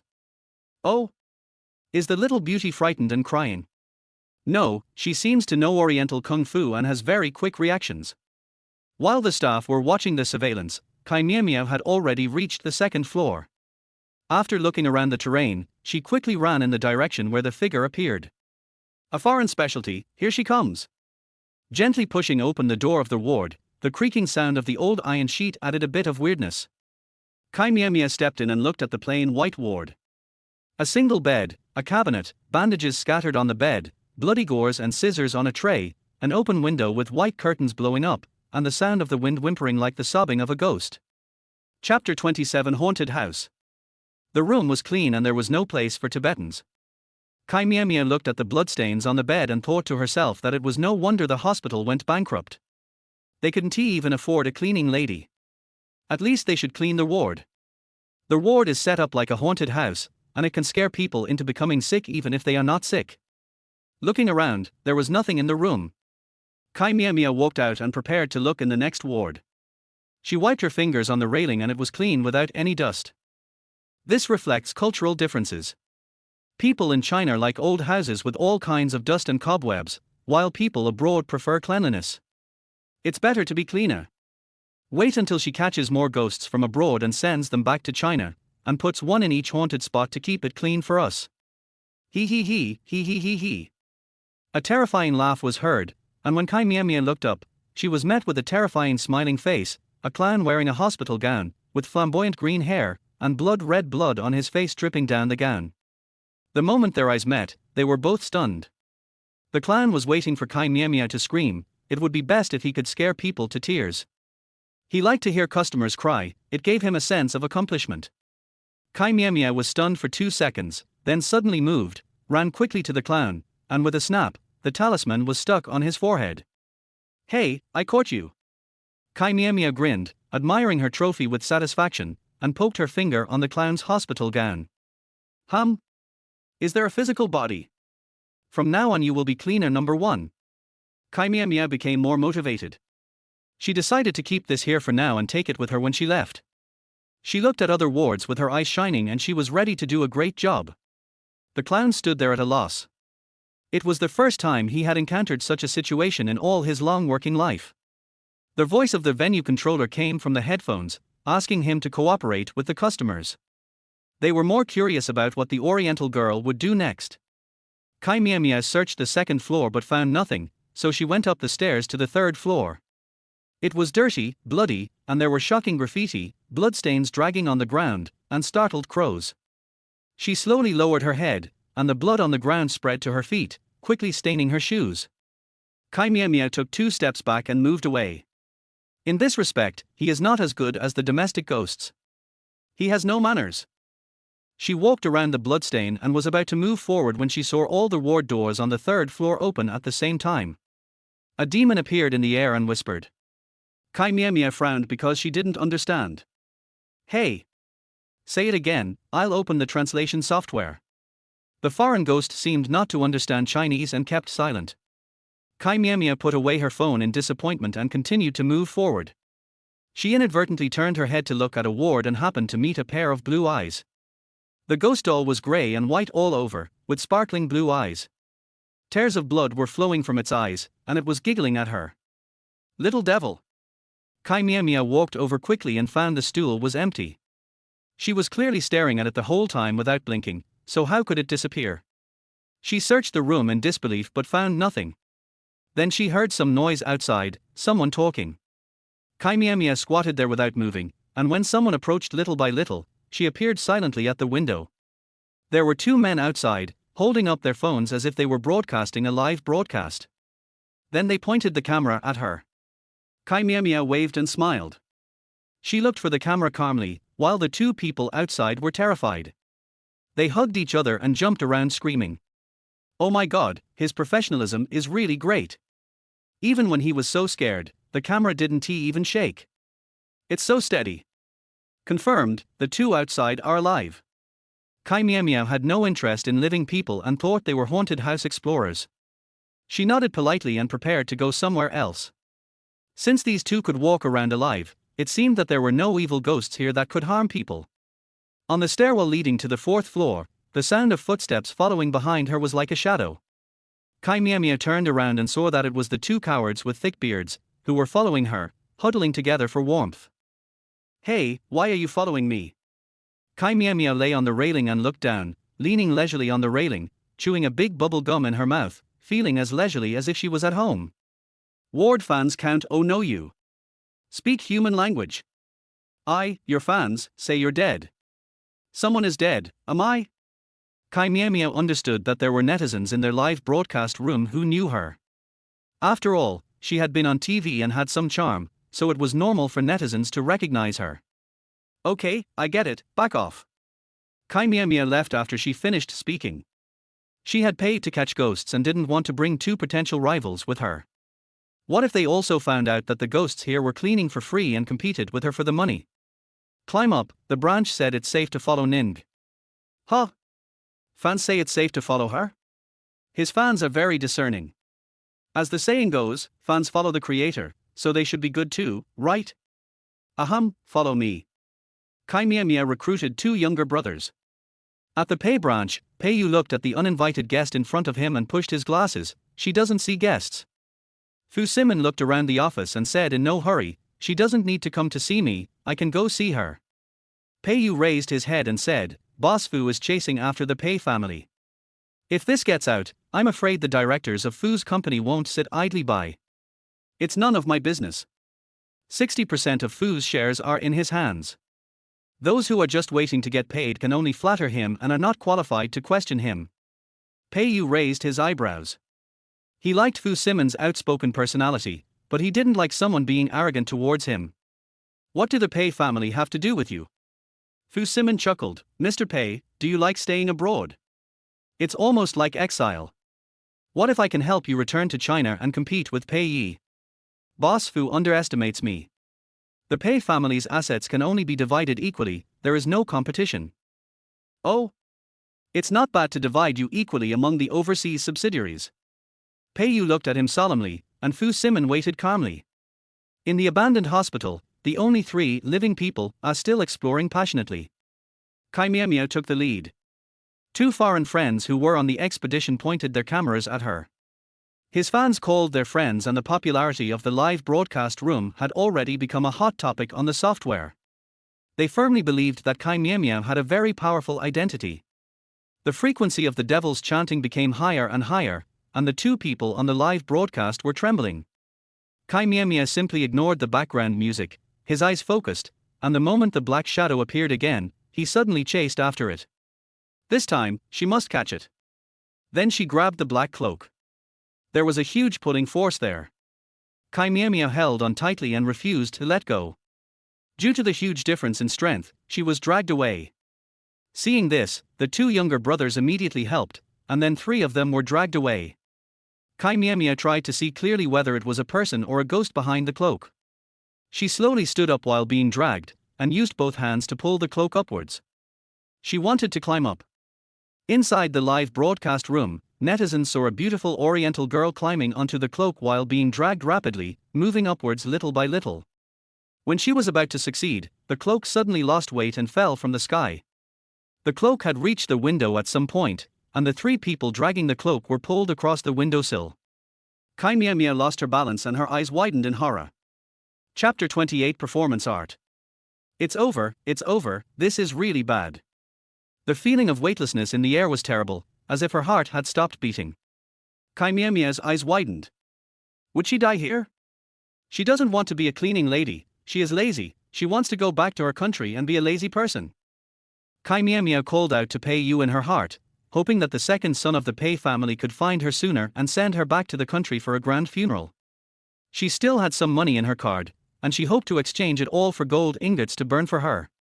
It is enough to burn a moderate amount of handsome men and servants in the big villa, not too much. She is afraid that there is no tour below and no one will treat her. The urn should be pink and inlaid with diamonds. She is afraid of the dark and loves crowds. It would be best if there is a skylight on the urn and a QR code for chatting is posted on the tombstone so that passers-by can scan the code and chat with her for a while. Chí Miǎo Miǎo was imagining life after death, and the foreign friends following him were screaming. They were fat and fell faster. There was a loud bang, but the scene of heads bursting into pieces did not appear. Instead, they fell on the life-saving air cushion and survived. Chí Miǎo Miǎo slowly calmed her heartbeat and lay there for a long time without moving. The live broadcast behind me was still going on. The dedicated foreigner was talking to the camera in a babble, with snot and tears running down his face, and he was obviously terrified. Chí Miǎo Miǎo slowly got up and observed the surrounding environment. She returned to the starting point, the hospital lobby. No, it was different. This was another hospital lobby, a place she had never been to. Chí Miǎo Miǎo looked back and saw the hospital gate. She ran over and tried to open it, but the gate didn't move at all and was sealed.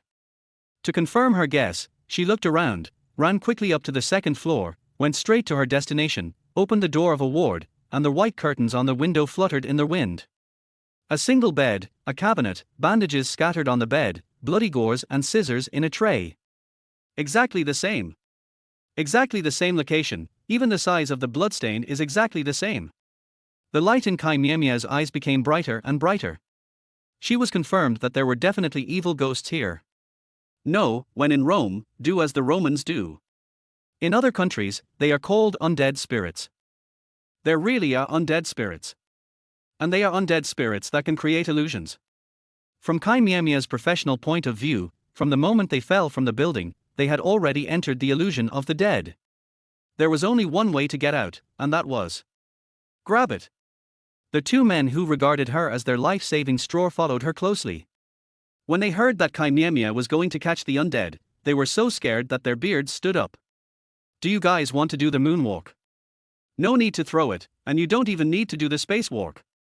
Chí Miǎo Miǎo patted his chest and assured, trust me, I'm a professional at catching ghosts. She was too confident and was able to calm their hearts very well. She looked at Chí Miǎo Miǎo as if she was looking at a savior, her eyes full of admiration. Walking out of the ward, Chí Miǎo Miǎo counted silently in her heart. Sure enough, the green-haired little ghost appeared again. She held the talisman in her hand and stuck it on it, instantly freezing the ghost in place. She clapped her hands. It's just catching ghosts. It's so easy. Cleaner number 2 can do it. Behind her, the international friends watching the live broadcast were shocked. The NPC was caught.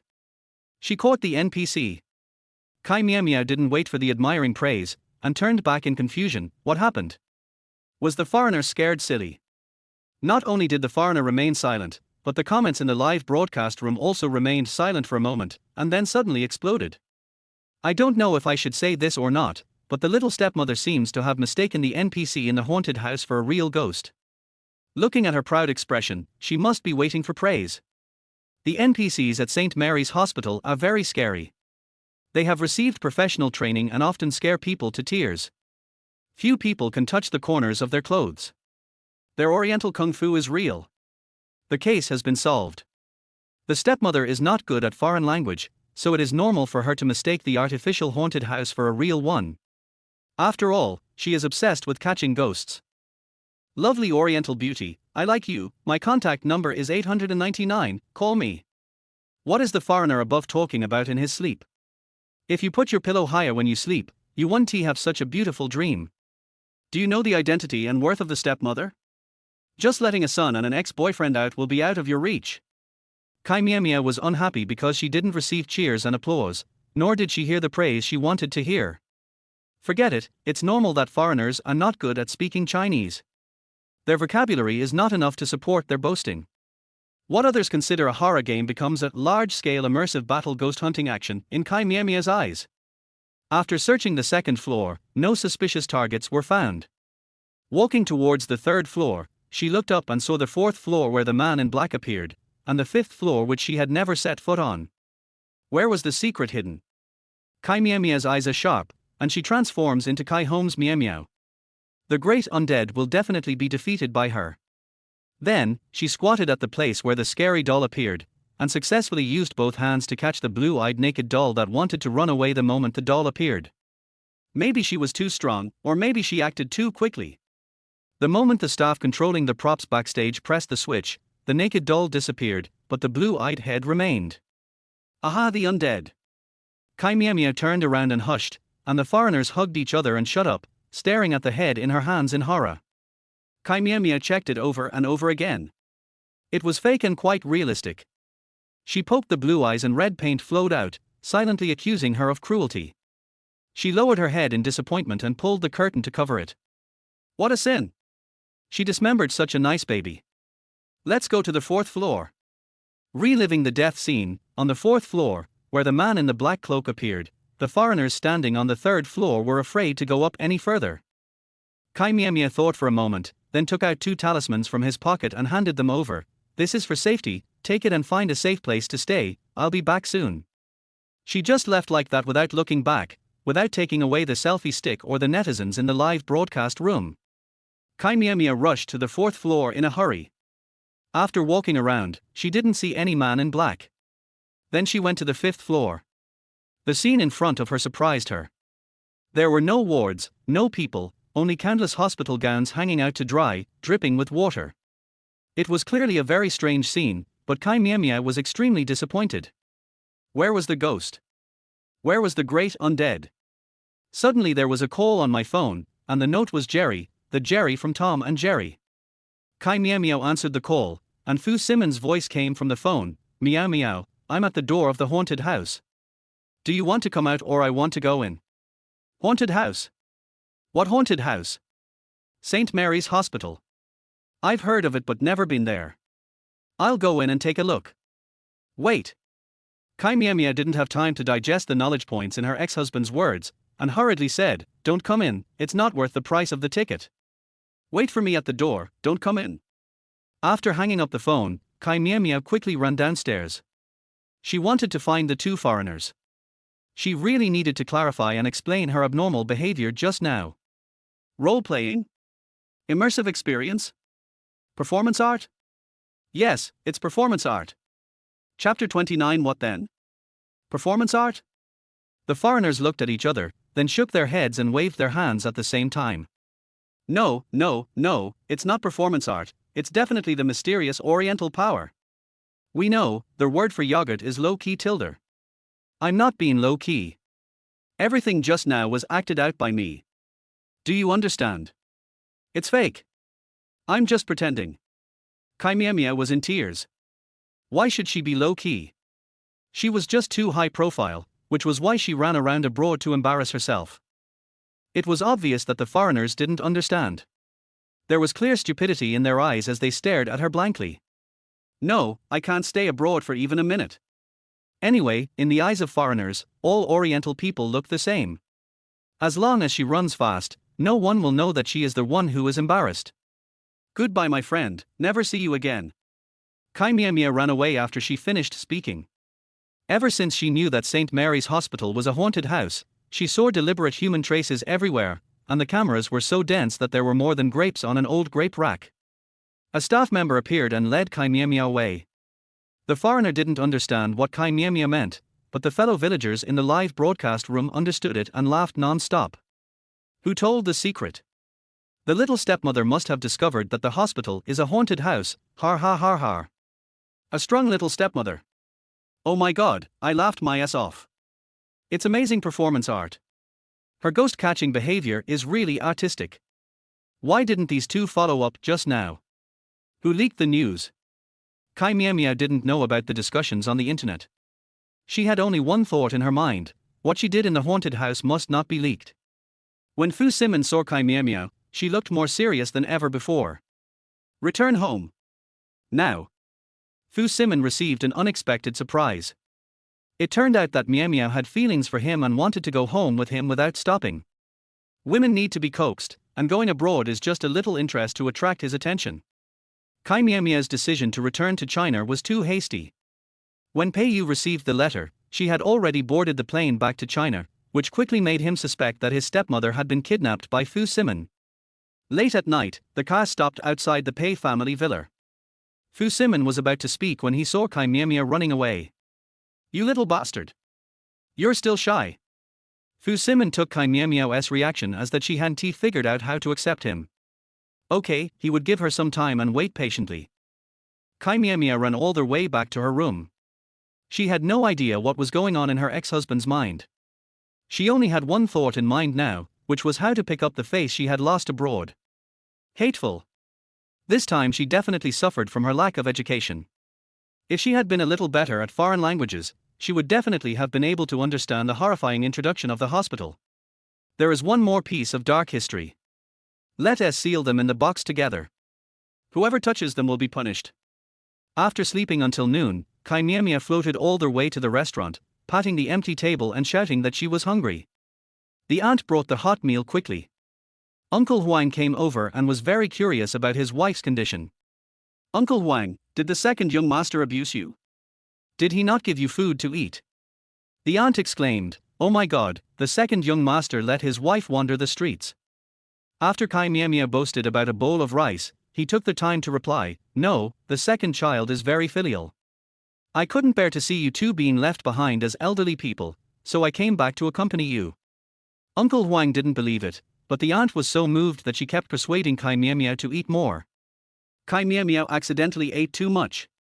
When she was sitting on the sofa eating some fruit to digest the food, she heard the sound of brakes outside, followed by someone's howling. Chí Miǎo Miǎo. Did you go abroad to catch ghosts? I'm telling you, you're famous. You're more famous abroad than I am. Pei Che arrived before he even showed up.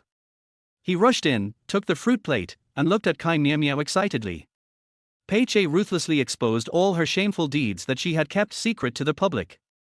Chí Miǎo Miǎo was furious and was about to use violence to discipline her unfilial and stupid son when a sophisticated and capable woman came in.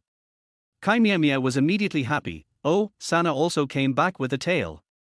What tale? Pei Che forgot about his mockery of Fu Simon's words and looked at the strong woman who introduced him, my agent, Zhu Zhu, Sister Zhu. Zhu Zhu. Zhu Zhu, do you like to add Zhu Zhu to your milk tea? Chí Miǎo Miǎo was curious. Zhu Zhu raised her red lips and nodded after sitting down. Hello, Mrs. Pei, I don't drink milk tea. What nonsense are you talking about? Chí Miǎo Miǎo, tell me quickly, how did you mistake the haunted house for a haunted house and even put up talismans to catch ghosts? Har har, you're making me die of laughter. Chí Miǎo Miǎo fell on the sofa laughing. You are the one who makes me so filial. Chí Miǎo Miǎo couldn't laugh. She believed in not leaving grudges overnight, and to avenge grudges on the spot, and never use words instead of taking action, and resolutely not giving the enemy a chance to revive. The couch war is about to begin. Kai Miǎo Miǎo, you lunatic, I was wrong, stop it now. Blind, you dare to touch my hairstyle, Kai Miǎo Miǎo, you are done. Rebellious son. How dare you fight back? Zhu Zhu moved to the corner of the sofa to avoid being accidentally injured. The aunt brought tea and comforted her, you'll get used to it. 10 minutes later, the wealthy mother and son shook hands and made peace. One was dignified and the other handsome. They gave each other fruits in a friendly manner. The scene changed so quickly that Zhu Zhu, who was used to the entertainment industry, seemed to see the quintessence of Chinese culture changing its face. Tell me what you want to do when you get home. Kai Miǎo Miǎo drank tea elegantly. Pei Che, what are you talking about? Do I need a reason to go home and see my mother?